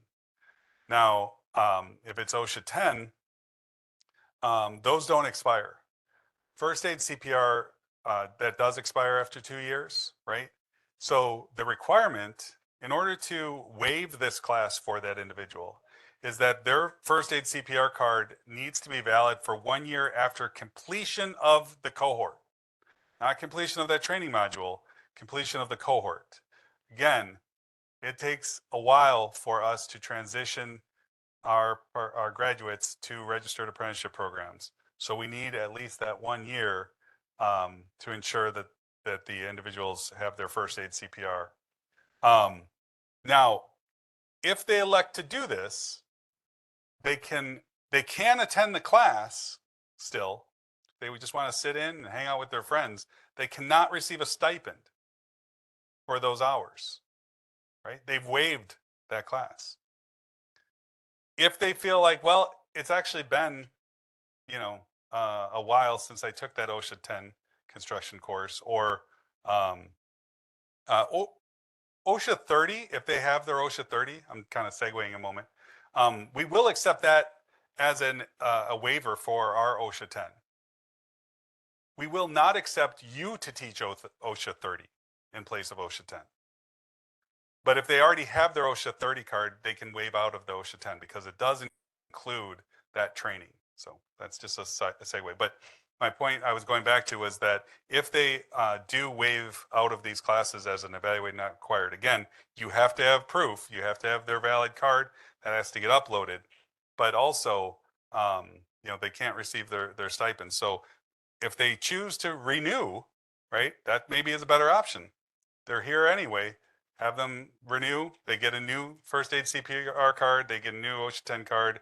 They can receive their stipend, and they will be a successful completion just like anyone else. So I saw there was a question in the back while I was talking.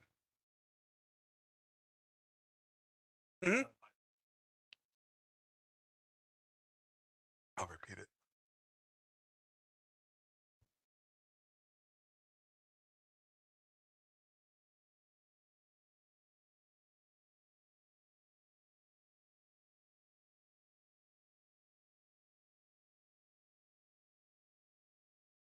So the question was if they just had received their CPR card, and a month or two later they come into the program, and can they be waived? The short answer to that is no, but that's because they don't have their first aid CPR card. Again, I cannot stress this enough. It is first aid CPR, not just CPR.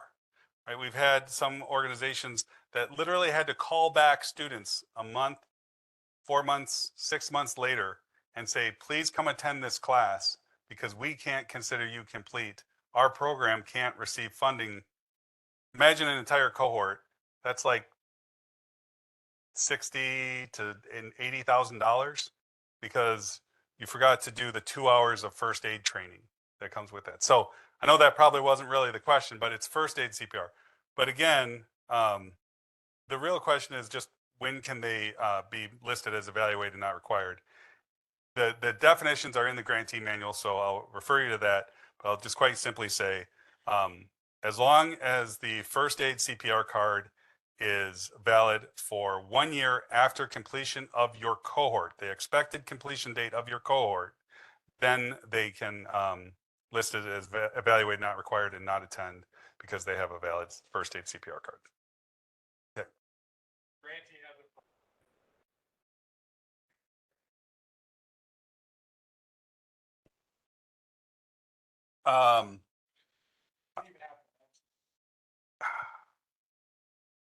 That question hasn't come up yet. So if that comes up, I'd say go to your grant manager and they'll get a determination for you. So the question was, does the grantee have to allow a person that has a valid first aid CPR card, for example, do they have to allow them to waive it? Or could they say, no, you have to attend. This is a cohort. We're all learning together. We're progressing together. We're building together, developing a relationship. So we're requiring everyone to attend the course. So we're going to leave that as open and we'll cross that bridge when we come to it. Yeah. So let's see, we talked about unsuccessful completion. What? I'm just seeing. Oh, we were going to look at the case notes. I think we walked through adding a case note. Yeah, and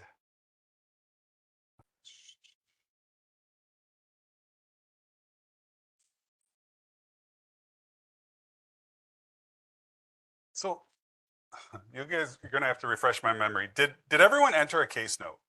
Did we get to a point where we entered a case note? Okay, so let's just go back now and we'll click on training services again.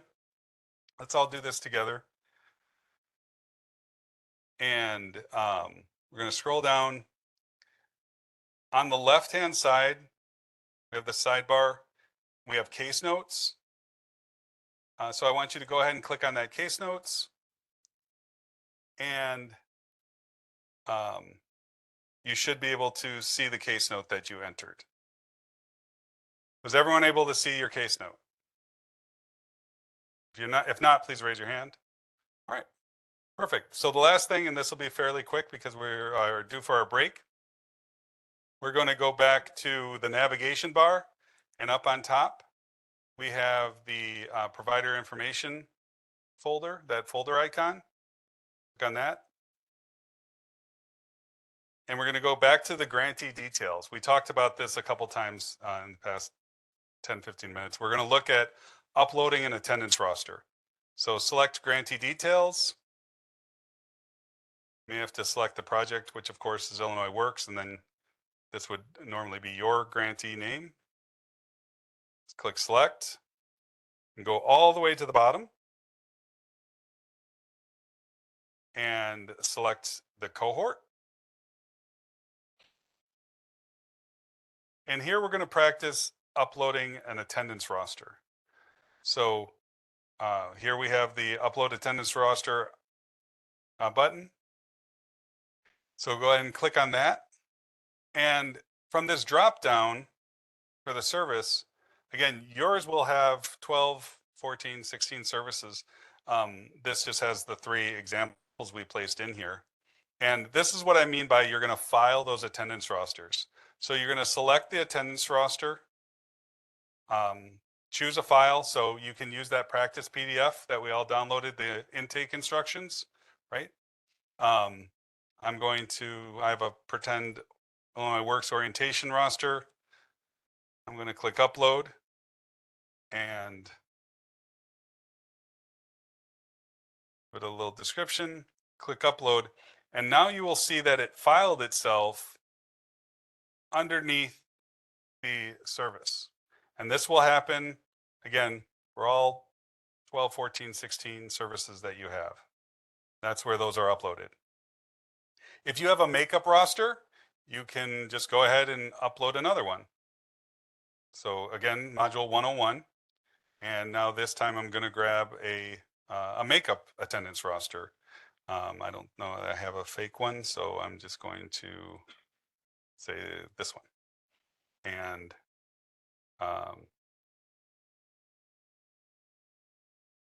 so now you'll see it just uploaded a second.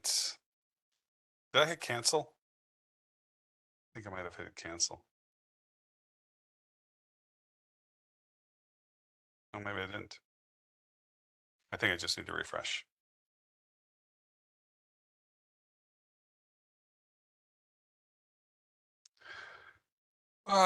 Test environments. I don't know how it grabbed everything from my computer, but that's interesting. Yeah. All right. Well, again, little test environment there. But yeah, we have a question.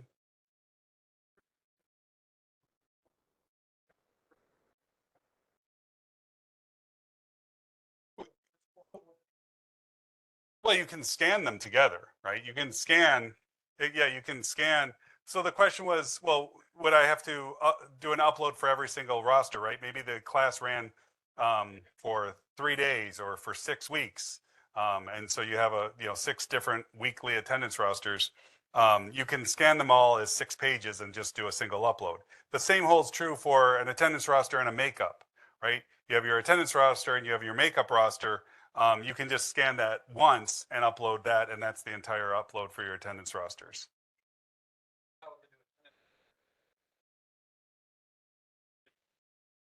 That's true.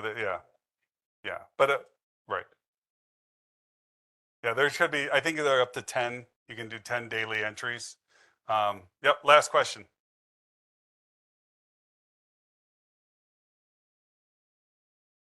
I meant if it was a 1-day class, then you would upload that. Yeah.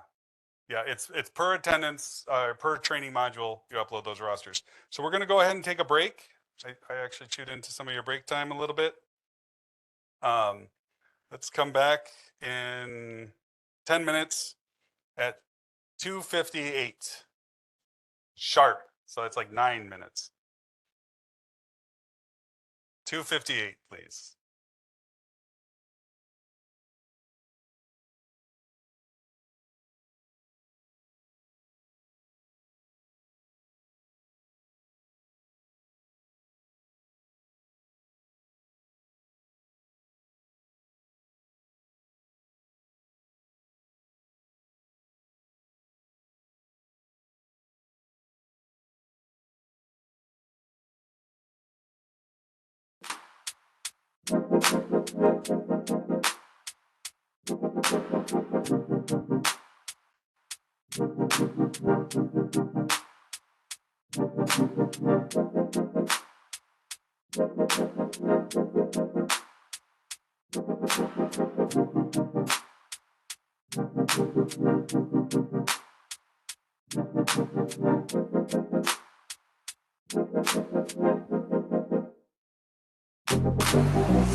Okay.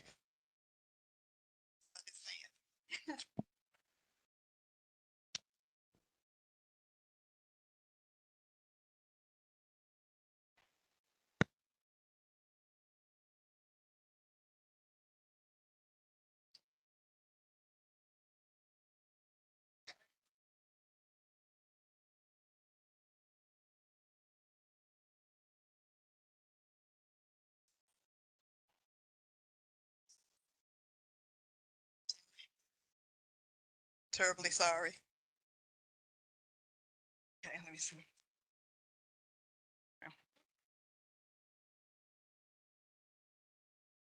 Making sure I'm going in the right direction here.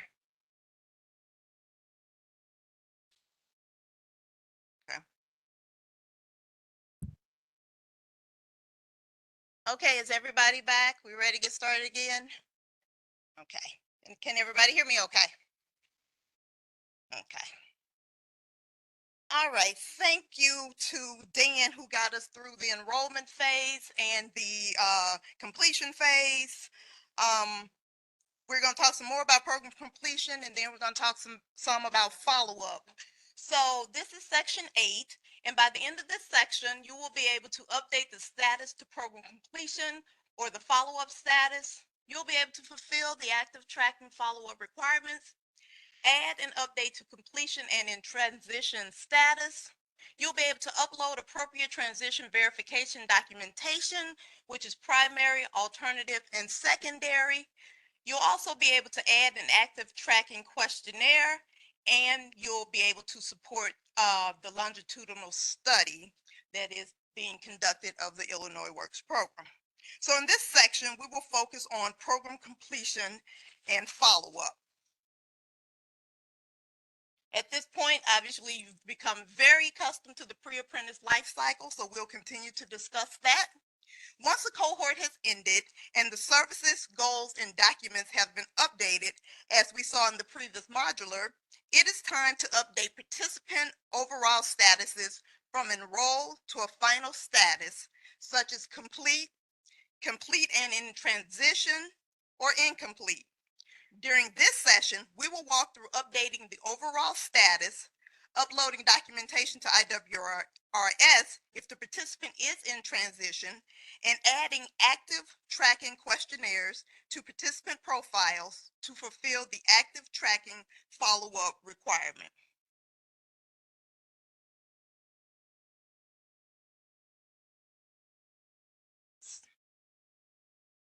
Okay.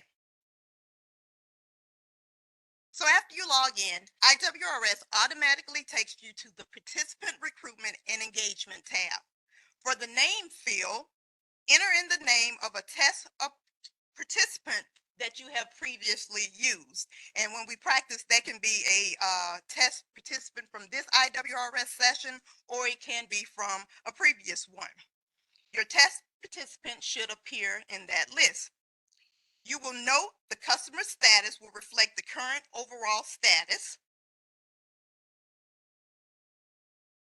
And I've gone too far, but we'll get back to where we need to be. Next, you'll select the appropriate participant by clicking on their hyperlinked last name, which Dan showed you a number of times. And then you select the program completion and follow-up tab, which you can see highlighted on the slide there. Okay. So one of the requirements for program completion is that all graduates of the Illinois Works pre-apprenticeship program must have a resume uploaded that clearly identifies the individual as a graduate of the Illinois Works pre-apprenticeship program. It is essential that grantees ensure that each graduate of their program has a resume that states all of the certifications that the graduate received. The resume must state that the graduate is apprenticeship initiative compliant upon entry into a registered apprenticeship program. And again, upon entry into a registered apprenticeship program, the resume should state that the graduate is bid credit eligible. Resumes must be uploaded on this page, and you can see the link there to upload the participant resume. They will be reviewed by your grant manager as a part of monthly compliance process. Okay, so how do we go about adding a completion status? Select Add Completion Status. The Add Status window will appear. The Completion Status window provides a drop-down with the following options: Complete, Complete and in Transition, Long-Term Active Tracking, Incomplete, and Administrative Withdrawal.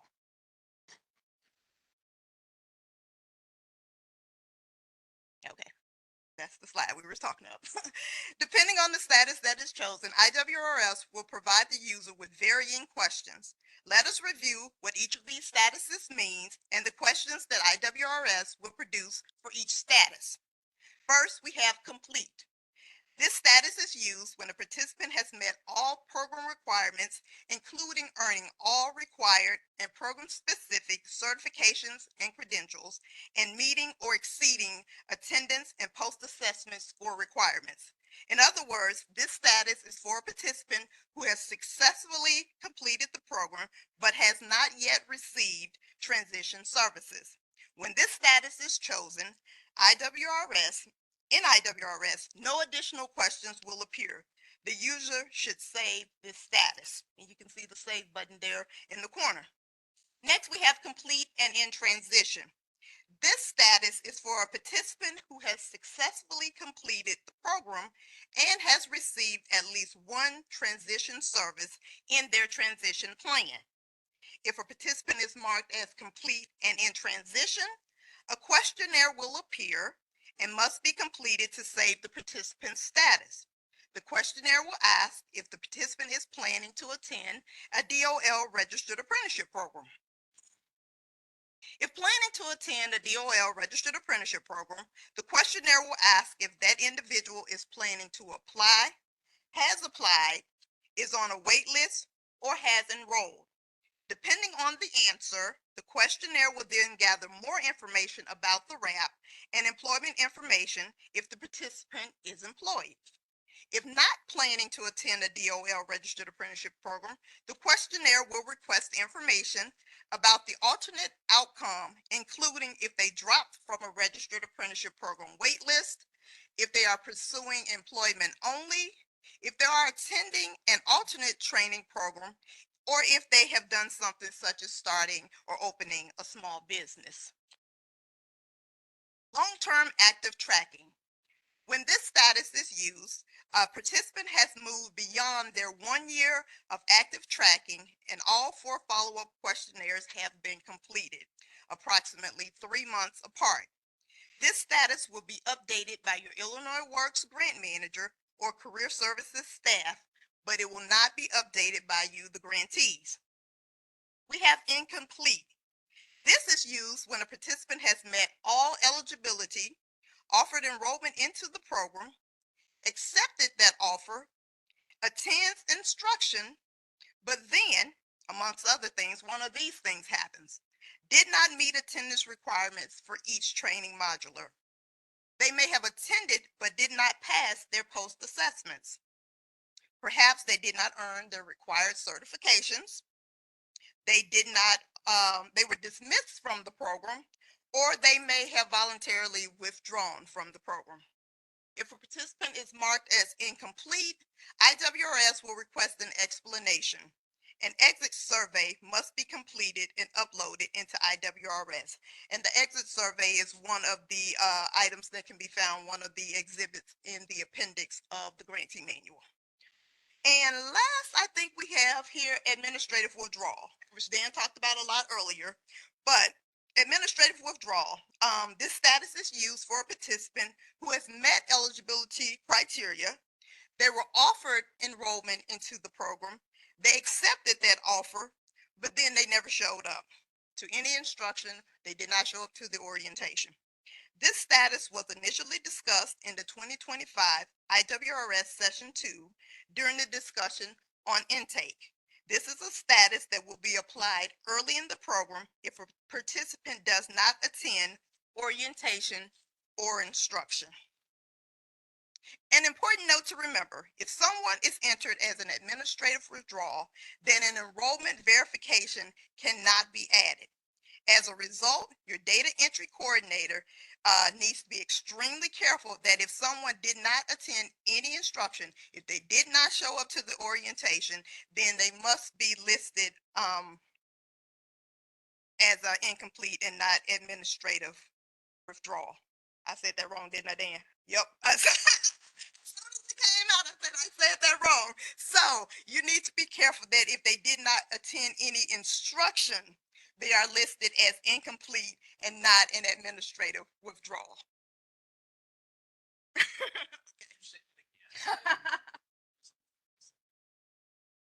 No.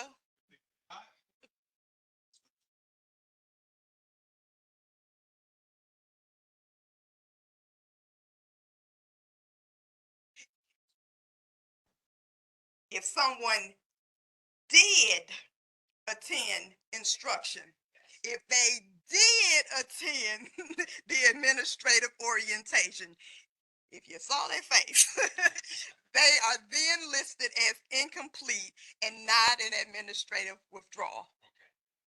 All right. I apologize for the confusion. Okay. All right. Now we're good. Okay, so after completing the form connected with the appropriate status, in this case, completed and transition, then you would hit save, and you will receive a note that says added completion status, and at that point you can select close.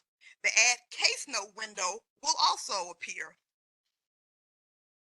and you can complete each of those fields, which is, let me see. Talk about the case. I'm just doing a bang up job here, let me tell you. Add case note, okay. The add case note window will appear and you will complete each of the fields. So you select a task, there's a contact date, the subject, a message. You will send the case note as a message, not as an email. This case note is ideal if there is additional information that needs to be communicated about the participant's status or next steps with the participant. This case note might outline that the participant is pending an application with a specific wrap, or that the user is leaving the participant in a complete status because they are still working with the participant on resumes or identifying the wrap that they're interested in applying for. So in that case, again, you would add a case note.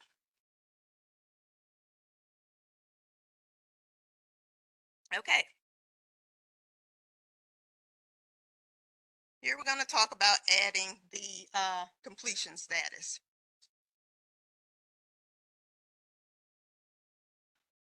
Okay, so once the case note is saved, the user will be brought back to the program completion and follow-up tab, where they will be able to see the updated status. You can see just a little bit under the highlighted box, you can see view baseline to the right of the status. So you can see that that person is completed in transition, and then there's a little blue view, the baseline. A pop-up will appear with the most recently entered completion status information. Under the current status, the user will also see a follow-up date. This date represents the next time the grantee will be in contact with the participant. If this is the first time a completion status has been added, this is also the date of the first active tracking questionnaire, which we will discuss in the next few minutes.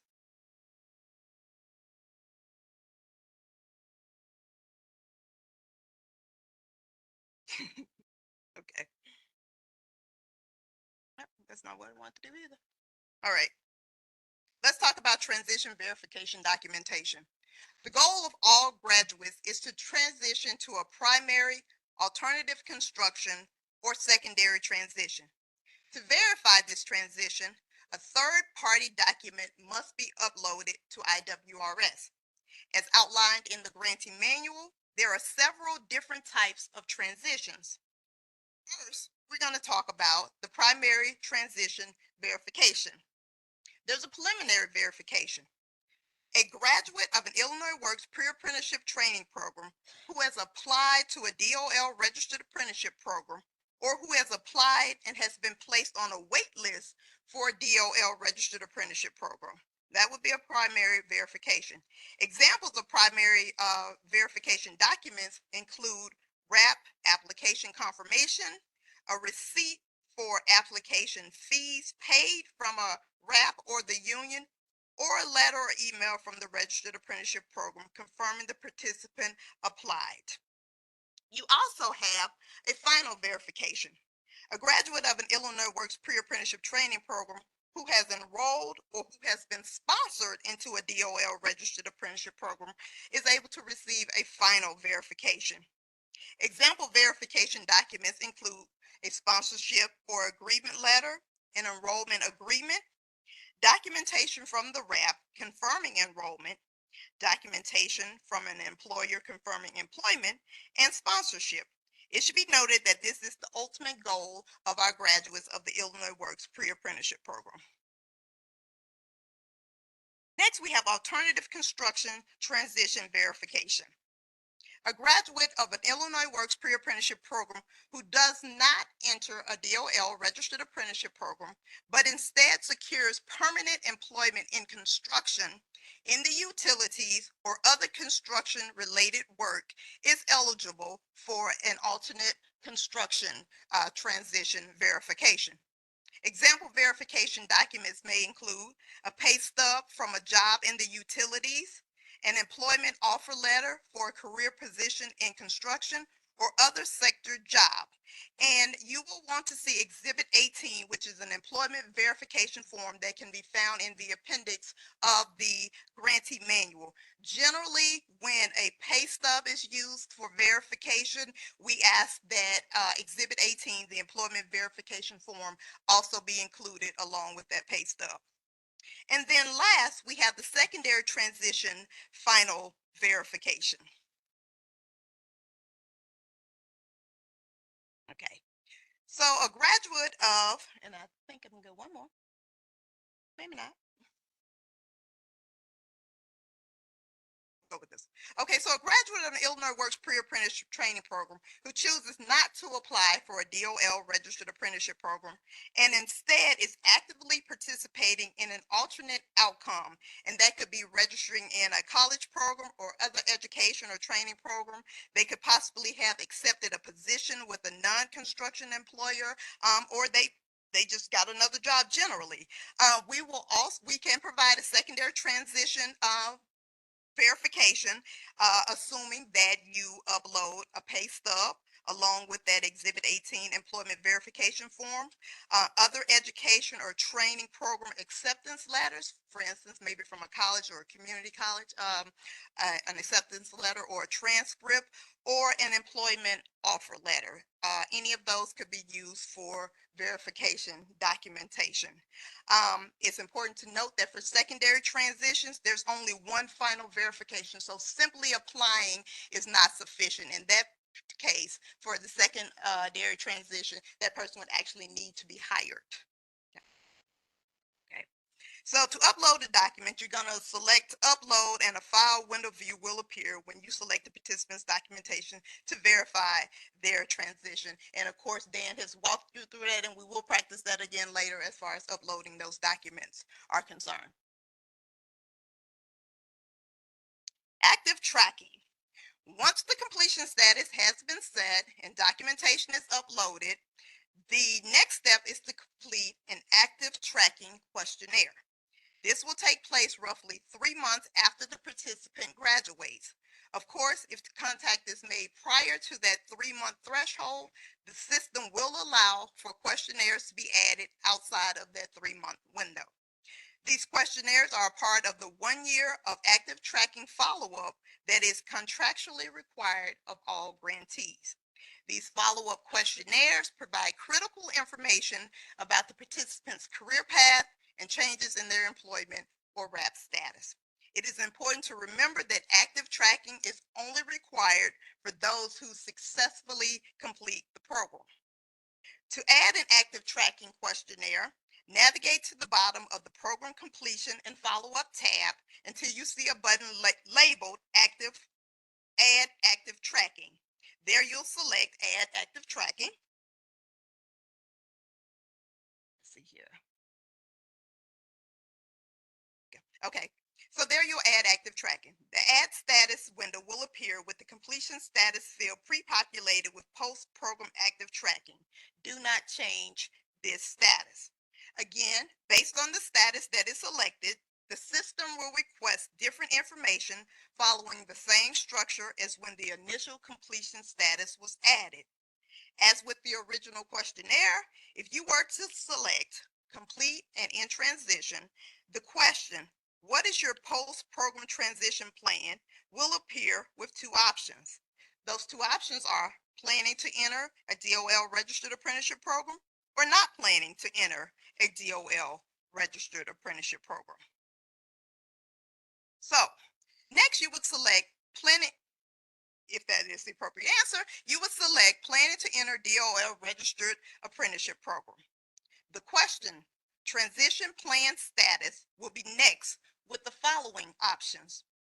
Planning to apply for a DOL apprenticeship, applied to a DOL apprenticeship, on the wait list for a DOL apprenticeship, or enrolled in a DOL apprenticeship. So in this particular instance, we're going to say enrolled in a DOL apprenticeship. The next question you'll get is, which wrap are you enrolled in? That's what will appear. You would select the appropriate construction or building trade for the participant.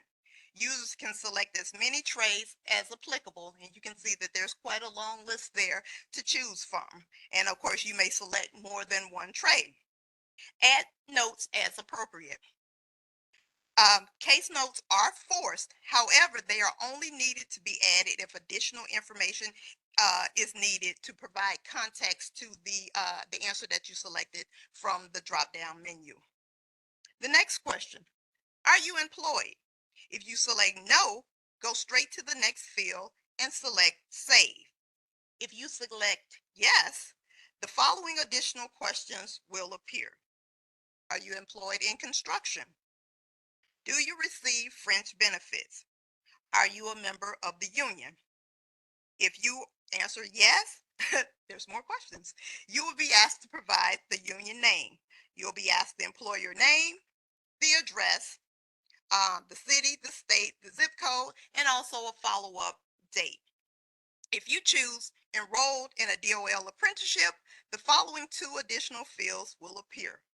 Rapids ID, if available, and was this employer sponsored? After you've answered all of those questions, you can finally select save. Okay, I guess that was short-term tracking. Let's talk about long-term active tracking. So a follow-up is a contact between transition staff and program alumni on a quarterly basis for 1 year. The first year is when apprentices may be most vulnerable to dropping out of an apprenticeship program. Beyond the first year of active tracking, Illinois Works will utilize data matching to track employment and outcomes. This data will be a part of a longitudinal study that will track participants up to 10 years after leaving the Illinois Works pre-apprenticeship program to determine the effectiveness of the program and the grantees' impact on individuals, communities, and the economy. So you may ask, why are active tracking and long-term tracking critical to the Illinois Works pre-apprenticeship program and granting network? The data collected through these follow-ups will fuel a longitudinal study conducted by the Center for Governmental Studies at Northern Illinois University. Data for this longitudinal study, including variables such as employment and earnings levels after completion, will be captured through these follow-ups. After the first year of the follow-up, Illinois Works will use data matching in systems like Rapids and the Illinois Department of Employment Security to track the careers of graduates for up to 10 years beyond program completion.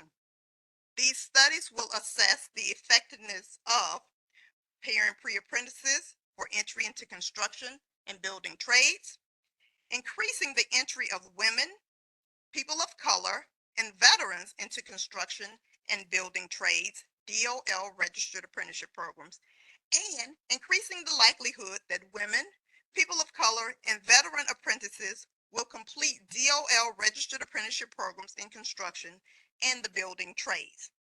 These evaluation activities will examine both the Illinois Works pre-apprenticeship program in general and individual grantees and their programs. Implementation and outcome studies will compare and determine best practices for program and participant success. Are there any questions about any of the information that I covered in this session?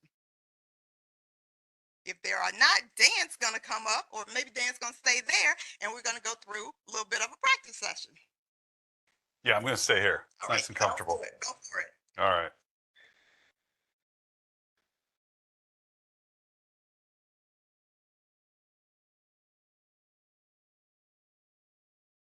All right. So we are going to log back in to our test environment. So again, especially if you've bookmarked IWRS for your, your personal use, you want to make sure right now that you're logging into the test environment. So make sure you see that blue banner and then enter the S-Tester1 information, and let's log back in. All right, once we're logged in, again, we're going to select the 10 participant that we have been working with. So go ahead and use your favorite search method to find that individual. Select their last name and move into their profile. Give everyone just a moment to do that. If you're having any difficulty, again, please raise your hand.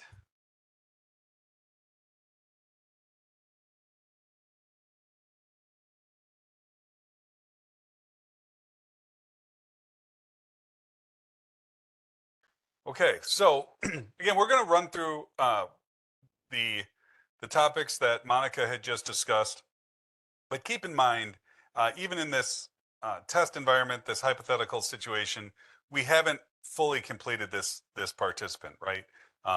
We haven't gone through all of the modules to the training modules, even though there were only 3 to enter attendance and post assessments to ensure they were all successfully completed. We certainly didn't go through the wraparound services and ensure that those were properly documented and the transition services entered. But we are going to go ahead and move forward just so we can see those next steps. So we're going to select the 4th tab here. We had been spending a lot of time in the training/services, but now we're going to go ahead and go to program completion/follow-up. And this is where Monica has been discussing the steps for updating the overall status of a participant. So the first thing we're going to do is select the participant's resume. This is going to work exactly like the other uploads have worked for us, whether it was your driver's license or diploma or interview sheets. So the upload file window will appear and we will be able to select, again, you can just select that single PDF that we had downloaded earlier in the day. So I want to point out that this resume must be the current resume of your participant. So it cannot be the resume they came to you with. And in the past, we've seen resumes that were uploaded and they'll have things like an objective statement that says that the person is looking to become a pharmacy technician, right? It doesn't mention anywhere that they have their OSHA 10 construction certification or their first aid CPR, much less the overall Illinois Works pre-apprenticeship program completion and with NCCR core or MC3. So this needs to be the updated resume. Again, the grantee manual indicates some of the items that are required, such as the apprenticeship initiative compliant verbiage and the bid credit eligible verbiage. So we want to make sure that's done. Was everyone able to upload the resume, the fake resume? If not, please raise your hand. All right, looking good. So next, we're going to go to the blue button above it for add completion status. As Monica had walked us through, we can see that when we select the completion status drop-down menu, we have a couple options here: complete, completed in transition, incomplete, and administrative withdrawal. I do want to point out that, as Monica explained, complete means that the person successfully completed all of the instructional components of the pre-apprenticeship program, but they have not received transition services. I want to stress that that would be a failure on your organization's part, right? It's plain and simple. Transition services are supposed to happen throughout the cohort. The transition service coordinator must meet individually with the participants 3 to 4 weeks before the end of instruction to fill out that transition career assessment and provide those transition services. So it can happen, right?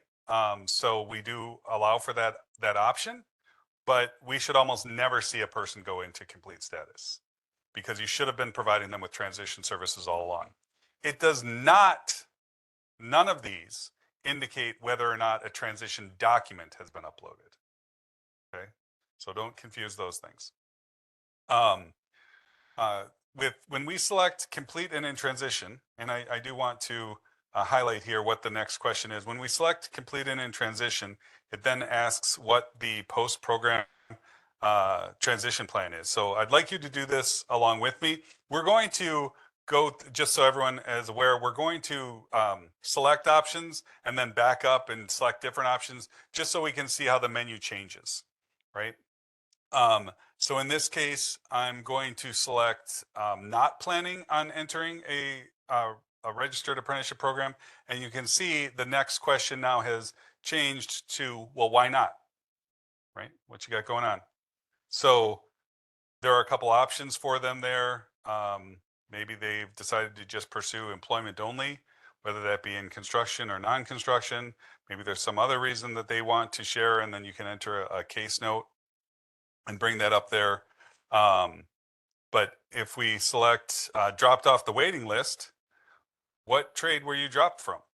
Right? They were planning on entering, but now they're no longer. They applied, they were told they can't, and that was the only trade for them. And so now they have selected something else. So then it will ask if you're available. And I do want to point out these questions, we are actually in a phase of updating these. So again, this is something that's happening at the end of your cohort. So you won't be utilizing this information until the end of your first cohort, really. But not only do we utilize this information in our longitudinal study, the Career Services Team, which is another organization within the Office of Illinois Works, uses this information to assist contractors that are looking to hire our graduates. They use it to provide information for information requests from trade unions, from legislative inquiries. But really, we're looking to help the participants on their journey. And so we used to utilize a system called the ATS. We've eliminated that, and we're pulling all of the information nightly from these questionnaires. So, so we are in a little phase of updating these. You can see some of these have already been updated. I just want to give everyone that context there because we're looking to ask the right questions so that we can help the participants in the best possible manner. So are you available right now and for the next 3 months to enter a construction related field? Again, if our career services team gets a job request, they want to be able to answer that question right away and only send the contractor people that are ready and willing to work in construction. So we can try saying yes there. If we keep moving, we can say, are you available right now for the next months to enter a DOL registered apprenticeship program? They can say yes or no. And then are you employed or training in a different education program? So if we select that button, we will see it asking questions about that training program, right? If we select a different, sometimes it needs to refresh, but if we select different information, let me go back up a little ways and say, are you employed in construction? And, oh, here's the business name. Now it's asking for the employer information. So I'm going to go back up and just say pursuing employment only. And again, we get those same questions about whether a person is available for employment, and are you currently employed? It should, I think this, because this is a test, it's not showing the employer information, but it will certainly ask, as Monica had walked us through, whether a person, what the name of the employer is, whether they're receiving benefits.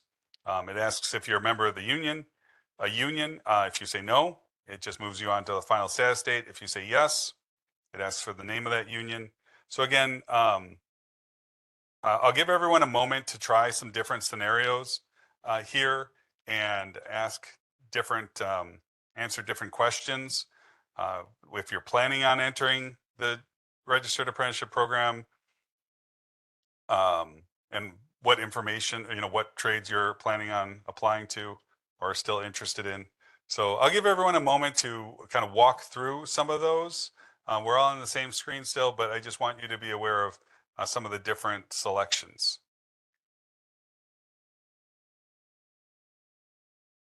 While we do that, does anyone have any questions? Yes. Yeah, I think this is an artifact of the test system. Again, the system is pretty, like the branching on this is amazing. So it does update live the questions. There are sometimes, it's really not meant, even in the production environment, it's not meant for you to kind of trigger and see all the different options. So sometimes it needs to be refreshed completely, possibly coming out of it and even closing that participant, and then reopening that participant, going back into the program completion, follow-up completion status. And then you'll see it no longer asks what trade I was dropped from. It was doing the same thing on mine. It had left what trade have you been dropped from, but that branching just needed to refresh. So before you hit save, I wanted to make sure we're all on the same page, but I wanted to give you all a chance to see some of those different options and how the branching changes.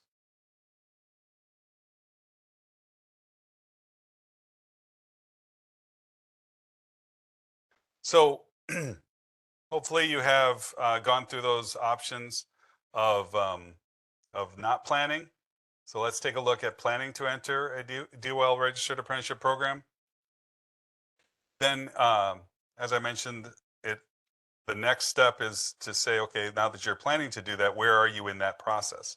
Are you still planning on it but haven't done it? Have you already applied? Are you on a wait list? Have you already enrolled? Right? Are you off and running? So again, if we select planning, the question changes to which registered apprenticeship program are you planning on applying to? If you select enrolled, it says, okay, great. Which one did you enroll into? And again, the branching just requires you to follow those next questions. So we can select, I'm going to go ahead and select applied for an apprenticeship. And maybe we selected carpenter and painter. There are some notes there. Again, if it's relevant as a transition service coordinator for you to enter this information, to update a note there, you're welcome to do so. Anything that you need to clarify with regard to which one, maybe they've applied to several different and they've been rejected for one, you could update those notes. And then of course it asks those availability questions and whether they're employed. Are you employed in construction? And here's, again, it's asking those fringe benefits. Yes, and then it's asking for the union name, the employer name, and so forth.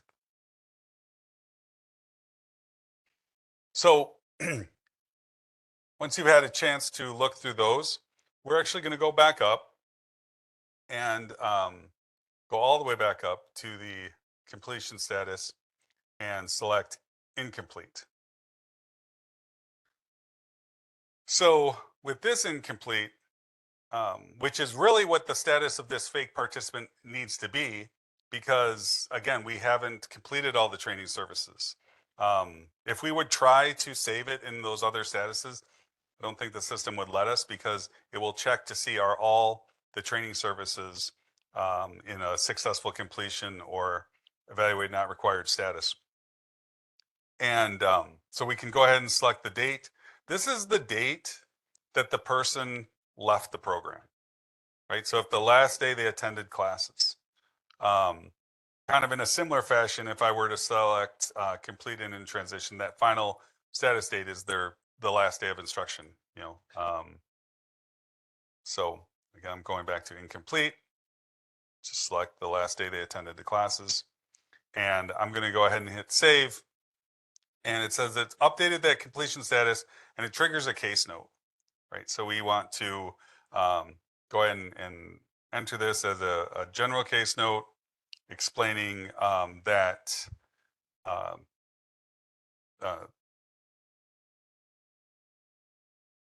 we're updating their overall program status. And in this case, they're incomplete because the participant moved out of Illinois.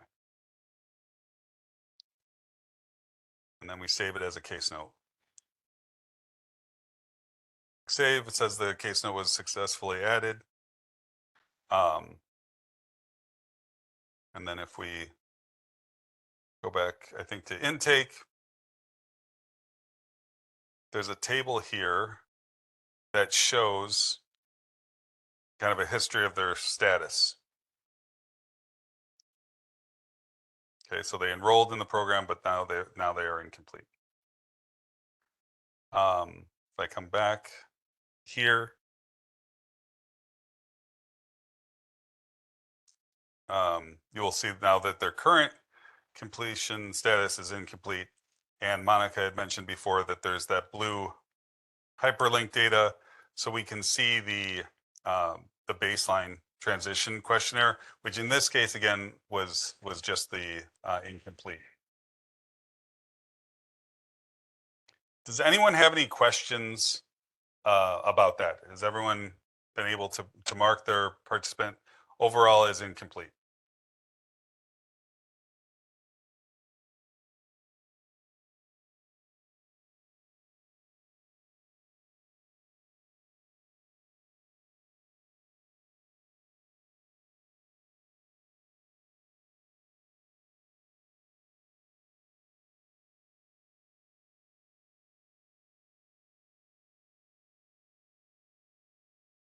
There is a resume included as one of the exhibits in the back of the grantee manual. And I'm almost certain that it does. I know it includes the bid credit eligible language. I believe it also includes the apprenticeship initiative language.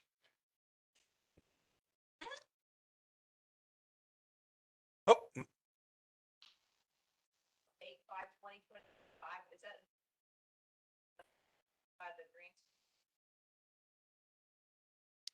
yeah, so that the question was referring to this follow-up date and what that means.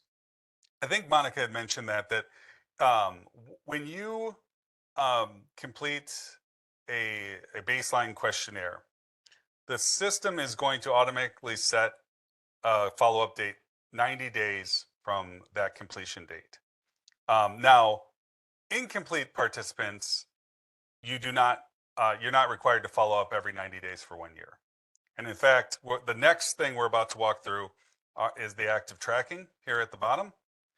You do not do that with incompleters, but the system just automatically does that based on that same date. So if we had marked someone as complete and in transition or complete, it would have still generated the same follow-up date. And that really is the follow-up date that your organization would be required to follow up with that individual. As Monica said, roughly every 3 months, every 90 days for 1 year, because in that first year following completion of the Illinois Works Apprenticeship Program, they're very vulnerable to not pursuing that transition path, that primary transition path that we all want them to. So ensuring that we have that follow-up support from your organization is essential. So that's actually where we were going now.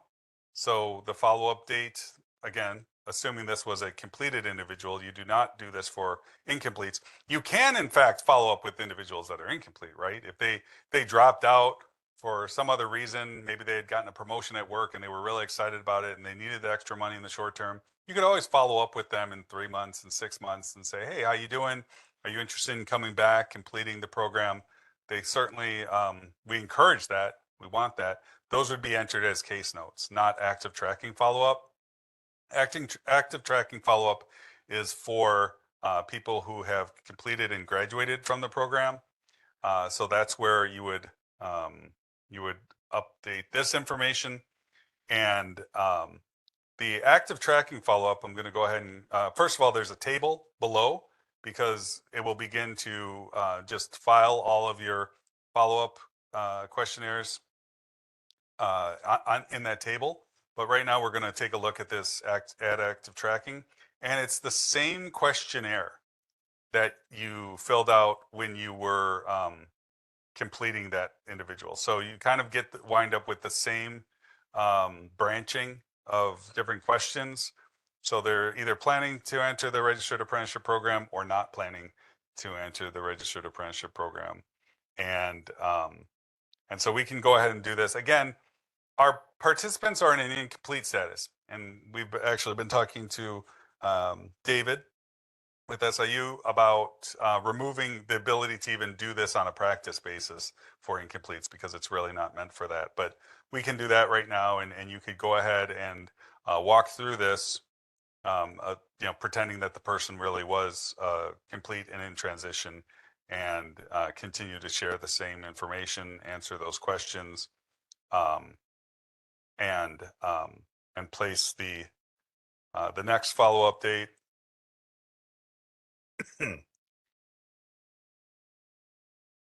And then I would put, my name as the interviewer.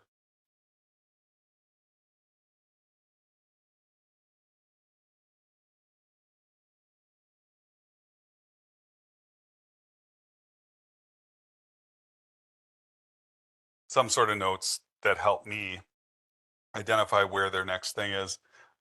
Then we would enter the case note. Again, it could be some of those same notes that we entered before.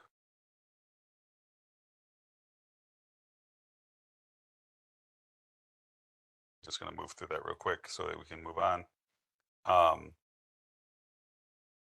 But now when I re-enter this page, program completion and follow-up, I can scroll down here and I can see that there's been an active tracking follow-up, and I can view that information.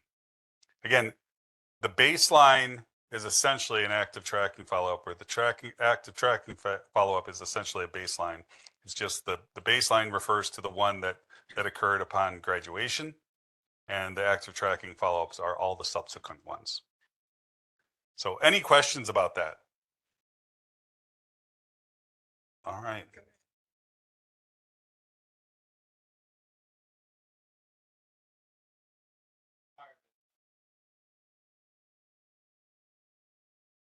The grantee manual states that the grantees must follow up every 90 days.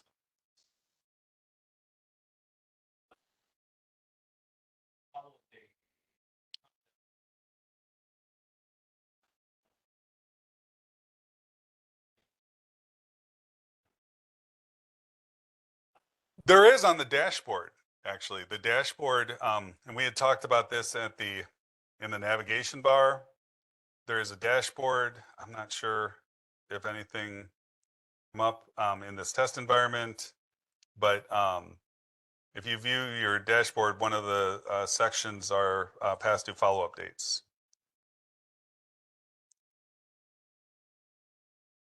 All right, I'm going to go back to. I think Scott also has a question before you move on. Oh, yeah.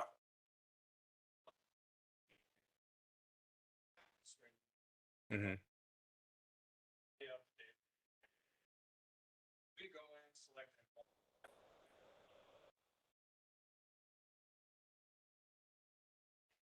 So the question was whether or not a grantee should mark somebody as an administrative withdrawal here or on the intake tab? And the answer is that it would be typically done here, but I'm not seeing it in this test environment. So I'm not sure in production if it's moved. David, do you know? It's on the follow-up completion tab. Okay. And it's always been that way. Okay. Yeah.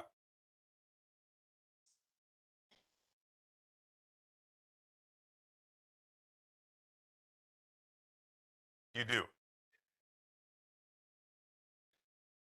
No, you're right. You're right. You don't get enrolled to be an administrative withdrawal. It's an applicant. It's an applicant. You go from applicant to administrative withdrawal.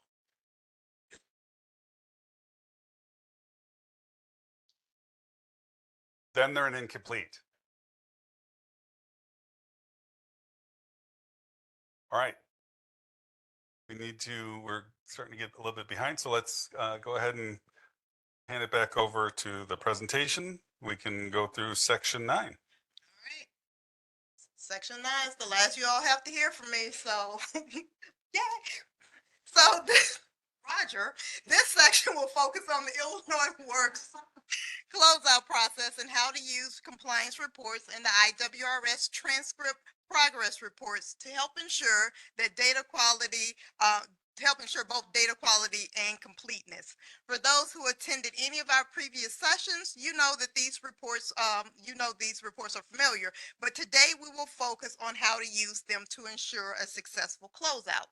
So by the end of section 9, you'll know how to complete the Illinois Works closeout. You'll be able to leverage the Illinois Works compliance reports to track and improve performance. And also you will know how to run an IWRS transcript progress report. Okay, so the Illinois Works Pre-Apprenticeship Program closeout is the final stage of data collection at the end of the grant year. This process verifies data completion and data quality provided by you, the grantees, in IWRS. Illinois Works Pre-Apprenticeship Program grant managers will verify IWRS data for each participant and go through multiple rounds of verification with the grantees to ensure that data is as accurate as possible. After the final review, grantees will be provided with a closeout score, which will determine if that grantee is approved to receive their designated closeout funds. Closeout funds are typically 10% of a grantee's grant award for that program year.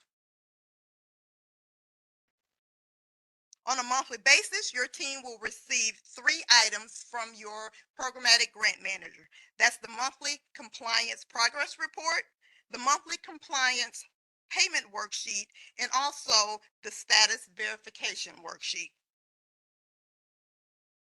The verification spreadsheet will provide information on the enrollment, completion, and transition verifications per participant. The verification spreadsheet will document if a participant's enrollment, completion, and transition have been verified and approved for reimbursement, or if they have not been verified, the status report will tell you what needs to be updated in IWRS to verify that participant. Making adjustments on a monthly basis based on these reports will not only help ensure reimbursement throughout the year for participant outcomes, but it will also make end of year closeout easier and make closeout funds more likely to be approved. In addition to this monthly report, there are also a series of other reporting tools in IWRS that can help ensure data quality and completeness. And those include the Student Support Services Report, the Attendance and Post-Assessment Scores Report, and the Export Report. And now we're going to move on to, what are we moving on to? I missed something here. Are we doing more practice? Okay, so in that case, then I think we're going to move on to section 10, and you have the opportunity to hear from David Garvey. So come on up, David. He's going to bring us home. Thank you all.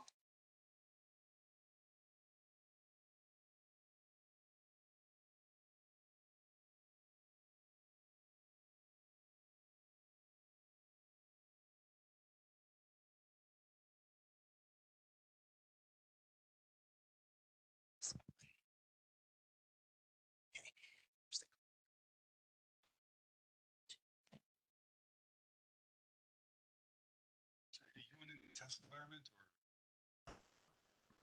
Yeah, test environment should be good. That's it. Oh.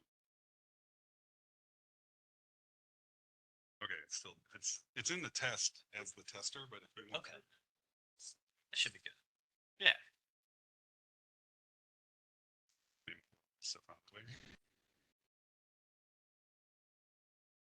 Right. Can everybody hear me?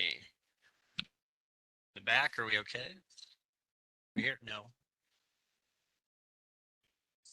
Maybe just,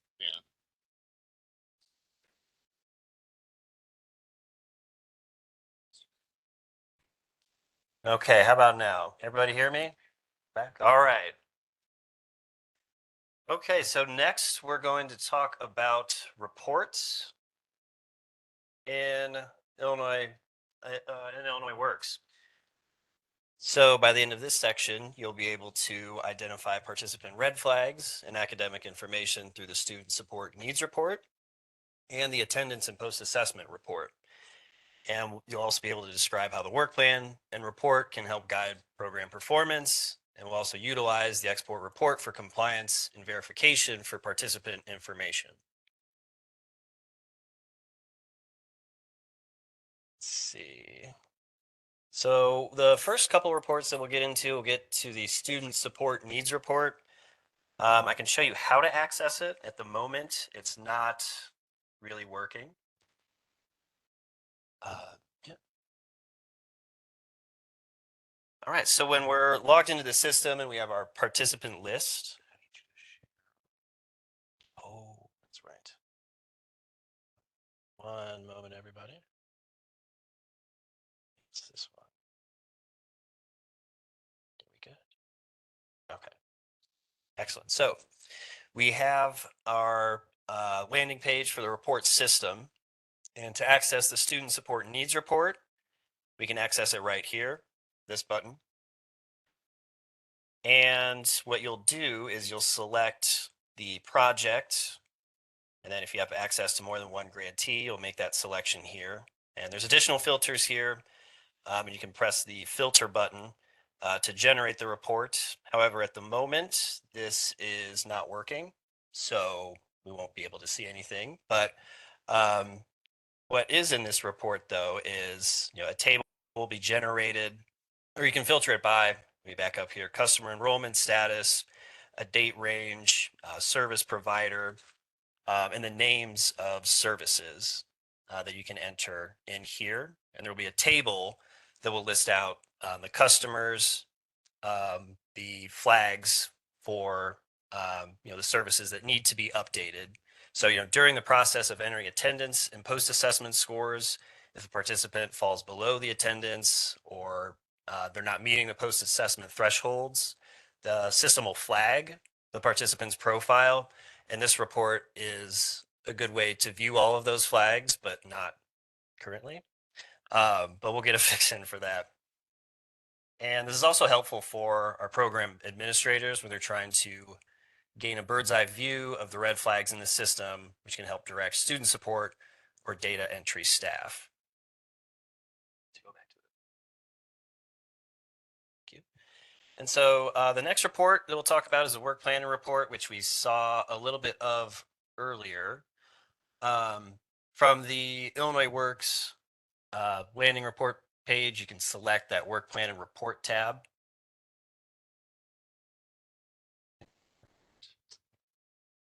There we go. So I think I went the wrong way. So we'll select that tab. And that'll take us there.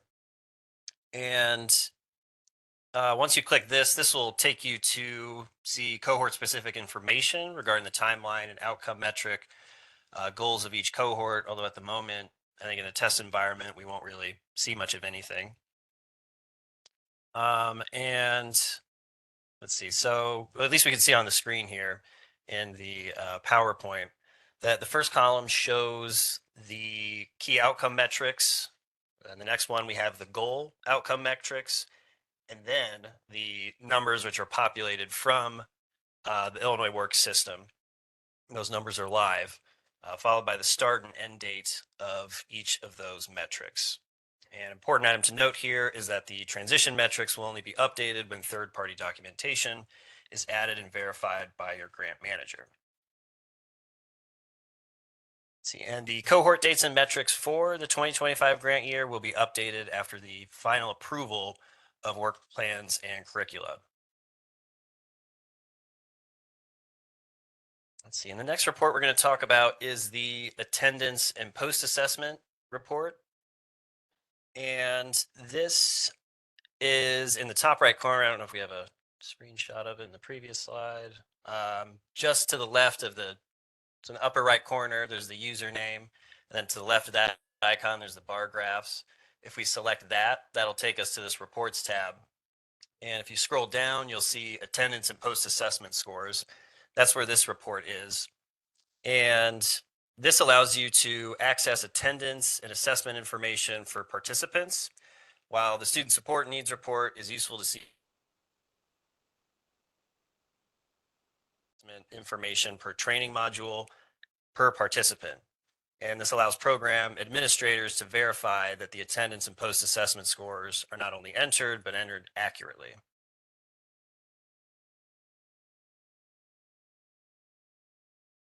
Let's see, and the last report I believe that we'll be talking about, yes, is the export report.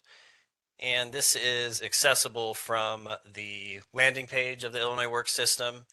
This allows you to generate an Excel document of different informations. Here in the screenshot, we can see all these fields. So for each field you check, when you run the report, it'll pull that back for every participant in the system.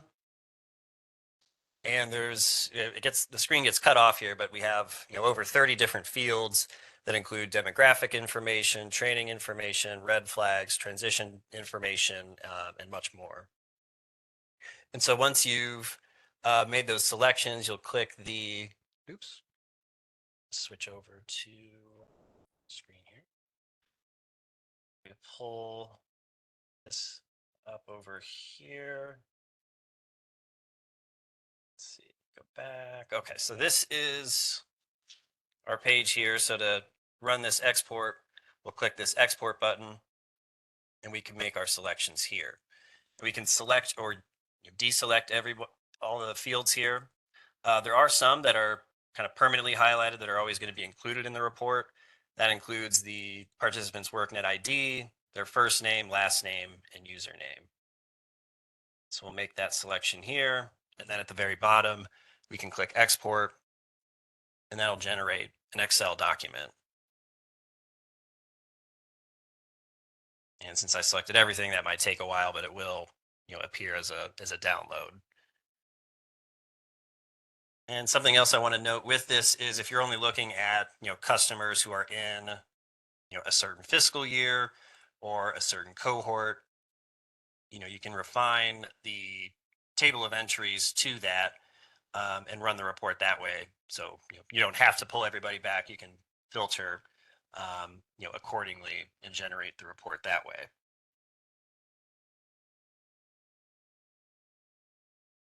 Okay, we can see here that the downloaded report here, I won't add to this list of downloads, but that's the report that would generate when we click that export button.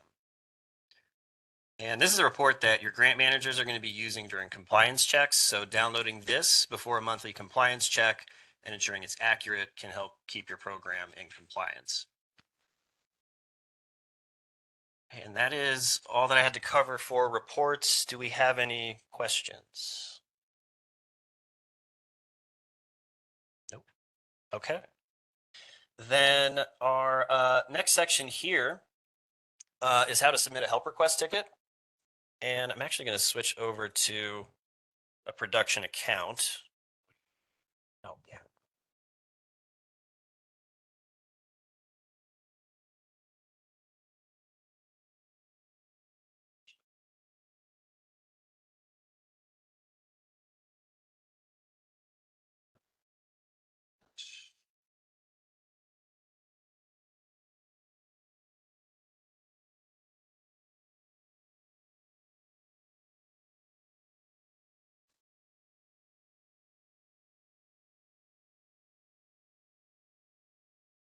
Okay, so I do want to note before kind of walking through this here, we're no longer, we're for today, we're done with the test environment. We can go to, if you want to follow along in a production environment, but I'll also kind of demonstrate it here. So what we're going to cover here is the workNet ticketing system. So if you, kind of similar today when we were raising hands earlier, if there was technical assistance needed, this is the way that you'll be able to submit that through a ticket and an email, and that'll go to the help desk, which I operate for Illinois Works. So 99% of the time it'll be for directed to me. And the purpose for this is really if there's a feature or function in the system that's not quite working the way you expect it to. There's a few times earlier where we ran into an error message.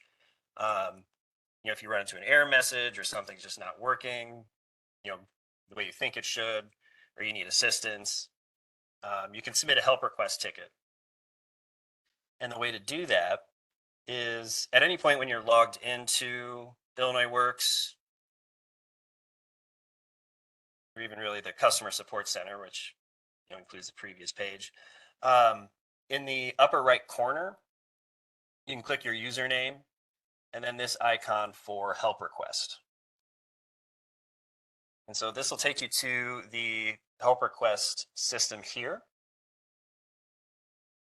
And we have a lot of information here, but what we'll do is we can select either help request right here or in the upper right corner. And when we do that, that'll open up a new window here where we can describe the nature of the request. So in doing that, we'll just kind of walk through. See the error message on take page.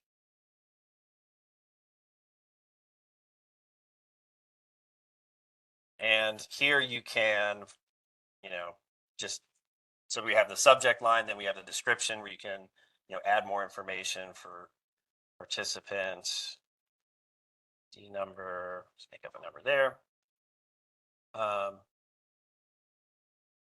Error message, trying to access intake.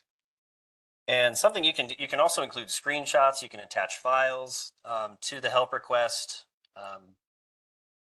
Those are also features that you can do. We'll select for category, and this is the project. So you may have access to multiple projects, but for this, we'll find Illinois Works pre-apprenticeship, and then the subcategory.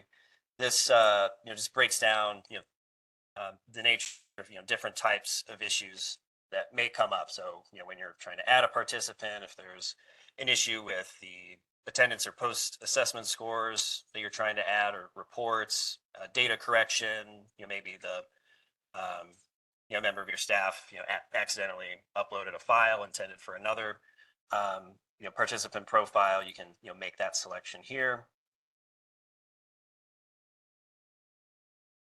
And if you need to copy your grant manager to the ticket, you can enter that email here, or other members of your staff. And when you submit the ticket, they'll receive an email and be looped into it.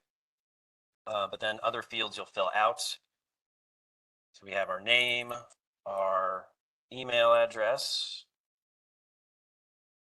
Here's where you could add any attachments that you wanted to. Are you a partner or provider? We'll select no. And sometimes, I don't think it's really come up so much in Illinois Works, but sometimes it's just helpful because certain issues pop up in certain browsers. So, you can also add that, but then you can also add your organization here. And let's see. So what will happen, and there's also this checkbox here if it's applicable, if it's an issue that just prevents you from moving forward in the system, you get stuck. You can check this and I'll be able to see that that's one to kind of prioritize. And we have a text box here. So in this case, for this example ticket, unable to see participant intake page. All right, so then once we have all our information filled out, we'll click the button to create. And when that happens, I will receive an email that a help request has been submitted here. And we have a few icons to the side. So you'll see any ticket that you've submitted through here. You'll see it right here. You'll see the status of it. Clicking this link will take you to the conversation of it. A summary view of it, and as I reply and you reply, we'll see that history here. I can see that we got oh, that's a previous one, but this is the one that I just added here. And let's see. So a few other things I want to point out. To the left over here, we have a few icons: home, my tickets, service catalog, and knowledge base. We're really only going to be focusing on these two for Illinois Works. We have the home page, which will take you to that landing page of the help desk. Or if we click my tickets, that'll be all the tickets that you've submitted, whether it's for Illinois Works or if you're part of another project. All your tickets are going to be, they're all going to show here. And so you can check back periodically, if you need to send a follow-up. When you click into this, you'll be able to just leave a note here.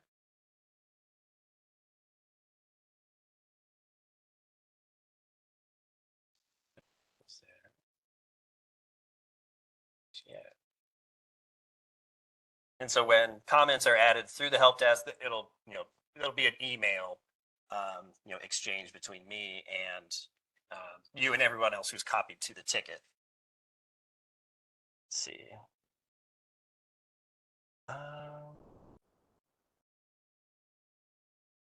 And just to kind of point out for other programs, Illinois Works may not use it as much, but with this, on the homepage of the help desk system, the center of this page, provides information about other Illinois WorkNet programs and projects.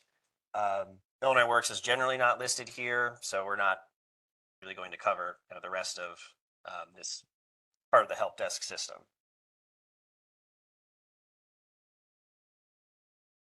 Let's see. And that is all for the help desk. Are there any questions about submitting a help desk ticket? Okay, with that, I believe we have completed all of our sections. So I'm going to turn it over to Carlita.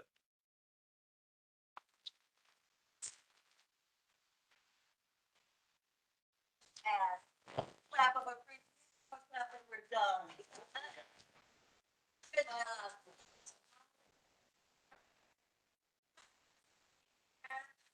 It's a long day, right? But guess what? I just want to put things in perspective. Dan, testing. I just want to put things in perspective for us before we go. I think you did an amazing job hanging in there. This was a lot of information, and I hope you all had a chance to really take it in, practice it, and get used to what you're going to be dealing with for the next year until the end of this year. I had a few notes I wanted to make mention of. How many of you have already sat through some of the webinars that we've done with IWRS in the past? Wow. Okay, good. That's good to know. So think about it like this. I know this was a long day, but think about it like this. We heard you when you said it's best to be in person, getting hands-on experience. And we thought, okay, this is the best way we can offer that and support you.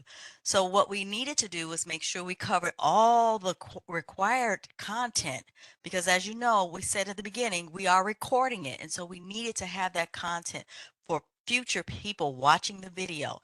And so it took us just to get that. But when you talk about the number of hours we put into doing this kind of production, we shaved off at least 4 hours of sitting through webinars. So we went from 12 hours to 8 hours in one day, which would normally take us 3 weeks. We should get a hand for that.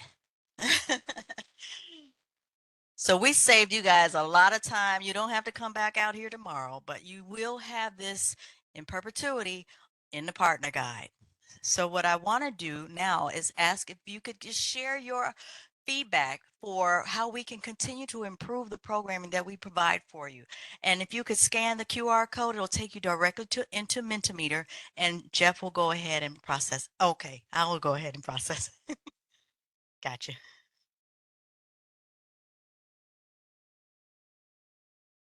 We'll give you all a few minutes to get hooked up, and then we'll start. Jeff, you're gonna switch. While everyone logs into Mentimeter, I just want to follow up. A grantee had asked me a question, so I want to clarify it.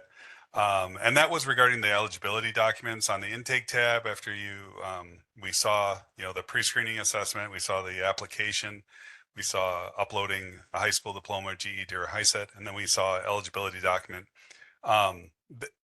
You can upload, again, what we're verifying is the legal name, the date of birth, because they need to be over the age of 18, and their residency in Illinois.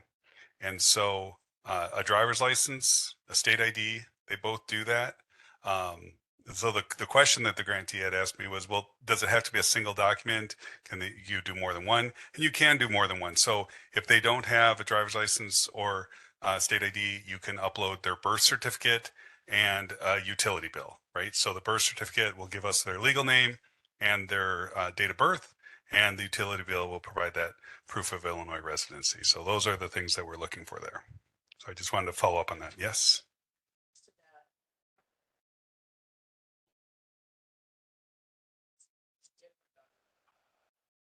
So the question was, what if their legal name is different on different documents?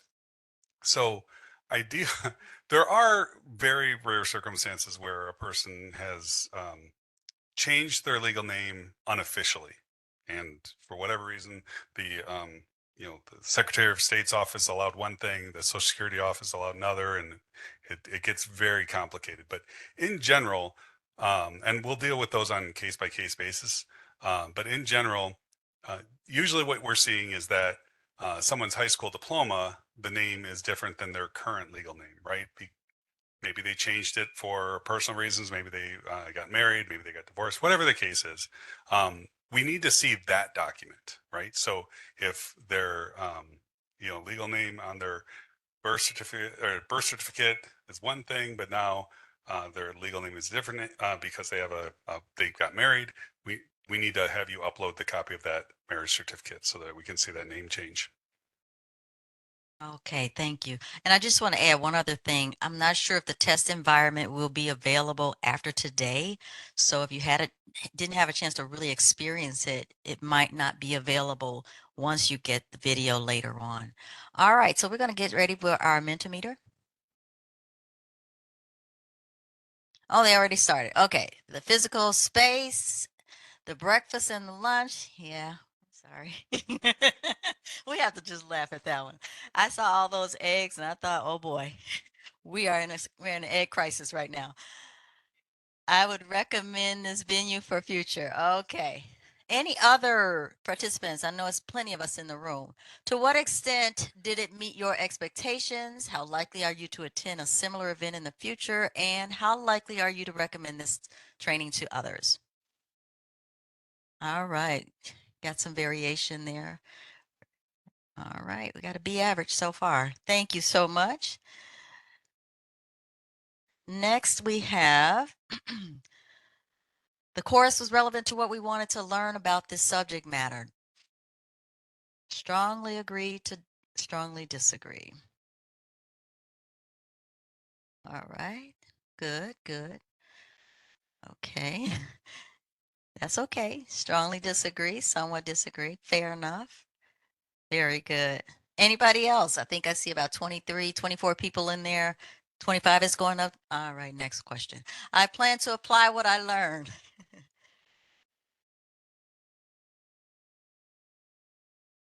Strongly agree. That's good. Somewhat disagree. Strongly disagree. Okay, we got a race going on here. All right, but it looks like strongly agree is the first place. Thank you. What improvements might you recommend? This is going to take a few minutes to kind of type that in, but we really want to know, based on what you experienced today and how this experience for you worked out, we want to know, what would you recommend that we do if we were to do this again? Oh, we have some comments here. Comment at the end, we need an energizer after lunch so we don't feel as sleepy, or create this in-person meeting and make it a 2-day event. Interesting. Nothing. Keep it good. Work content ended early, so another break would have been appropriate. The afternoon felt rushed. Maybe split it into 2 days. Okay, slow down, slow down, slow down. More breaks and run scenarios. Provide the event over 2 days. This is interesting. I'm hearing a theme here. This should have been broken up into 2 days. That's good. Larger meeting room, shorter time frame, 2 days for the first training. For this training, venue was better seating with outlets closer. Yay! Let's give it up for the people at the tech people. Yes, another break. Give Dan a breather.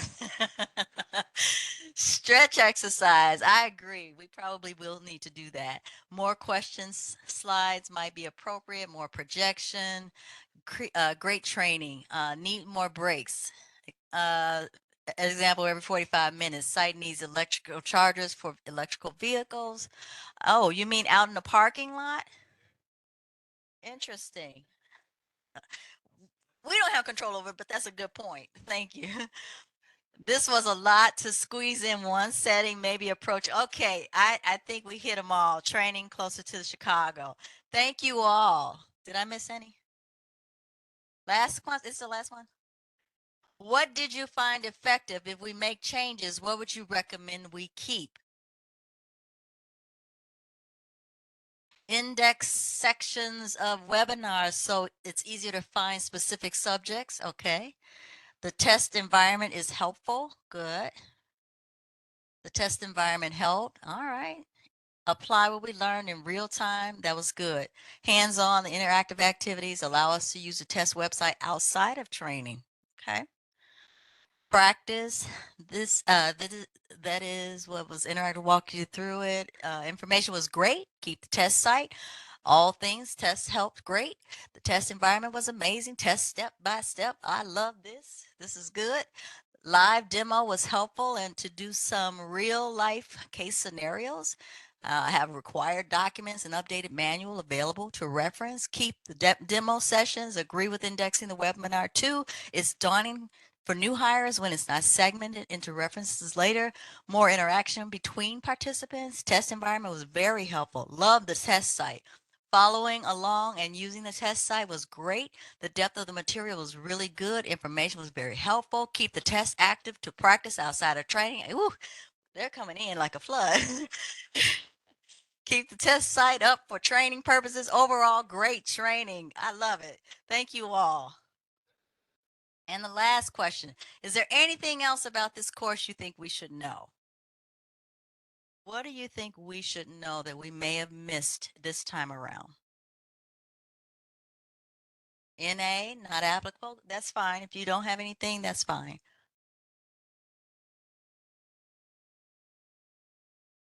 Any other ones? That's one person. Come on, y'all. I know some more. Here we go. We kept the transition part short. Next time, go in depth. Use a case study approach. More practice data into input. Okay.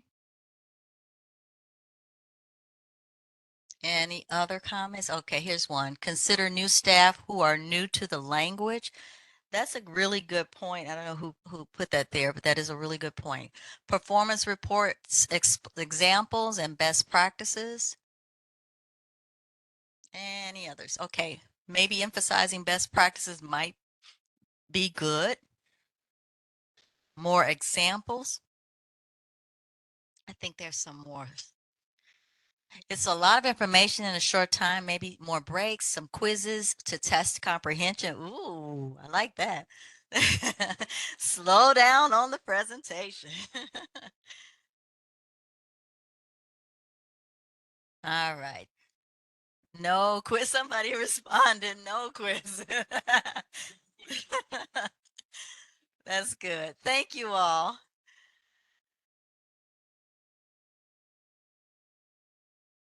Here we go. Create a vocabulary cheat sheet for new hires. That is a very good recommendation. And glossary for jargon and additional support. Again, that goes back to those who are still learning the language of Illinois Works. So that's a great suggestion. Allow opportunity for face-to-face meetings with grant managers while in attendance, extending training days. Any other comments? Any other comments? All right, I think that's it. Thank you all. We have a few more slides that I want to run through, just 2 more. I want to give special thanks to our Deputy Director, Dr. Norman Ruano, for allowing us this opportunity. Let's give him a hand. Yes. Also want to thank the pre-apprenticeship program for supporting us and making sure you have your name badges, making sure the rooms were prepared and set up, that you had a warm welcome. So we want to thank them as well. Especially want to thank the professional development team for all the hard work that they put into making this day happen. Yes. But I cannot and shall not go without saying thank you to Mr. Dan Martinez, the man with the heavy lift, Miss Monica Pruitt, keeps us all lifted up, and Mr. David Garvey for being our tech man during this event. But I cannot ignore all of the behind the scenes that came from our own professional development team, Mr. Jeff Doolittle, Dr. Jeff Doolittle. Thank you, Dr. Suggs, for allowing me the opportunity to lead this charge. And we just want to thank you for your experience, knowledge, everything you come to bear with. Thank you. All right, I will now pass it over to our Deputy Director. Thank you, Carlita. I would have added 2 improvements, better food next time. Come on. Nobody said anything about that. Anyways, thank you very much for coming. Long drive back from wherever you came from. I know this was a lot. I mentioned earlier it was going to be a lot, and it was a lot. It's always a challenge because you tell people 2 days and they're like, no, 1 day. And then you tell them 1 day and they're like 2 days. So it's like, you know, where do we go, right? But I hope this was effective. We will provide a lot more training and TA throughout the year. So if you have more questions, please write them down. A lot of the things you mentioned are going to be on the grantee manual, so you could just look through it, find a lot of terminology there, a lot of definitions and descriptions. I think someone was raising her hand. Yes.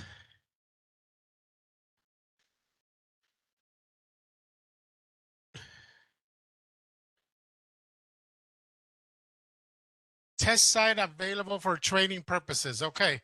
So we will work on that and let you know once it's available. Okay.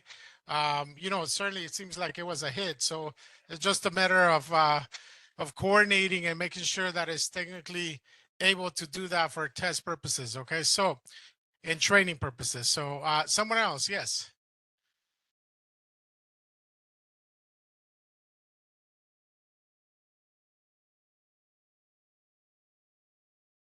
What documents are you talking about? I'm sorry. But we've addressed that in a different meeting, but the grantee manual needs to be published before we can update the resources page of the partner guide. Once those because those documents are all the templates and exhibits from the grantee manual. So once the grantee manual has been released and published, we will begin the exercise of updating the partner resource. Yes. Okay. So you're referring to the various documents in the grantee manual. Okay. Yeah. Those grantee manual is supposed to be published this week. So we will let you know as soon as it's on the what is it, partner guide. I forgot the tab in the partner guide. There's a tab in the partner guide where we actually publish the grantee manual. So you'll know that, and then you'll find all the documents there. Okay. So thank you very much again for coming. We appreciate it. And I hope you have a safe trip back home. Take care. Before you leave the building, please return your ID badges at the registration area. They're going to collect them for you. And if you have a laptop, thank you. They may have that. We got them. We just have one more. Yep. That can go over here too. Thank you.